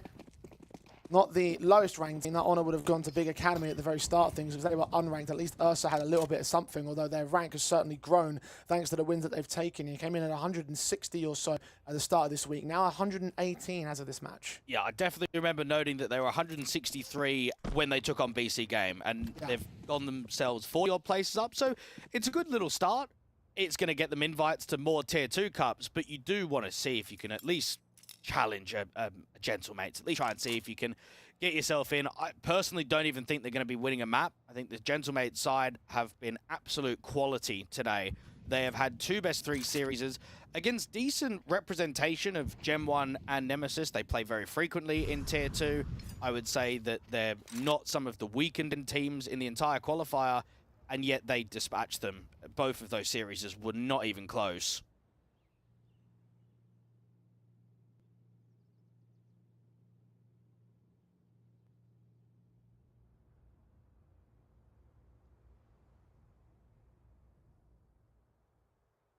Five seconds for Ursa to make their move. Their pistol was pacey, but this follow-up second has been a very much slower affair.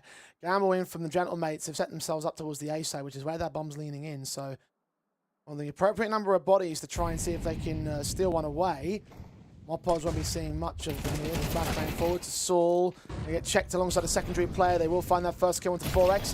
One carry is seen to the crossfire. They can still get the kill back on Dean. Martinez scout will deal with Salazar. The player inside that corner, Davigi, just going to catch off the individual. Upgrade to the AK as well. Take down Torox. And now look for the last man of Alv. 10 seconds. Needs to prioritize that plant. Looking for his contact. Will get that quick burst to the head. And 4 seconds. Martinez knows he's got to play for time up here. His scout's still at close quarters. The USP's pulled out. He doesn't get enough damage. Alv will just clutch around for Ursa. Oh, that's a good clutch, because that was very well played from Gentlemate. They've got themselves a good read. Everyone's playing a tight crossfire, especially with that bait and switch that's going on towards A main. And once they get it into the 2v1, unfortunately, that stairs player just gets a bit trapped. I think that if he was able to repause into jungle or maybe get towards connector, they could have played a little bit more time on it. As soon as he gets stuck into that corner, he has to just fight against him. And then Martinez knows, rather than just trying to run him down, let's get the pistol out, let's try and make sure I get the kill as soon as he gets off of the bomb. That was very tight, and with how much damage was done in that last round, Alex is going to look at it as an aggressive buyer, something that you're going to see in the entire best of 3. Every time it's a bit touch and go on maybe a reset or a potential buy is on the table, they love to force it up. They love to try and force the reset. So maybe anticipating that. They just took a tactical timeout off the back of the second round. Not too happy with how many players went down.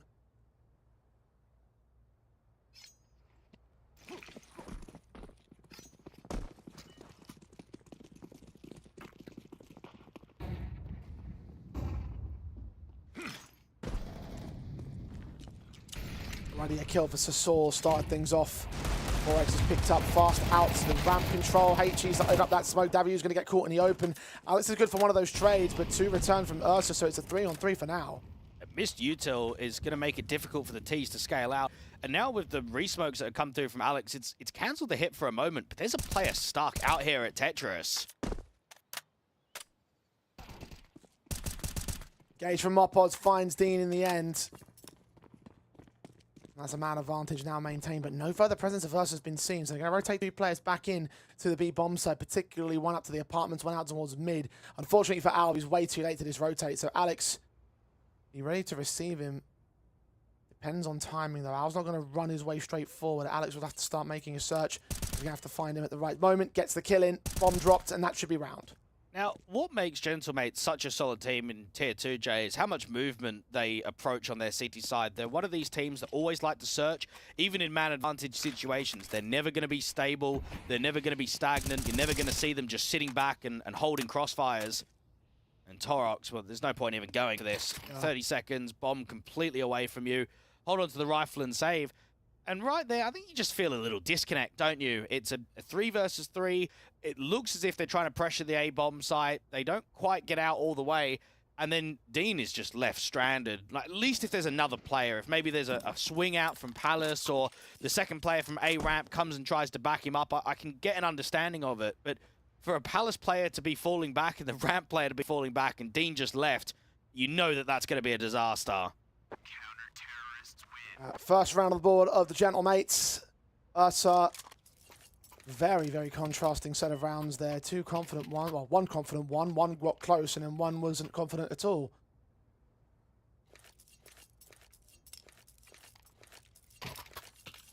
Galil will stay in from Torox. He passed that off to his teammate. I believe it's going to go over towards Dean.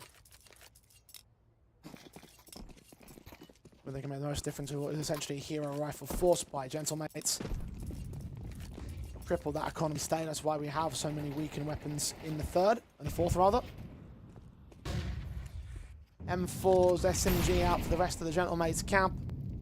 Expected the round win for the Mopos, creating straight down into the Insigne. Salazar's just going to push ahead of it. They weren't ready for the man to be so close.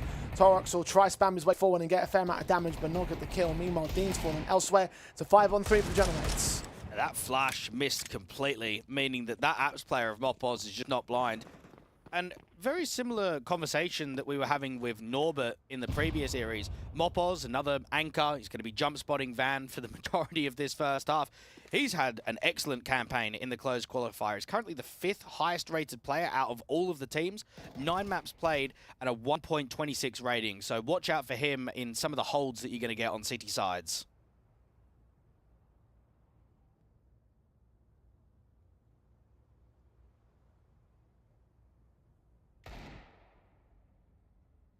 Martinez with the latest on Alv, and Torx will drop that bomb. Nice $600 kill from Oppos, 1,200 total in the round. A very confident take back from the mate's side, what should turn into a third as well. Ursa don't have the cash to force the issue. For half buying also doesn't make sense here either.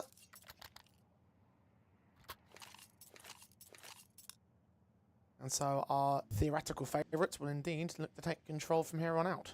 I know a lot of fans of Tier 2 always like to speak about BTN and his nearly 10-year tenure out of Specifically, Nexus. you like to talk about No, that. but people like longevity, don't they? They like loyalty to an organization, to a squad overall. And one guy that has done that is Mopoz, because he started on Movistar Riders, moved over to Koi and Gentlemates. It's been the same iteration, the same team. It's just moved orgs. And he joined on the 24th of July, 2017. And we're now in January of 2026. That's a long time to not sit there and go for another offer, because it's happened with some of these guys in the past, hasn't it? Alex decided to go over to NIP and then return. Martinez decided to go out to South America and play with 9Z before returning. He's been there since the word go. And through some of the highs and lows throughout the history of this lineage, if you will, back during the days of the ESL Masters of Spania. I remember him winning a 2017 season back with Movistar Riders. First appearances at Pro League, Challenger, IEM Cologne, obviously, that famous top 4 run that no one saw coming.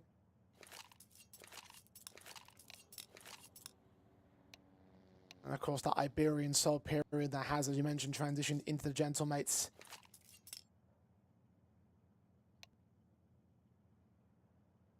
Knowledge that he's tasted that tier 1 potential in the past and done very, very good things with it. There be another opportunity to make Iberia proud again at IEM Rio. Certainly would be a appropriate place to go.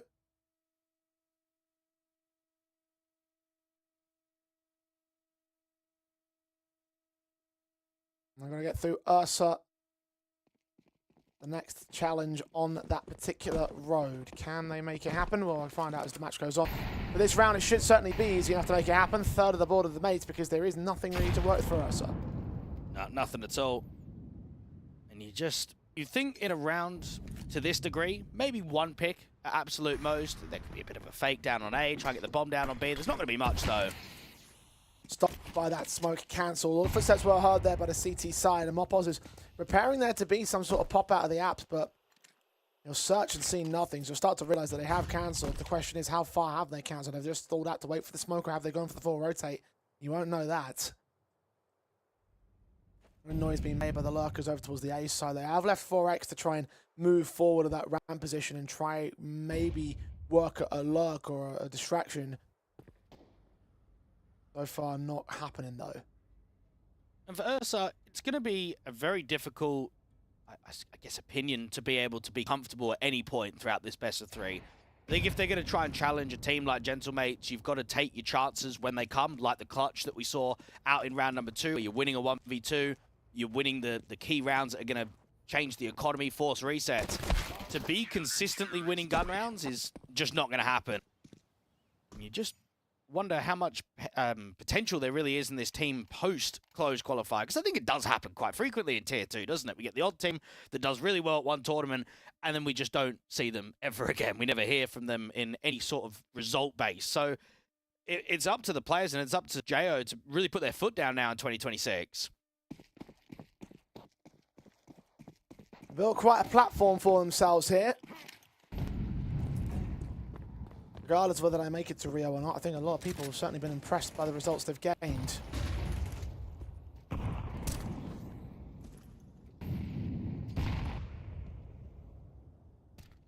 AK is back for the Ursa side to try and apply that potential. Giving away information towards the Gentlemates side here. That flashbang throwing them off. And there was the missed window smoke there, actually, that just faded away. It's pretty opened up. No one from Gentlemates really able to punish that, or not opting to do so. Ursa, therefore, will not go down early. Free smoke towards bottom connector means that Gentlemates are just going to deny that map control for a good 20 seconds or so. They've got themselves a very good read. Mopoz, who's been aggro in the apartments previously, has done it again. He's taken all that space away, so it gambles the rotation, doesn't it? They're not even going to leave a short play. They can keep 4 defenders on A now. less of a gamble and more of just information plays, really. 4 players total on the A defensive as Ursa seem to lean into that position. They've got the smoke at connector. Block off vision for Sasol, so we can't get any kills out of mid, but it might not matter when it comes to the execution. That may be where mates find their most success. WG will be first up to task, though. He's trying to read this smoke that has been put in towards the mid window and ready for Ursa to make their move. First contact is key, and Sasol gets an ease kill. Dean caught in that corner. Martinez waiting for more players, waiting for more presence, and they are taking their sweet time with the action here.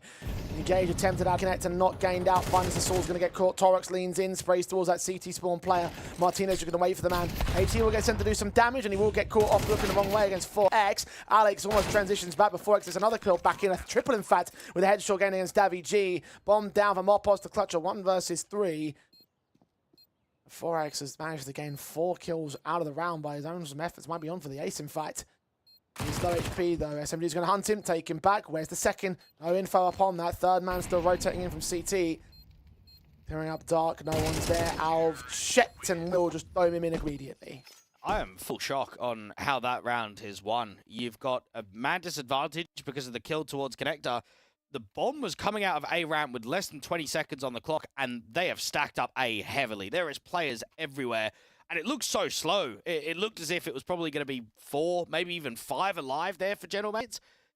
And instead, just a few timings. You've got players looking the other direction, swings coming out in the open, and of course, good connections in from 4X, but I gotta be honest, I didn't like the way that round looks, even though they've got themselves out of trouble. If that happens consistently, then I'd back Gentlemates to be winning more rounds.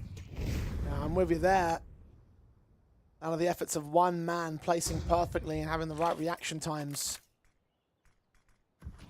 That's all that made the difference in the round. And if that man gets traded at any point, it would have been a Gentlemates round. Fight from Alex kicks things off again. 4X going to try to see if he can make a difference. He's going to get caught by a secondary player, though. Being tagged as well. Salazar kicking Mopos back from that smoke. Alex going to start swinging forward. Close quarters. 4X pre-fires the angle. Takes the man down. Advantage now tips the way of Ursa. He's making the biggest difference right now for the team. Ursa have got a lot of space, and with the map territory into mid, especially with the player up towards top connector, they can just play the time on this, wait for a reposition. So Saul is potentially exposed if he jiggles too wide. At least he sees 2 players towards connector and 1 to jungle. That's all 3 now known. Davy takes down Toros as he goes falling. They've got all the info required on the Gentlemates. The Orpa's going to start to move forward and try and see if he can read onto where that bomb's made its way into. He snuck past the gap in defense as Saul's left, and now he's starting to consider that CT wrap. They will check for it. He'll spot, he'll spray, he won't get the man though. 4X on 5 health. 26 seconds for him to lead his team into the bomb site. Bomb right behind him as well on Dean. Orpa seen, spots one himself, looks back on for the second shot, but caught, continuing to move. Now pressure by Salazar in the back lines over at the apartments. 15 seconds, he can't hold on for long, and Davy G's left alone to do it all. Well, that's going to be annoying for Gentlemates because they read that round, didn't they? The Orp's already on rotation back towards B. You've got your CT rifler that's pre-aiming the murder hole, but you're just losing key fights. And perhaps that's how Ursa get themselves over the line to a map win or even to threaten the series, is individuals stepping up. I mean, this is another multi-frag round from 4X. That's a guy that has the most amount of maps out of anyone on this side at 131. So it's not many. None of these guys outside of Alv have played at a decent level, and even talking about that for Alv, he wasn't on 9 Pandas for very long. So while he maybe got a taste of playing at the top end level of Tier 2, it was only for about 4 or 5 tournaments.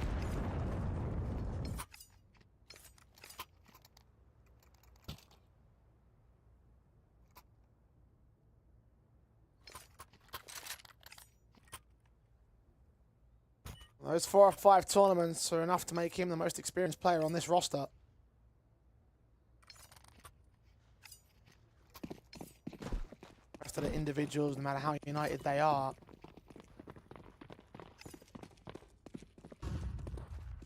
very low levels of competition in their history, and especially as a 5-man unit.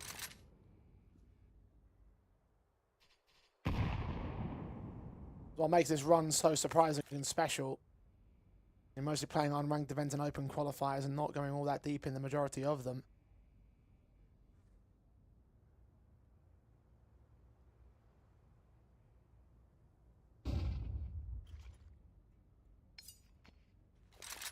Ursa have still managed to shock everyone.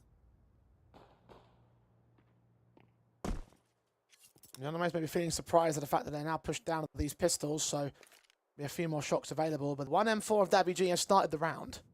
Now there's looking like a gamble rotation. Alex is going to start coming out towards B. Davy G with the M4s coming over too. Ursa have run into quite a lot of stacks in these first few rounds, and that re-smoke timing is really good. Good calls being made by the Gentlemates.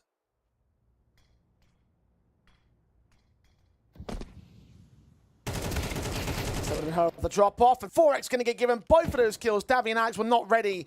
M4 is lost to them. Mopos is Zeus. Needs to get this shot in immediately, pick up that AK and apply it to perfection. Salazar indeed will go down. Transition to the second, not quite as plausible. 4X with a triple in the round. It's a Saul and Martinez nowhere near B. Bomb will get picked up and planted. Good effort for the mates, but one man again making the difference for Ursa.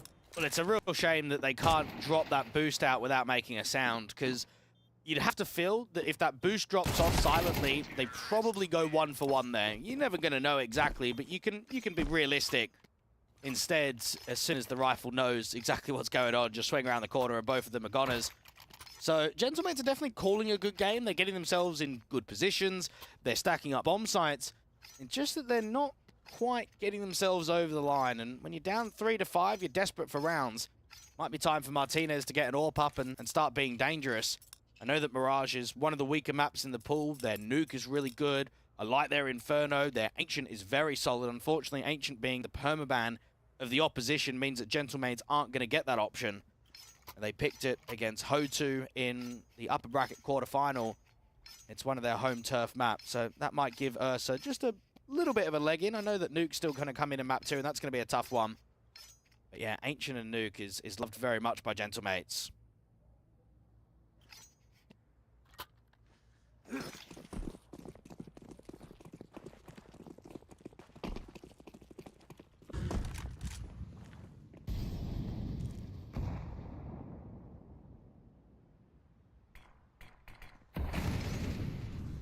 Mirage certainly loved by Ursa.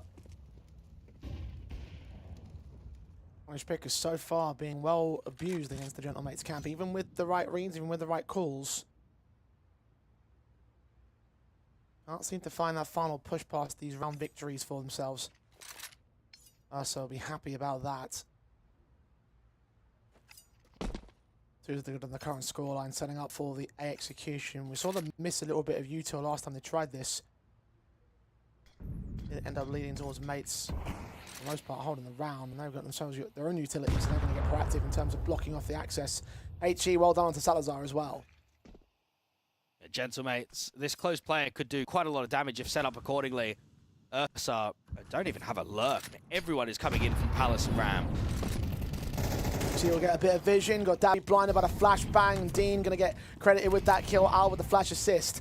So Saul on the stairs, seeing a player. Timing on the flash is so well poised, however. Alex is forced to take a kill out towards Connector instead, so Torox is going to go falling. 4 on 4 as a result. Nothing more to be held here. Mate's been held behind the utility. That utility is starting to clear, though. 4X needs space, and Alex is waiting for it, but it's still a banging shot in from 4X. He's hitting some absolute blinders so far. 2 on 4 now. Mopos, we heard back there at CT. I think Martinez is already running, though. Mopos sticking around for the exit, but finally will look to back out of there. So a 6th round for Ursa. And it's already such a better Mirage performance than what we saw in their previous best of 3, because they took on Bet-Boom, they won Pistol, they won Anti-Eco on the CT side. It ended up being a 3-2 lead, and then they lost the map 4-13. So they maybe contested the first few rounds of the map and then just got chokeslammed, got absolutely pumped. Whereas here, they've taken some clutches, but they've also taken some linear rounds that have had a bit more success behind it. Martinez and Mopos desperate to hold on to these 2 rifles. They should be able to do so. Ursa get themselves up to 6. Terrorists win. Indeed they do.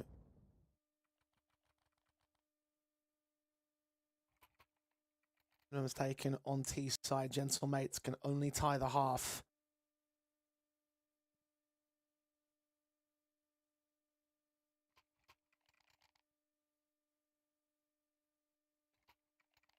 Max lost bonus. They're going to half buy around the 2 saved rifles, so they might have to just concede the half outright and start focusing on their T-side basis.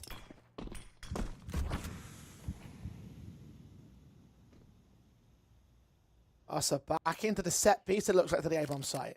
They've kept it pretty simple across the majority of rounds on this T side. Set executes, pack and group quite heavily, not try and default too much. And this time they're running into another trap, but will they run into the rifle? Ryan to Martinez's AWP, with 5-7 being the close support of call, and he actually gets one of those kills out of it, alongside Martinez at a double, a triple in fact for the big green gun, and he has made the difference this time for the mate side.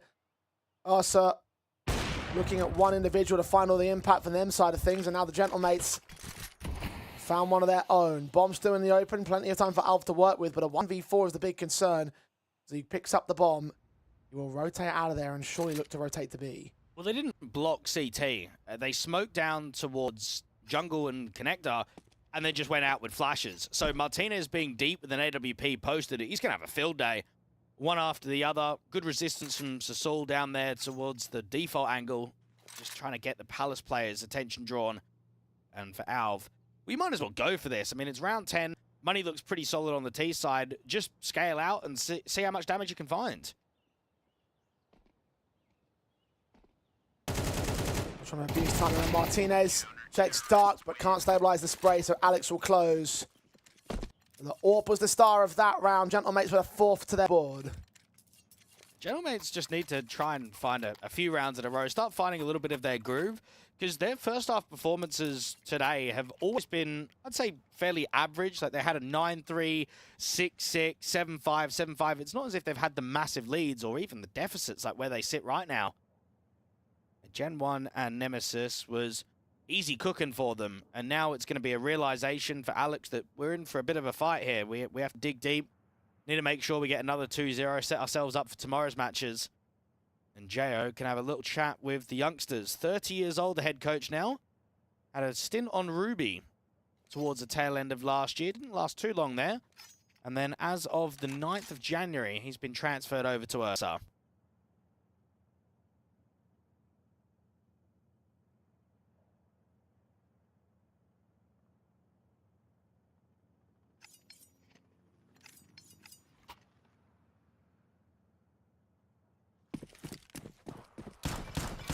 They're going to try forcing their way into round 11, leaving not much for round 12 in the reserves.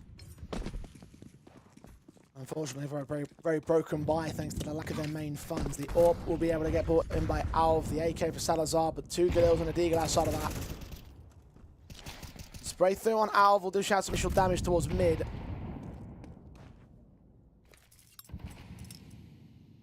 Gentlemates, though, just prodding away at Ursa, forcing them back a little bit from their initial defaults. Well, I'm surprised that they're defaulting in a round to this nature. When you've got the weakened buy states, I think a set exec is the way to go. I think they've looked more threatening in the execs. The more that they've run the clock and got themselves in late, 20, 30 seconds, getting into a bomb site, they've looked a bit panicked, even at times when they've come out on top. So when you're on a round where you've only got 1 AK and 1 AWP and then everything else is limited, it's going to be difficult to default your way into success.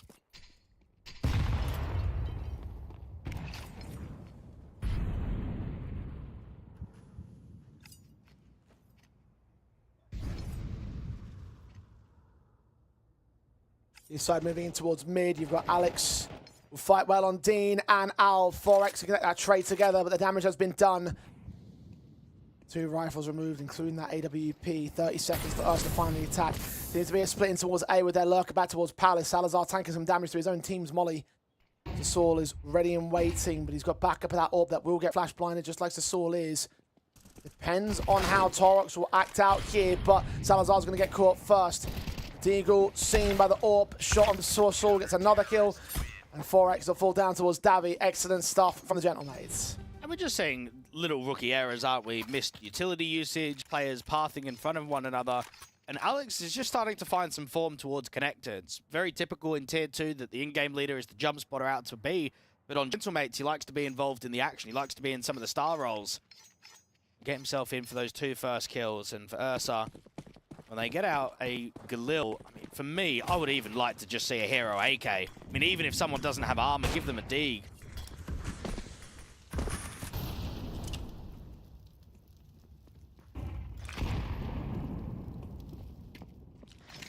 Particularly 4X, who's been mental with the AK so far. Could make the ultimate difference in a round like this, and Dean will be at least turn that Galil into a kill, but he's traded so quickly. Torx to follow it up onto Saul. An advantage for Ursa, who now have full control and access to the A bomb side. That bomb's still going to make its way in, though. This is where Alex can still be a bit of a nuisance towards Connector. If his teammate of Martinez, they can link up, because they've got to try and get the bomb down, even with the security of CT. Alex tried to prod above these stairs as well, so he's hunting for these T-side members. Will find Alv for it. The HE on Firebox is irrelevant now.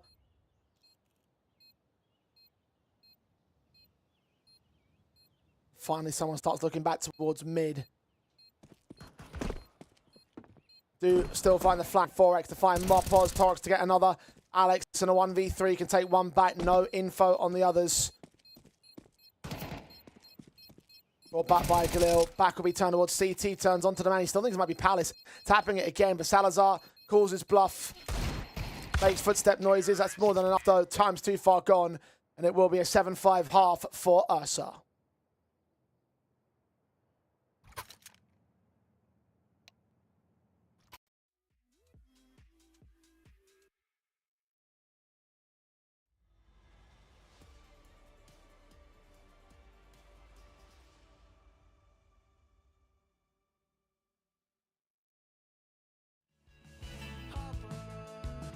Says that he wants to try everything.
It's been a battle and a half for Gentlemates and Ursa as both sides want to give their best and all. Gentlemates have come out just slightly behind the Ursa side though, with one individual 4X stepping up to the massive amounts of rounds and giving them their 7-5 lead going into their CT side. Gentlemates now go to their worst half of this map. A punish pick by Ursa. They're going to need to find something special to bring it back. It's definitely looking promising for the underdogs, and the first pistol or even the first gun round might be a keen example of what sort of scoreline are we looking at. Are we going to get a 4-13 loss, disaster like BetBoom, or are we going to get an overtime win like they had against Eyeballers? Well, we know it's quick and it's fast, so Saul has to try entry and deal with this jail player. Flashes are very well timed on towards Salazar, so he might get caught disadvantaged indeed. Saul will draw out first blood. Dean, unfortunately, unable to hit his head, so Saul ends up with a double, a triple in fact, as he extends out towards Alv, looking for the quadra on Torox. Right around that corner, that USP is good for a kill, not for the second. Mopos keeps the trades running, and as great as 4X has been, he's not going to be able to clutch this one. Pistol win for mates. Ursa just being completely overpowered out there on B, and the utility usage was good. The entry pathing was even better, and Saul, he was just running out first entry and just bang, bang, bang, shot after shot, kill after kill. And we see Gentlemates get themselves up to 6. Now, for Ursa, they've got to make a tough decision here. Do we want to force buy and try and hold on to the lead, or do we just want to keep it very safe, USPs, try and get the rifles in early? Terrorists win.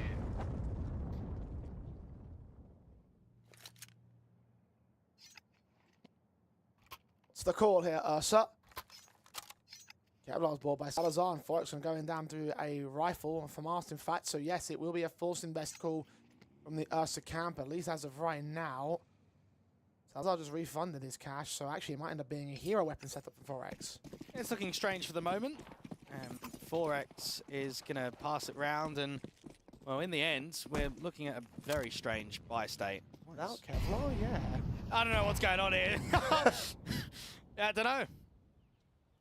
Oh, he's boosting Alv up, so I guess it's to initially prod in the hopes. No, there's no guess. I don't know. I don't know what's going on here, Jay. This makes no sense. We'll see how it works out for him. He's going to be having the headshot angles against the likes of Davy G, who gets hidden behind. Dean follows up with the USP. Oh my god, it's about to work.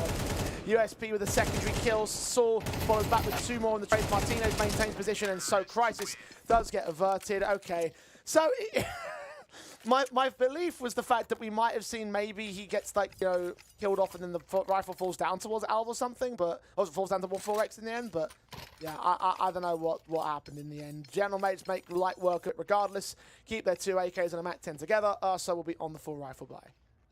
And Gentlemates have got to get themselves in a state now where they put dominance on the table. Because I think the majority of that first half, while they were looking like they were reading the game well, they were certainly being outclassed individually. And I get the feeling that once they get rhythm of a few rounds in a row, that's when they can just take over the game and just employ all that pressure against the underdogs. We've got a set piece coming out, and not much of a defense on A directly. I'm going to take 2 players in from mid very quickly. Fifth man's going to go ahead and join them. The flashbang's going to keep them blinded. Dean's going to see nothing, of course, and neither can his teammates. Bomb's now on site. They are trying to extend towards CT, however. Bomb plant will be secured in the interim. 3 rifles to maintain the rest of this round for the Gentlemates camp. They still have a ball in MAC-10, one of which will be making their way down those stairs for Alex. Davy going to flash him forward. Is Salazar going to be ready for this? Will his teammates be ready for it as well? They turn away from. It's just 1 flash forward, no secondary feed. Second one goes forward. Alex gets 1. Dean with a returning frag. M4 of Dean follows in for the second. Now Davy needs to hold the defensive against 2 players. 1 picked up. Mopos strikes back towards connector. Davy hits his double, and Mopos doubles back the same. So all goes well again for the Gentlemates. I think that's where they need to take a tactical and chat to Jo. Just relax a little bit. You're trying to take mid. You don't have much of an A defense.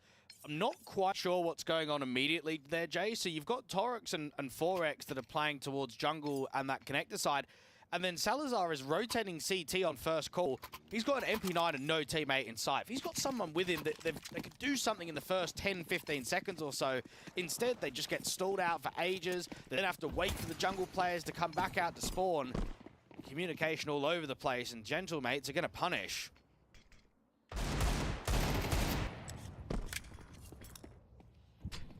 That they are. Well done for the 8th round, and lead now gained for the Gentlemates. First time in the early few rounds. Davy G, straight shot onto Dean. Torox's Deagle is good to return fire, and a second onto Saul. USP of 4X starts moving closer, and not quite ready for him, although Alex deals with the run and gun. It's a 3-on-3 result here.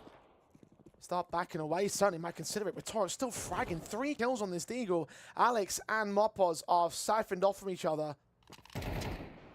They're worried about another rotator. That Deagle's still looking to be deadly for Torres. Mopos has made himself known. Alex, as he backs turned towards him. Scout jumping for Alf, seeing nothing. Salazar now challenging onto Alex here more directly. Mopos tries to find the angle of attack against Torox. Seeing the player at short, Salazar takes that AK, drops that bomb carrier into the A site. Mopos can punish one player. Deagle now known. 40 seconds to try and make these 1v2 happen. Struggling at close quarters, takes a leg shot to that Deagle. And look at Salazar running the hell away, trying to get to reposition on the A bomb site because Mopos have to go there himself. Yeah, try and get all the way out to that bomb. Salazar is in a really good pause because he can just wait for the bomb to go down. As soon as he hears it going down to A, he can then swing out from Palace. It's so unorthodox as well, because where will Mopos even expect him to be at? He should smoke himself, though. As soon as he gets close towards the site, Mopos should smoke put the bomb in the smoke. Gonna fake it out. Gets caught. Not expecting Palace in the slightest. Didn't plant inside that smoke like you expected. And Ursa will be on the board in the second half. That looked a weird round overall. You run into a gamble stack, and I think they're doing quite well with the pathing. Torix just gets 3 with a dig. Like, I don't think you can be critical in that round when you're seeing a bit of X factor like that. You just have to almost forget about it and move on. But it's a scary trait because we've had quite a lot of high impact rounds from Ursa in both the first half and the second half.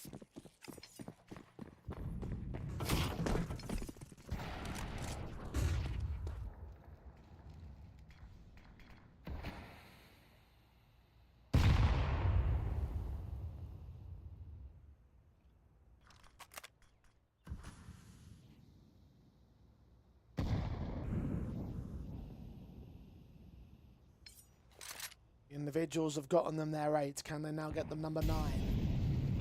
Setups may well do so. Gentle Mates have been crippled off the back of that 1 round alone. Small amounts of damage were done in the previous 2, so Orp and AK for Martinez and Davi G, a little for Sasol, but the Mac 10, Tech 9 and Mopos and Alex, those are the big concerns in this round. A lot of space out to mid and not much of a defense to fight against it. Got a minute on the clock. Martinez is scaling, which means connector can be exploited. Expect a B split to come on here. Davi G to late lurk into window late.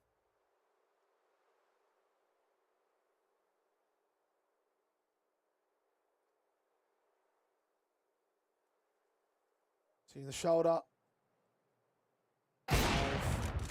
Good shot on Sasol. A very good ding back on Alv himself, but he's alive.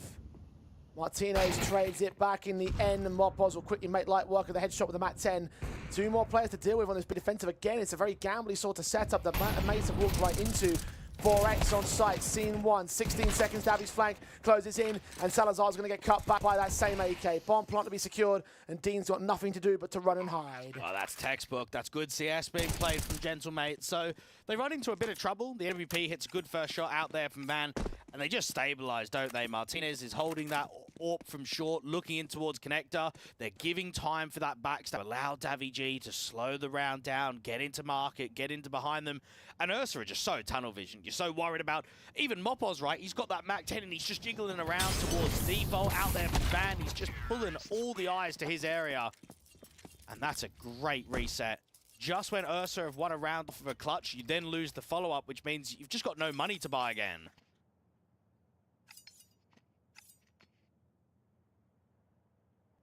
No, not at all. It felt like Gentlemates may have lost out their control of their economy state. It may well tip the other way. Third and final tactical called in by the Ursa side in the meantime. They've been very liberal with their usages from even the 3rd round onwards. Well, I think if they buy here, they lose the best of 3. Salazar's bought an M4. They tried the hero rifle setup before. It didn't work out. Admittedly, a bit of an odd hero rifle setup.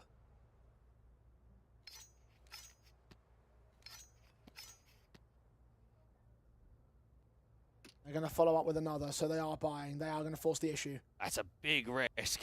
This is a tough call to make because you can't exactly reset your opposition. The buy does not look great. Alv, the best player on the team that's been performing in the majority of best threes. He doesn't have an AWP. This is a Hail Mary call if I've ever seen one. Alv's still going to make that M4 apply. Kill off onto Davy G, kicks things off. He's caught out alone in mid beyond that smoke. No support, no trade potential from the Gentlemates in that one. They can fly back to the A-bomb site instead. We've got Torox, Forex, and Alv now repositioning to join his teammates and bolster up this site defensive. They seem to know where mates are going to execute towards, because this is, I think, the third round or so that the majority of CT forces have been on the bomb site before mates go for that execution. The lurking's been really good, though, from the T side. We saw it in the last round. You've got the late lurk from Alex trying to come up from connector while this emphasis is coming through from A. Fourth man on the way in from that B bomb site as well to join them. Player moving up towards mid. Alex, can he get that tray back onto that mid individual of Dean? I don't think he can see him just yet, so connector presence instead starts to focus for the split of play. No one's really watching it. Alv does turn towards him. Mopos will go down. 4x close to the smoke. That bomb's looking to make its way out here. 35 seconds, though. Very low on the time. I think they're just saving now. They probably realize there's not much in this. Let's hold on. Let's not get ourselves into just a farming territory. It's a good kill there from Sasul, but I don't think it's going to send them in. Just the re-smokes going down towards A, and it was Davy G losing the fight so early on, wasn't it? He was trying to go aggro mid and just get spammed up by the window player of Alv. Ursa haven't even had to hold a defensive there. And considering that they really only had one smoke left, as soon as that went down with a 40-second marker, there was no more util to block, and it was so weak on weaponry towards that A bomb site, but Gentlemates don't want to try and brute force it.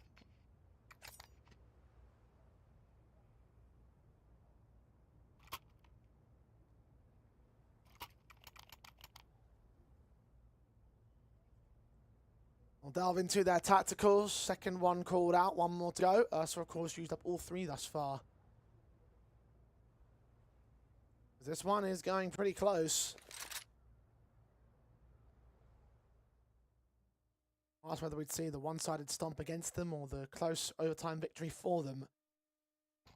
It certainly won't be a one-sided stomp, at least not to the extreme that bet boom applied to them. Can Gentlemates still edge them out of the win here on Mirage? Can they still deny the punish pick? They've held their own, they've held their nerve.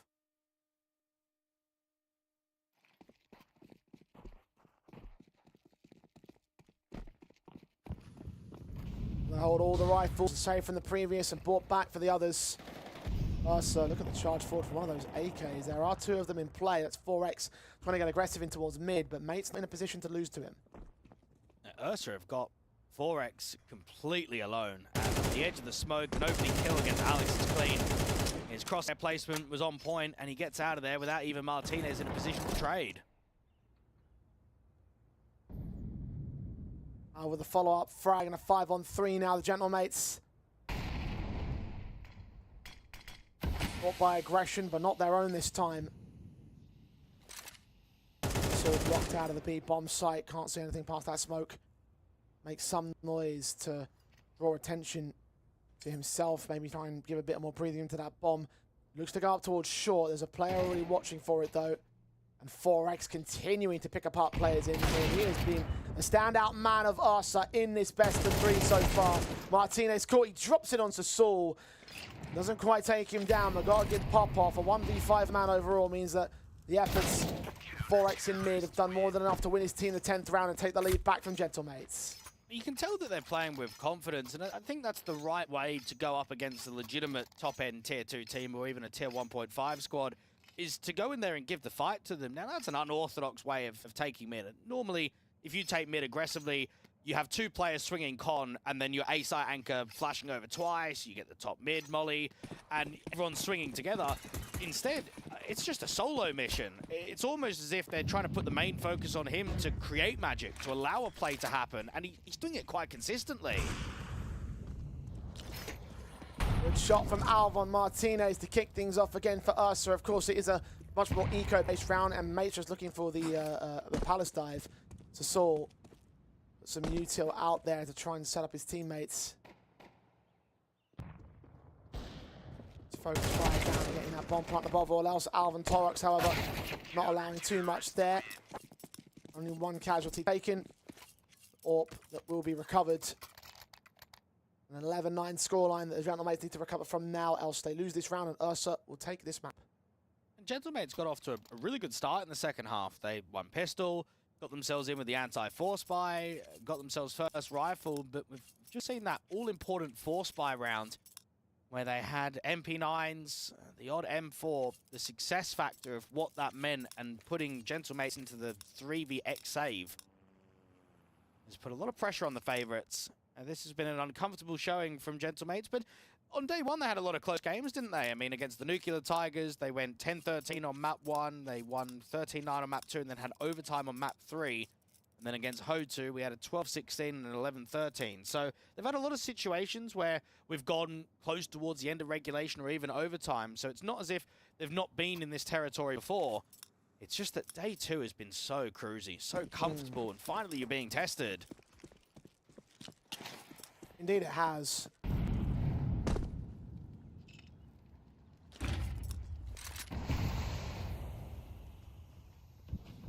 Test comes from the most unlikely of places. Ursa continuing to show they've got some serious potential behind them, mates.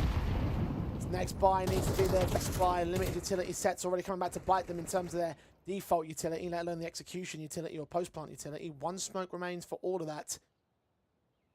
Same with the HGs and the mollies, and only a few flashbangs to spare. Martinez start working his way up short as Davy catches a kill on 4X, a kill towards the bomb site. Only a few inches away from being spotted. Davy, what an adjustment that is. And that should take control of the site in the round now. What a lurk from Davy G. As soon as he gets out there in top connector and stairs, you just know that he's on to make a play. Gets himself the first. He's disciplined to not overpeak for the second. They've even got a lurk out there towards short. That's another kill from the Galil. That's Mopoz doing. I think it might even be all CTs dropping. I'm looking at the player, Salazar in CT, and then Dean that's trying to get out towards the apartments. I'd love to try and target that economy drop these last couple. Well, Salazar's revealed himself towards CT. The Gentlemates will start to move closer to the murder hole, particularly Alex might be expecting him to pop forward of that.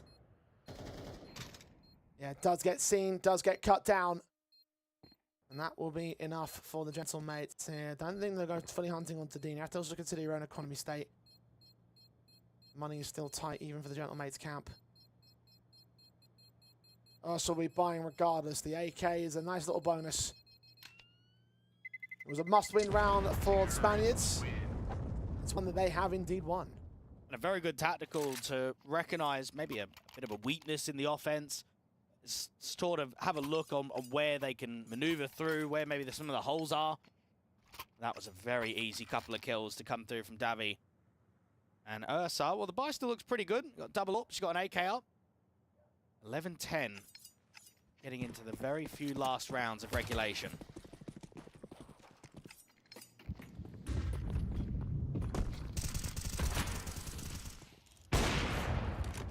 Or shot miss from Martinez. He lands a leg at least of Valve. Not quite the kill against him, and maybe if he had done that, it would make a much more confident basis had to work with. Valve can reposition towards the market over at the B-bomb site and cut a player down. Mopoz dead just outside of the Apps play. You've still got a player towards the front corner. Davy G will try and receive them coming into the market entryways. One plant in the meantime will get secured. It's advantage for Ursa on the retake. And leaving the AWP in the apartments is going to be really good for a post plant because you can just have a lot of protection, and Martinez has already struck. Takes down X4, 4X rather. One player coming in from mid is not being accounted for fully. They've got their hearts and attention set towards that market. I imagine Martinez must have seen some players coming out. Oh, what a swing that is from Dean. Good headshot onto Davy G. Takes out their frontline player. 3v4, making it 3v3, and now 2 with Martinez and Alex responding back the same. Orpa's both firing back, connecting onto Martinez, but too little, too late from Alvin Torox. They have to save their guns. The Gentlemates are on number 11.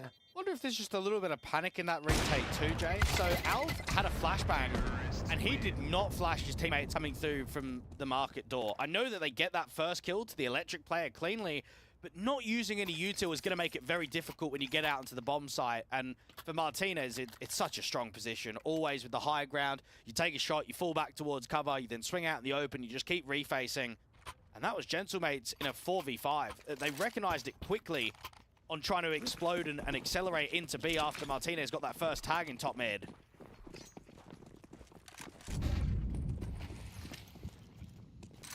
Ursa's strong economy starts to dwindle and wane here. SMG for 4x, nothing in the savings. The Gentlemates to win this one would pretty much guarantee their map win. So much good space out here from Davi. I wasn't seeing him. Waiting for an action. He's waiting for the mates to make a move. 3 players here total in the T side for the apartments. Good counter incendiary, well timed with the flashbang that was sent out there. The Gentlemates didn't commit to the execution though, so they've got time to go for a second pump if they desire. You've already got Alex taking all of short and getting into ladder. So this is going to be a B split, obviously. And they don't know that Alex is out here towards short. This looks very promising from Gentlemates. Alf stands to attention. 60 seconds on the clock.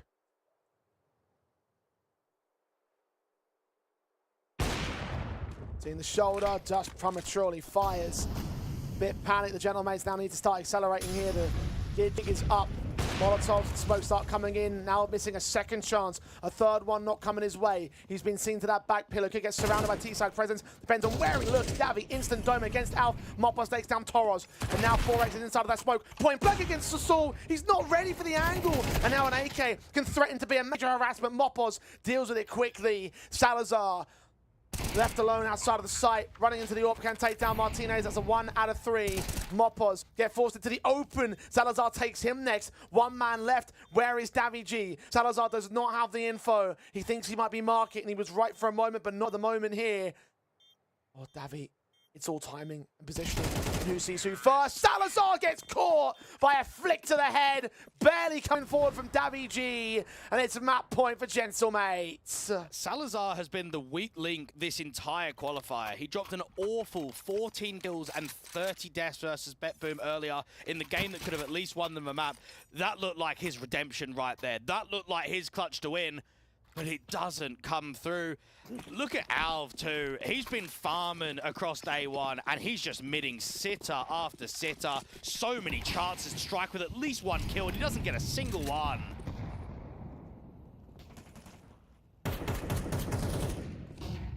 Missed opportunities from a great player. Missed redemption chance, leaving Ursa on the back foot on the buy state, and now for Sasul on the man advantage, finding Torx. Ursa are at DEFCON 1. Panic stations over the Gentlemates.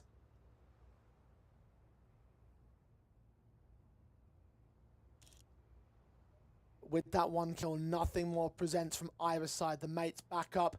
Ursa back away. Might find an engagement in the apartments here. Davi G is going to search for it. 4x is on a weaker weapon though. He still wins the fight though. He has been lights out for Ursa. It's still a superb default, though. It's really disciplined with the overall timing. Alex knows that there's going to be another fight to come from Underpass, and they're starting to scale out A, in which Alv is the only player defending the entire bomb site.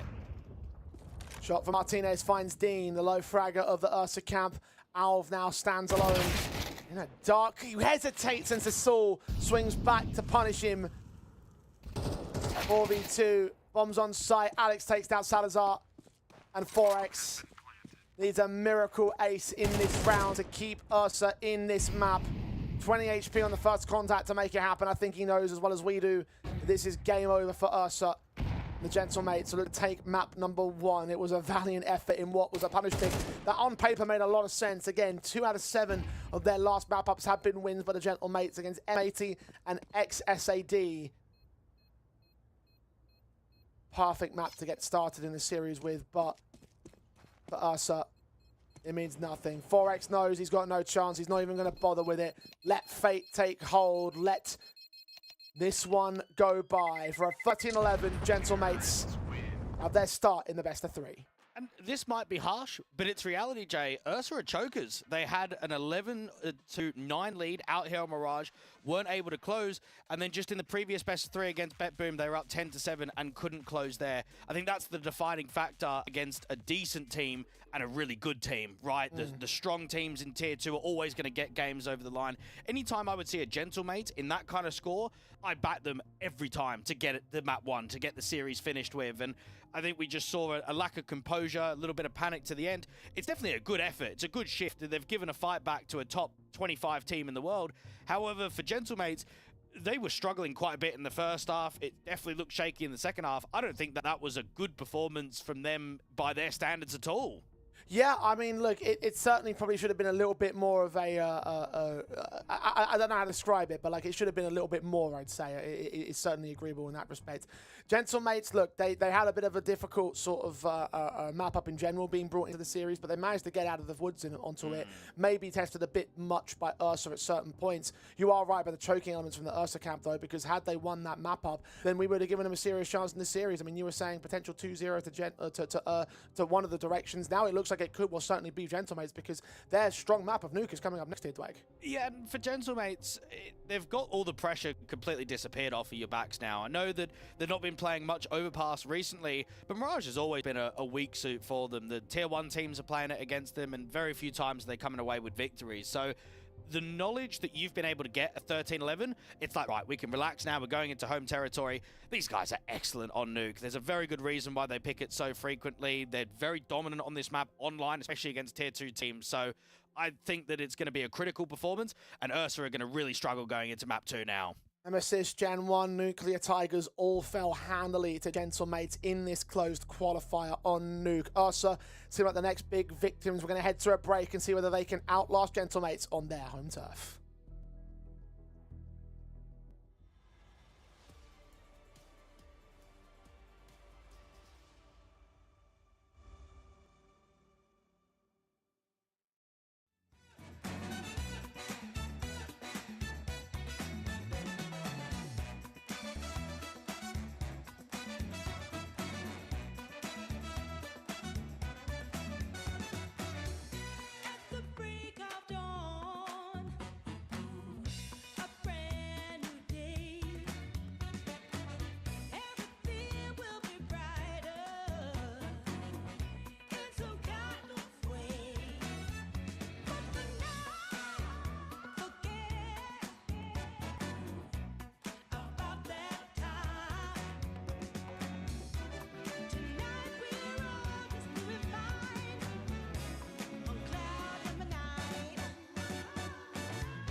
A magical moment, and not every moment can be precious like this. So come on, here's something you don't want to miss.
Pencil Mates did outlast Ursa and now stand to try and eliminate them here from the IEM Rio Global Closed Qualifier on a map of Nuke, which has been pretty much incredible for the Spaniards over the last handful of months. The 6 times played, 5 wins, 1 loss, only loss being towards Team Liquid during Bounty last week.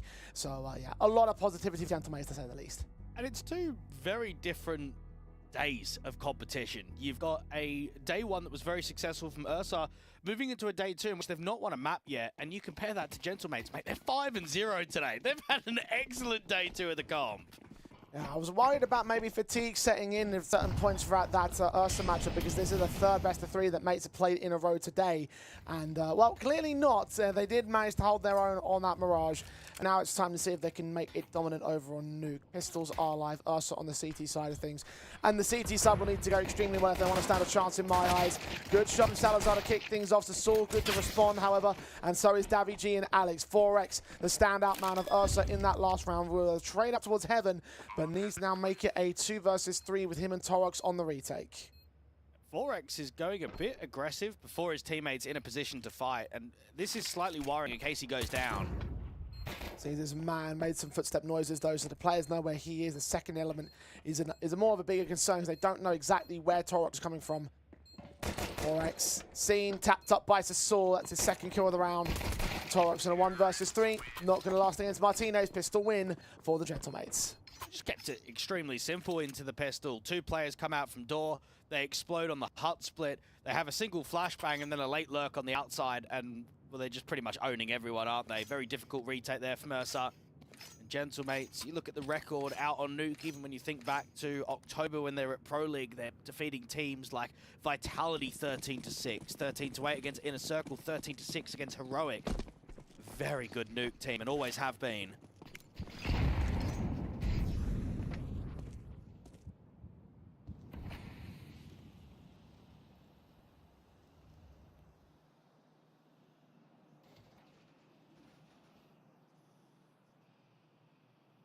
Making that confidence felt on the pistol round alone. Ursa not opting to go for hero rifles this time. Basics of the eco, get towards those guns as soon as possible because again, aiming as many rounds as possible out of this CT half of things. Let's see what kind of damage could be done, if any at all. They have a 5-7 on towards a 4X rather.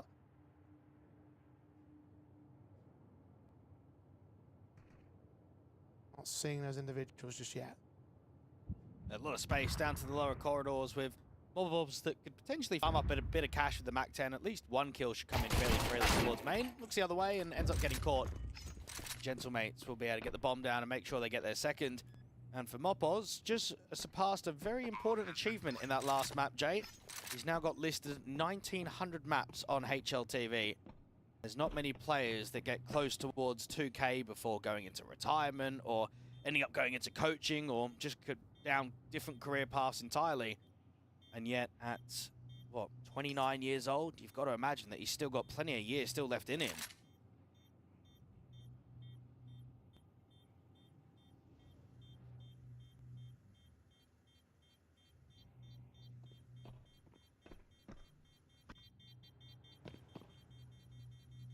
Keep it going.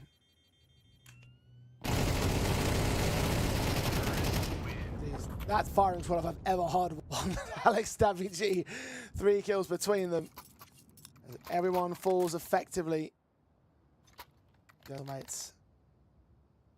Now 2-0 as standard. Ursa to the rifle buys and their next big chance to start to perform and start to see if they can generate those performances. One of the things that we noticed as the map went on was the kind of dip off of certain players, like Alv, for instance, started missing some key orb shots. A key man of the first half. 4X was the guy that actually top rated in that first map, so he's a man I'm watching out for the most, honestly, from Ursa. Well, coming into this series, he was the 8th highest rated player of the entire closed qualifier. A positive 42 KD difference and a 1.19 rating. And then on Mirage, he was subpar to say the least. Gentlemates have got themselves in for a lot of pacing on this T side. They'll be slow, they'll be quick, they'll be doing diags, 1-2-3s. Very difficult to get a read on how they like to play. Saul is hoping that any of these A players, the A anchor is going to get filtered out in the open just because of that util, but not to be. Team tag to half, 7 points of health, dead to Alex on the Molotov kill. Advantage extended by the man as well, with the AK more directly dealing with that top man of the last map up. Davy G also follows it in. Alv does get a responsive alongside Salazar in the backside, but with that information of where that man is, that bomb can rotate in from ramp down to the B bomb site. Mopos gets a 600 buck kill with the Mac 10, upgrading to the M4, turning it on towards Alv and making it look very simple for Gentlemates. It's an extremely good round, and that's always something that is going to be in the back of your minds, is where are Gentlemates, and then all of a sudden, how are they everywhere? You've got Alex working top main on the outside, and then Davy G, who is basically under hell and moving his way further towards a heaven position with just so much time still left on the clock. So a lot of space was exploited on the outside there by the T's.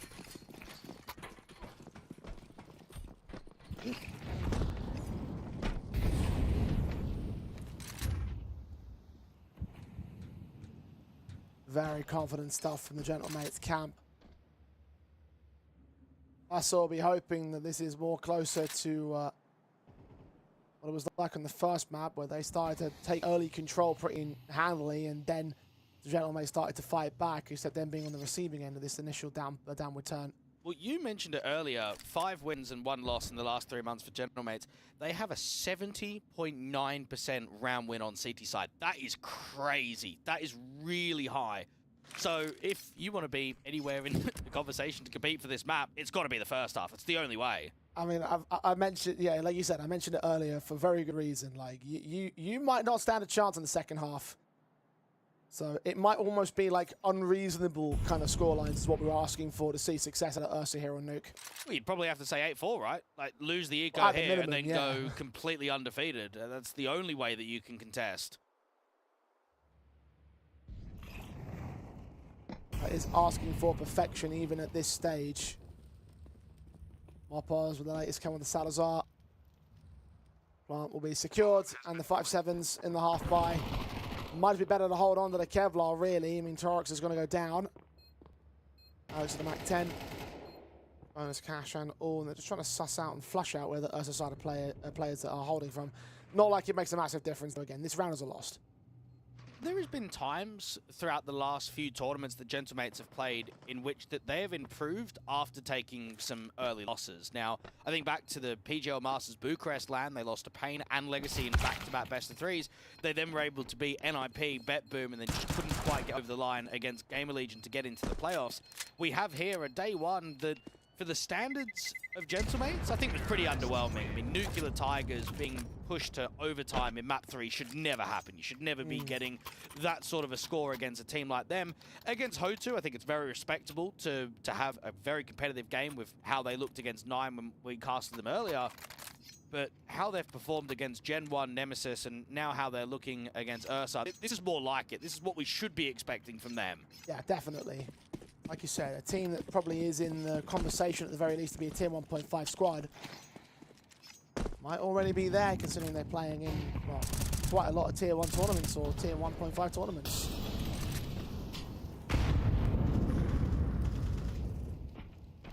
VG falls down first to Torx, so there's just start for Ursa. They did do a lot of damage towards the economy with those 5-7s and the exit frags to the last round, with Dean and 4X also picking up kills across the map. AK M4 casualty down to 2 versus 5. Martinez and Alex suddenly wondering how it all fell apart.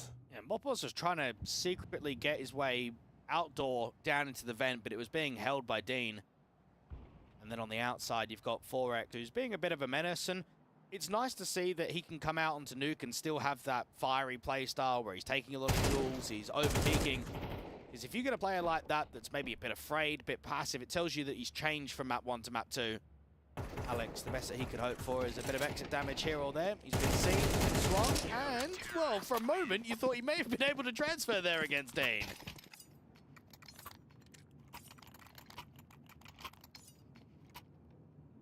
It didn't quite work out that way, though. Early tactical by the Gentlemates. On their buy states back together, so they will be investing in to try and counteract the Ursa first.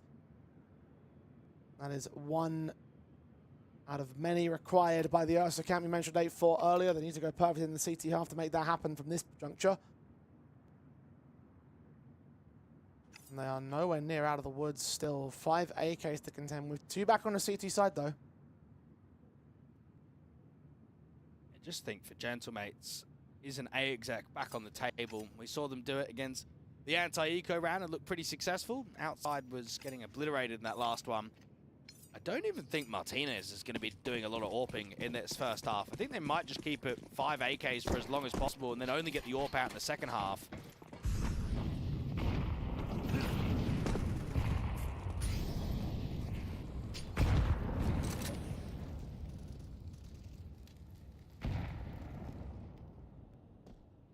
No signs of the weapon on the mate's camp. Alv has the AWP for his side, though. Posted close quarters as well here at Hearts of Saul. May wrap that corner and face him. Get that shot off quicker, though. Alv needs to hit the body.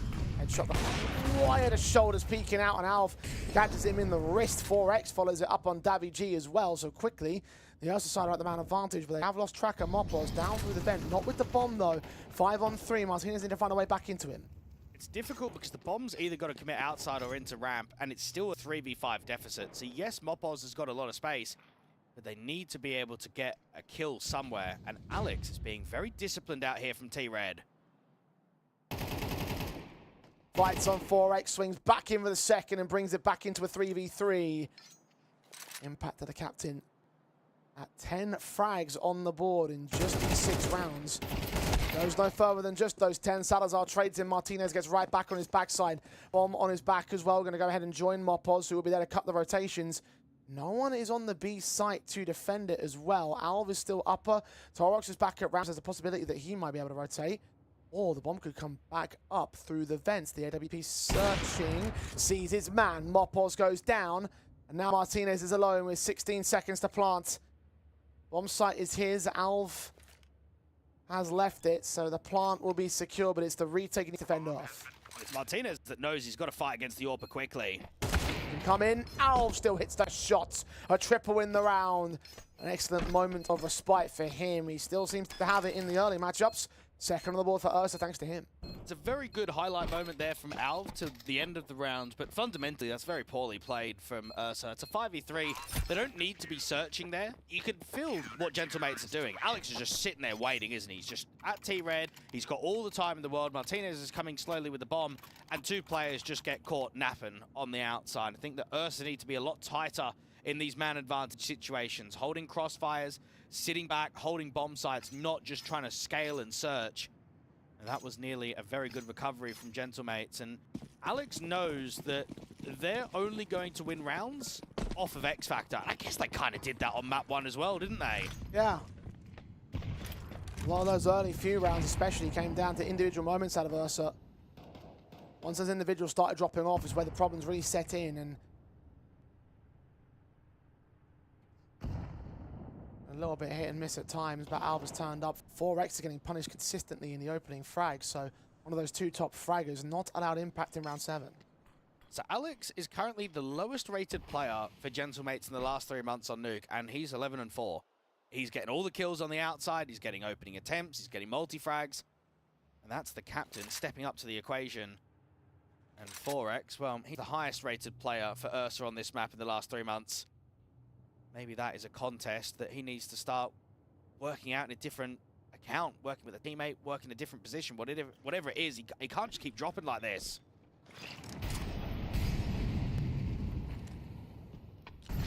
Utility being sent, flashes over.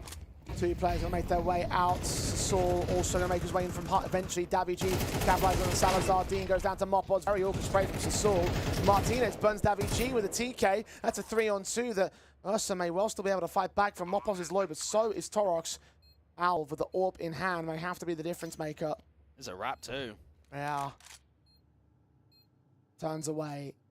Mopos going to be evaded, and they will evade him. They will get that kill together though, and you can see Alv is considering going back here. Actually, they will end up swapping weapons and trying to commit towards it. Okay.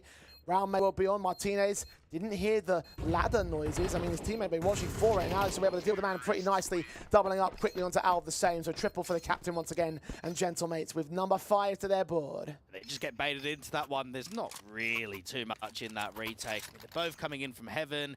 They've only got 1 flash. They don't have an incendiary. The HP bars are low. Maybe just a sign of desperation. I think we saw that in a few rounds towards the end there of Mirage. One example.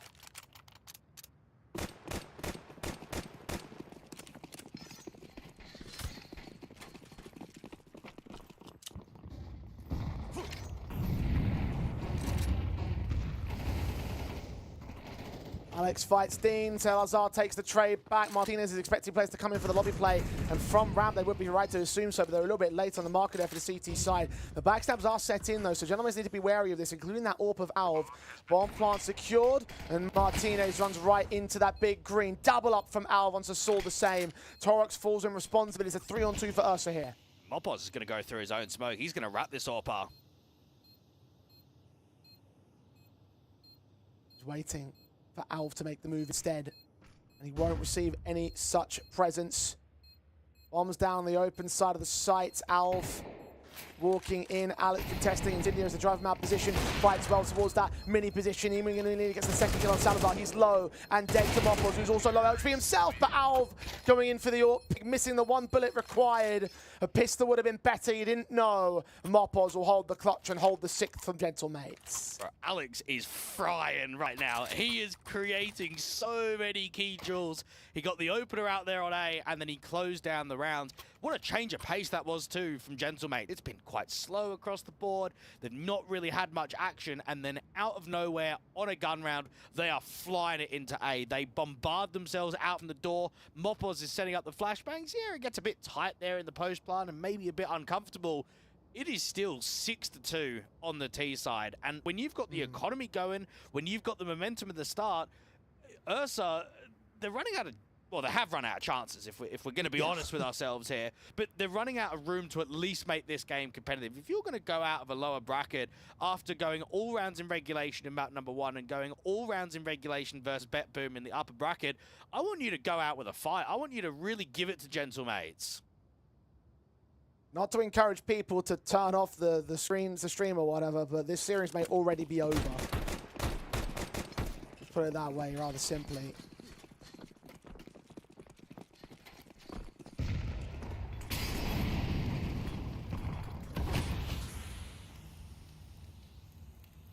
Advantage can only rest with the Gentlemates in this half. Ursa can only equalize, so again, we're asking for perfection to make it up.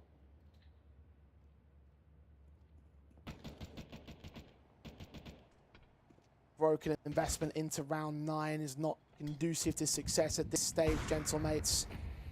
Already struck Dean down. 4X is hoping that someone presents ahead of the garage, but no one is on the T side. They are just slowly walking their way up where they want to. Moppos may even enter into the A bomb site right now. He actually finds a fight on Salazar from the vent, the hut rather, I should say. Even gets a chance to adjust towards Alv, doesn't quite make that work for him. Gentlemates up by a man, open 3B bomb site, no one to rotate, and no one in rotation positions for that matter. Plant will be secured. The retake have to get set in with that upper lurk. Alex will still cut down one more. Oh, they look good. They look really promising out here on the T side. And I think that's a good sign for Gentlemates, not just to wrap this series up, but to also look forward to the next few games, right? Yeah. Because you're potentially going to be rematching against the Nuclear Tigers. They're on the other side of the lower bracket. And that was a really tight game that went all 3 maps in regulation. It went to overtime on the decider. So if you have to play them again, you know you're going to be in for a fight.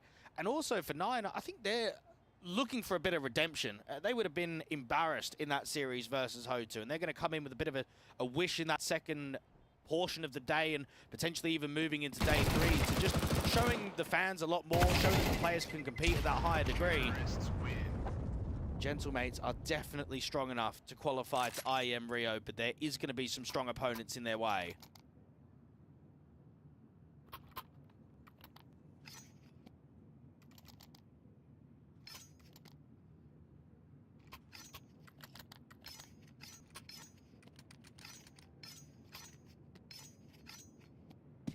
Seven to 2 for the Gentlemates.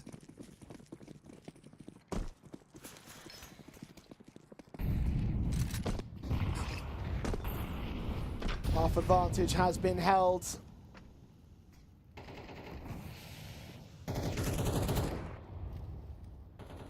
whether they can maintain something. A good shot back from 4X. So once again, they're going to try and do what they can. A decent start in the round, but Gentlemates have been able to trade these back before, so nothing's promised here. Martinez setting up some util towards the skylights. Could just be the molly towards default, the double flash. Pass the smoke down to the teammate. Dean is just clearing up as much of this space. And this is a round that they've got to jump on the moment. You've got a man up. You've got a lot of protection on the A bomb site. You've also got some decent util to keep re-smoking. Dean out here on top hut. If a molly comes in, he'll have to drop off and fight towards the doorway.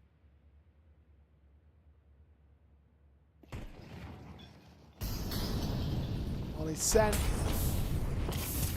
Push Dean away. He burns, and he has no idea that he was dead man before he even hit the ground. Kill credited towards Moppos, but it could have been any one of those Molotovs Torox now is here to defend the B-bomb side. About to get pressure from all three entryways. Martinez finds Salazar upstairs in the meantime. Mopos gets Torox. The bomb goes down. 4X can get Mopos on the return. Putting that AK look for Davy G. Close quarters. Davy G's got the quick trigger finger.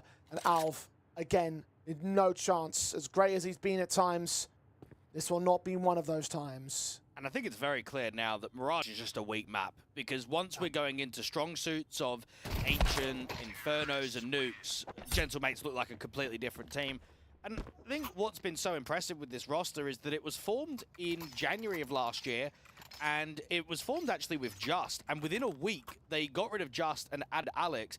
Then they didn't make a single change for about 6 months or so, which was upgrading from Stododo into Martinez. They then signed with Gentlemates about a month later, and they've not made any changes. Like, they've really kept it going for as long as possible. I mentioned it earlier, it's very difficult in the Tier 2 landscape where you don't get a lot of prize money to attend BYOC lands, to sit there and not have a salary, rather than just going for international offers. But the lads kept it together, they kept the project going. They were obviously very successful on Movistar Riders and under the Koi organization, that they knew at some point something was going to come.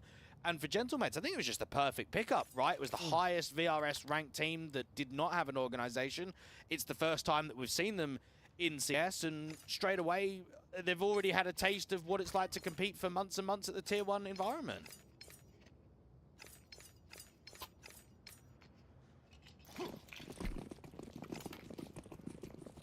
Hell of an introduction for the organization into Counter-Strike. They have lineups in a lot of different games. Stay true to the Spanish roots.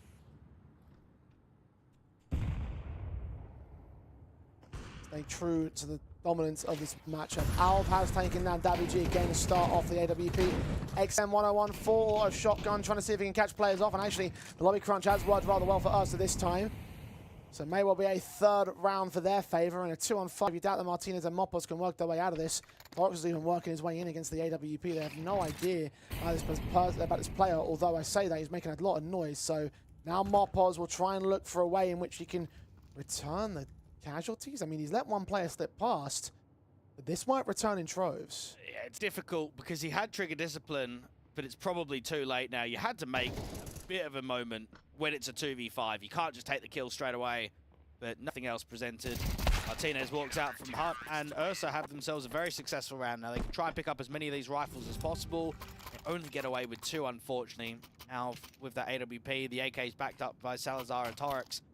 And Ursa, well, it's a moment here to go undefeated right to the end of the half, isn't it? Get yourself 3-8, then make it 4-8, and at least feel that you've done something, a little bit of a positive taste.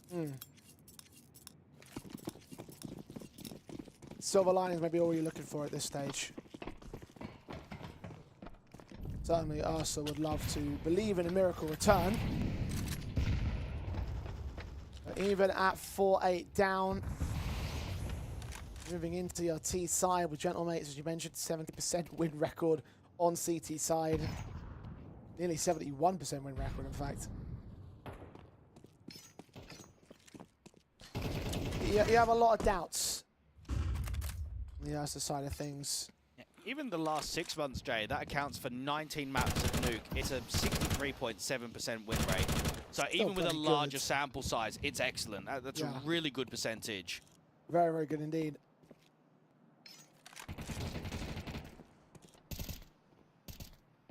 Borax will find Saul. Kick things off for Ursa in this round once again. Dean's going to catch Davy just to be on that smoke. And we'll start to fade. Martinez is hoping for the player to reface it. Indeed, he'll get what he wishes for. But Forex will now know there's presence downstairs. It's secret. Backstab's also closing out the outside, so B really is the only option. This lower player of Torx is going to be under quite a bit of pressure because the rotation is coming in, but there's no crossfire on the side directly. No one's accounting for the backstab of 4X here. Corridors. Oh, the AWP looks back at the right moment and finds his man, Torox. Left to try and hold together the pieces. What was a good start for Ursa, what may well have been their 4th round, has turned into a winnable one for the Gentlemates. Decon door open, Torx hearing the footsteps, but not quite received just yet. He's got close to catching a Tech 9 player. Just towards Mopos, Martinez domes in with a wallbang headshot. Triple secured. Bomb now needs to get planted itself. Orpheal battle between Oliver and Martinez. Missed by both players. And Martinez backs off to the bomb site to try and hold the defense against Salazar. Alex gets that kill. Martinez scans the last. Quadra for the Orpa in that final round, and a 9-3 half for the Gentlemates. They're storming their way into the lower bracket finals.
Ursa needs some serious miracles to get back into this matchup. The pistols are already live for 4-on-4. It looks like I might get a bomb plant out of this one. 4X is tucked up with a double kill. Torx is going to hold on to his casualty and make it a 3-on-2 scenario for the Ursa camp, who hope to continue along this line. So Saul now left alone at clutch. He's landed the first of Alv. And now 2 more to go. Torx held back. He knows where he is. Sees that head. Doesn't adjust towards the man, but gets him back down. Oh, he's landed Dean the same. And Saul keeps the hype train together for the Gentlemates. No derailment today. Scheduled on time to the 10th round. Oh, come on. What a clutch that is from Saul. It looked like he had no chance whatsoever. Vertical crossfire. Both players swing on each other's contact, and he eliminates both of them. Slams them to the ground. Oh, Ursa, you feel for them. They've done everything right there. They've got themselves in such tiny positions, and still, somehow, some way, and finally a clutch to go the other way. I feel like Ursa have won so many clutches across this series. Indeed they have. It's the reason why things are so close to Mirage, and I mean, like, it's just, you can't help but feel for them here. They have really had such an overall excellent run here in the IEM Rio qualifier, but it seems like reality has caught up with them. I say that, and still the T's are going to try and aggress things forward, and Saul still tries to put them back down. Mopos is left alone and now known towards the T side line. This force buy from Ursa has yielded some very good results. Mopos is a weapon he can upgrade to his feet. He, however, wants to go for something a little bit more here. Outside control. Ursa going to also try to face him. Another M4 that he can work with, but he has no info. He doesn't want to give anything up towards Ursa. It's the same. Well, Mopos keeps searching, and he's not really seeing anything. He's gone outside. He's got all the way back to heaven. He might go ramp down to B now. It's just a pure gamble on where he goes and where Ursa are packing us to.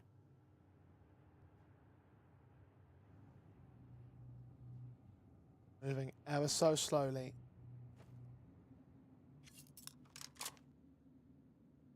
And back up the vents towards the A bomb side, though. He is now committed towards that B play. Ooh, hang on. Nope. Mopos on the right read. Doors open. Gets out of Torx. Ready for the swing. Seeing him. Mopos hasn't seen him the same, though. Utility sent that smoke comes down. Torx going to have to hide behind it. And the bomb is with Mopos the same. The doorway closes. And he just waits 20 seconds. The pressure is on Torx. Another clutch available for the Gentlemates here when Ursa started so wonderfully. This is a 4v2. Mopos opens the door, and he gets the kill. 8 points to spare. 11 rounds to the board of the Gentlemates. Oh, that's superb. That smoke timing was just excellent. And you feel for Ursa because they've got themselves in another 4 versus 2. They've got themselves in such a winnable position when you're down by so many rounds. And yet, they fumble it. They get themselves down to the lower bomb site. Mopos takes the gamble. And this is where Joe's just got to look at the boys and say, lads, that's just it. Let's just try and go out here and compete for these last few rounds. But our journey's definitely ending. What a great day number 1 it was to be able to upset 2 teams back-to-back of BC Game, who are going to IEM Krakow next week within the top 30 on VRS. And then to beat the YEBALLERS, who have recently beaten FaZe Clan, even taken Vitality to overtime. There's no denying that the start of the run was extremely impressive. But I think they've been humbled very quickly with 2 competitive maps, but also 2 blowouts in back-to-back series against BetBoom and now against Gentlemates. Indeed, yeah.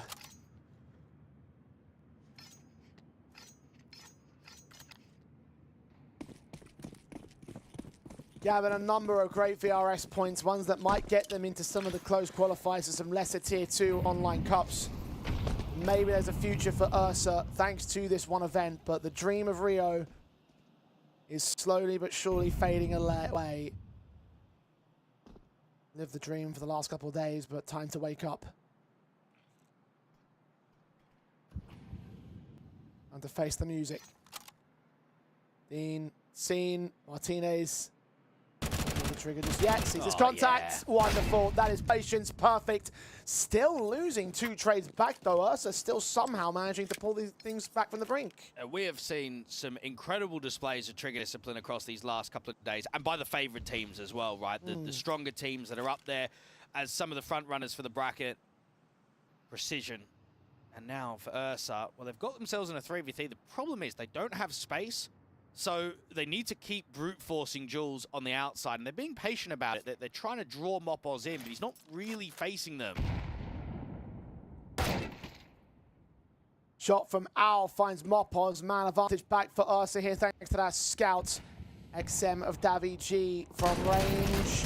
Spams away, gets one kill, damages up Salazar a little bit. Still setting for another clutch. The Deagle of Torox dinged down to 16. Salazar tagged up a little bit more. So fought upon. The shots come up, and Sasor wins another clutch for the Gentlemates. That's 3 in a row in this half, but all 3 rounds in the half. Gentlemates now on 9 series points.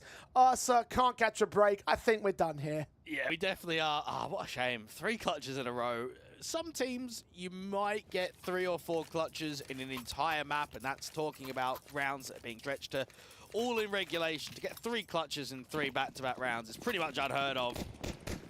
Ursa have only got themselves 1 hero AK, and out on Salazar. I mentioned that he'd been a weak link. He'd really struggled across all games in the qualifier. It was dreadful in that best of 3 versus Betboom, but he has got an AK and he struck early. Once again, Ursa opening up these T rounds with an opening. A man up with that AK. One of only 2 rifles to play with. The Deagle of Torox continues to try and scramble to get some sort of returning stance from the Ursa camp. Alex about to see the majority of T-side forces. The red box smoke's all clear. The counter smoke will also get cleared up. Alex will see what's going on. Call it out to his teammates, including that bomb position. Molotov drives them away from the secret stairway, and Ursa may well funnel their way to the upper bomb site as a result. Torox is still called Davi D. Sasor on the outside. M4 to fight. 2 damage. They had a kill, but only a kill. It's all Alex the clutch on 1v4, and surely this time the Gentlemates won't make this happen. Salazar's in the great position to deal with this vent player. Alex will probably even struggle to hold on to this M4. He can try and hide out towards the lower corridors, but there's players going to be everywhere. They can come in from ramp, secret, vent. Ursa do very well with very little in this round, and Alex is going to try his very best to fend off.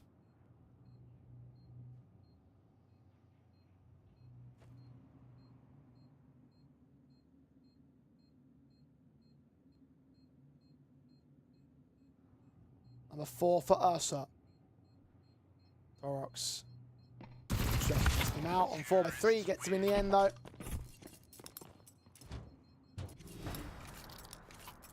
There the man goes down. Ursa. Stay alive. 1 out of 9 has been secured.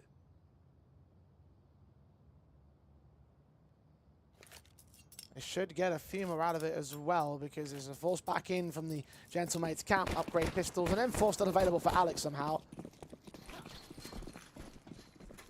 Generally speaking, the buy is much more significant for the Ursa camp.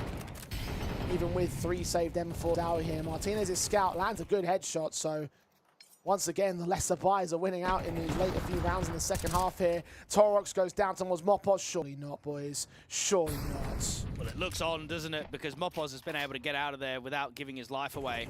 Now, Dean has been able to hear the rotation, and he's walking into ramps. They've got all this space. They need to really take the bomb over there and start either committing into hell or down into B. And Martinez, he's holding deep in hell, so it could very well be another scout kill from him. Had some very good AWP sequences out there on map number 1, and even Davi G has got a freebie against Alv. 5-on-2 with pistols and a scout doing all the damage. Martinez to face Dean. Catches a shot back, at least Dean can return the favor. And now Davi G ready to receive the play with the bomb on his back. He gets that kill on Salazar. Dean needs an ace to keep the Gentlemates in this matchup, to keep Ursa from elimination.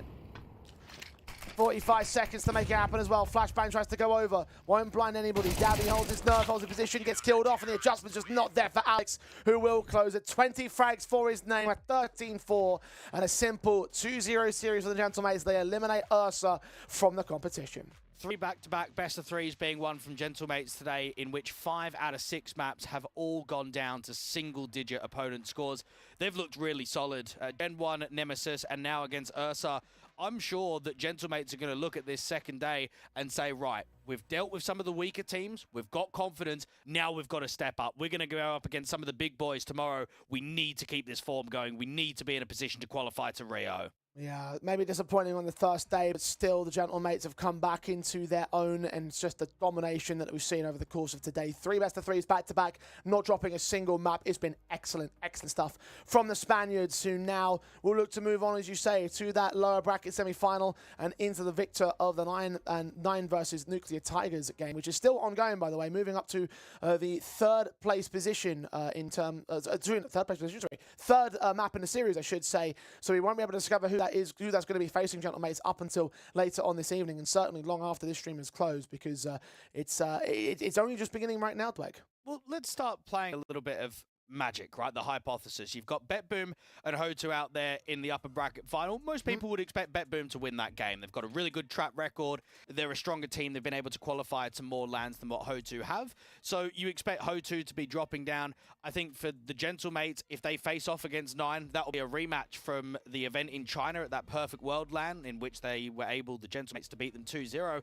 And then if it is a rematch versus the Nuclear Tigers, that will be the game from day one, the very first best-of-3 that Gentlemates played in that upper bracket round of 16. And then if they go up against HOTU, then that's the game that qualifies you to IEM Rio. So I do look at Gentlemates overall thinking that there's a potential double rematch in 2 very key games to try and keep the run going. We'll have to find out who they'll be rematching over the next couple of hours, and of course over the course of tomorrow. So all the matches again still to come. We have our top 5 teams now in terms of the competition, just to see who's going to be the last team standing out of 9 and Nuclear Tigers. So make sure you're tuning into the HLTV pages and the community streams to find out who is going to be walking up to face off against them. I think Remy Rana's covering that on his channel as well, actually, personally. So go ahead and head over towards him. He's a good friend of ours. So for us here on the A stream, however, that's it for the day. We'll be back tomorrow to cover the majority of our final match proceedings. Dwayne, any final words from you before we head off? I think just keep an eye out for the games and who's really going to cut the mustard on this final day, because I think from day 1 we had a lot of surprises. On day 2 we haven't. We've had a lot of the favourite teams come out on top, and I expect that to be the same going into day 3. Tomorrow I'll be taking a look at the upper bracket final first and foremost at the standard time. A little bit of a later start, 5 p.m. CET, and of course the consolidation final with us at 8 p.m. CET. So that's all you need to know for now. We'll see you back here tomorrow as we look to close out the IEM Rio Global Qualifier.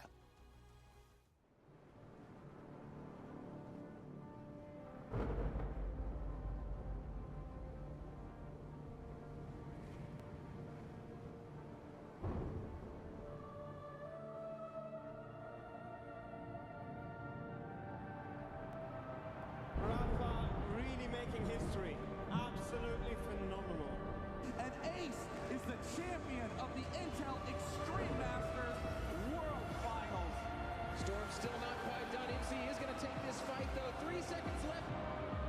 Last 2 rounds of passion's got to start it well for ESC. And this is a massive move for Zez, but he's not content with just a Nexus kill. He wants to win. And it's all done. A flawless win. Unbelievable Rogue with a 4-0 victory over Classic. And they did it again in the grand finals. It's Nuke! Give it up for your Intel Extreme Masters World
give me something, please show me something alright.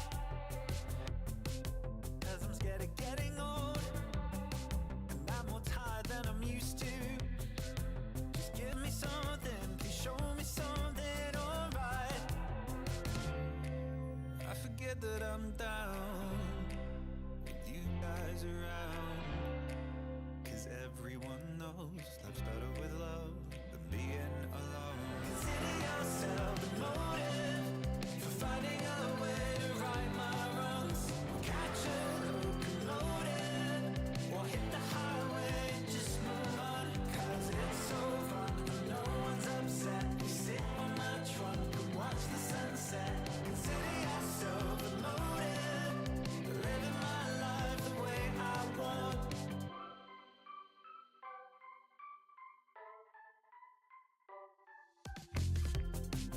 We're creating memories when we drive our parents crazy.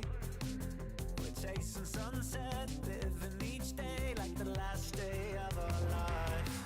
And I know this is what we want, cause this is just what we do.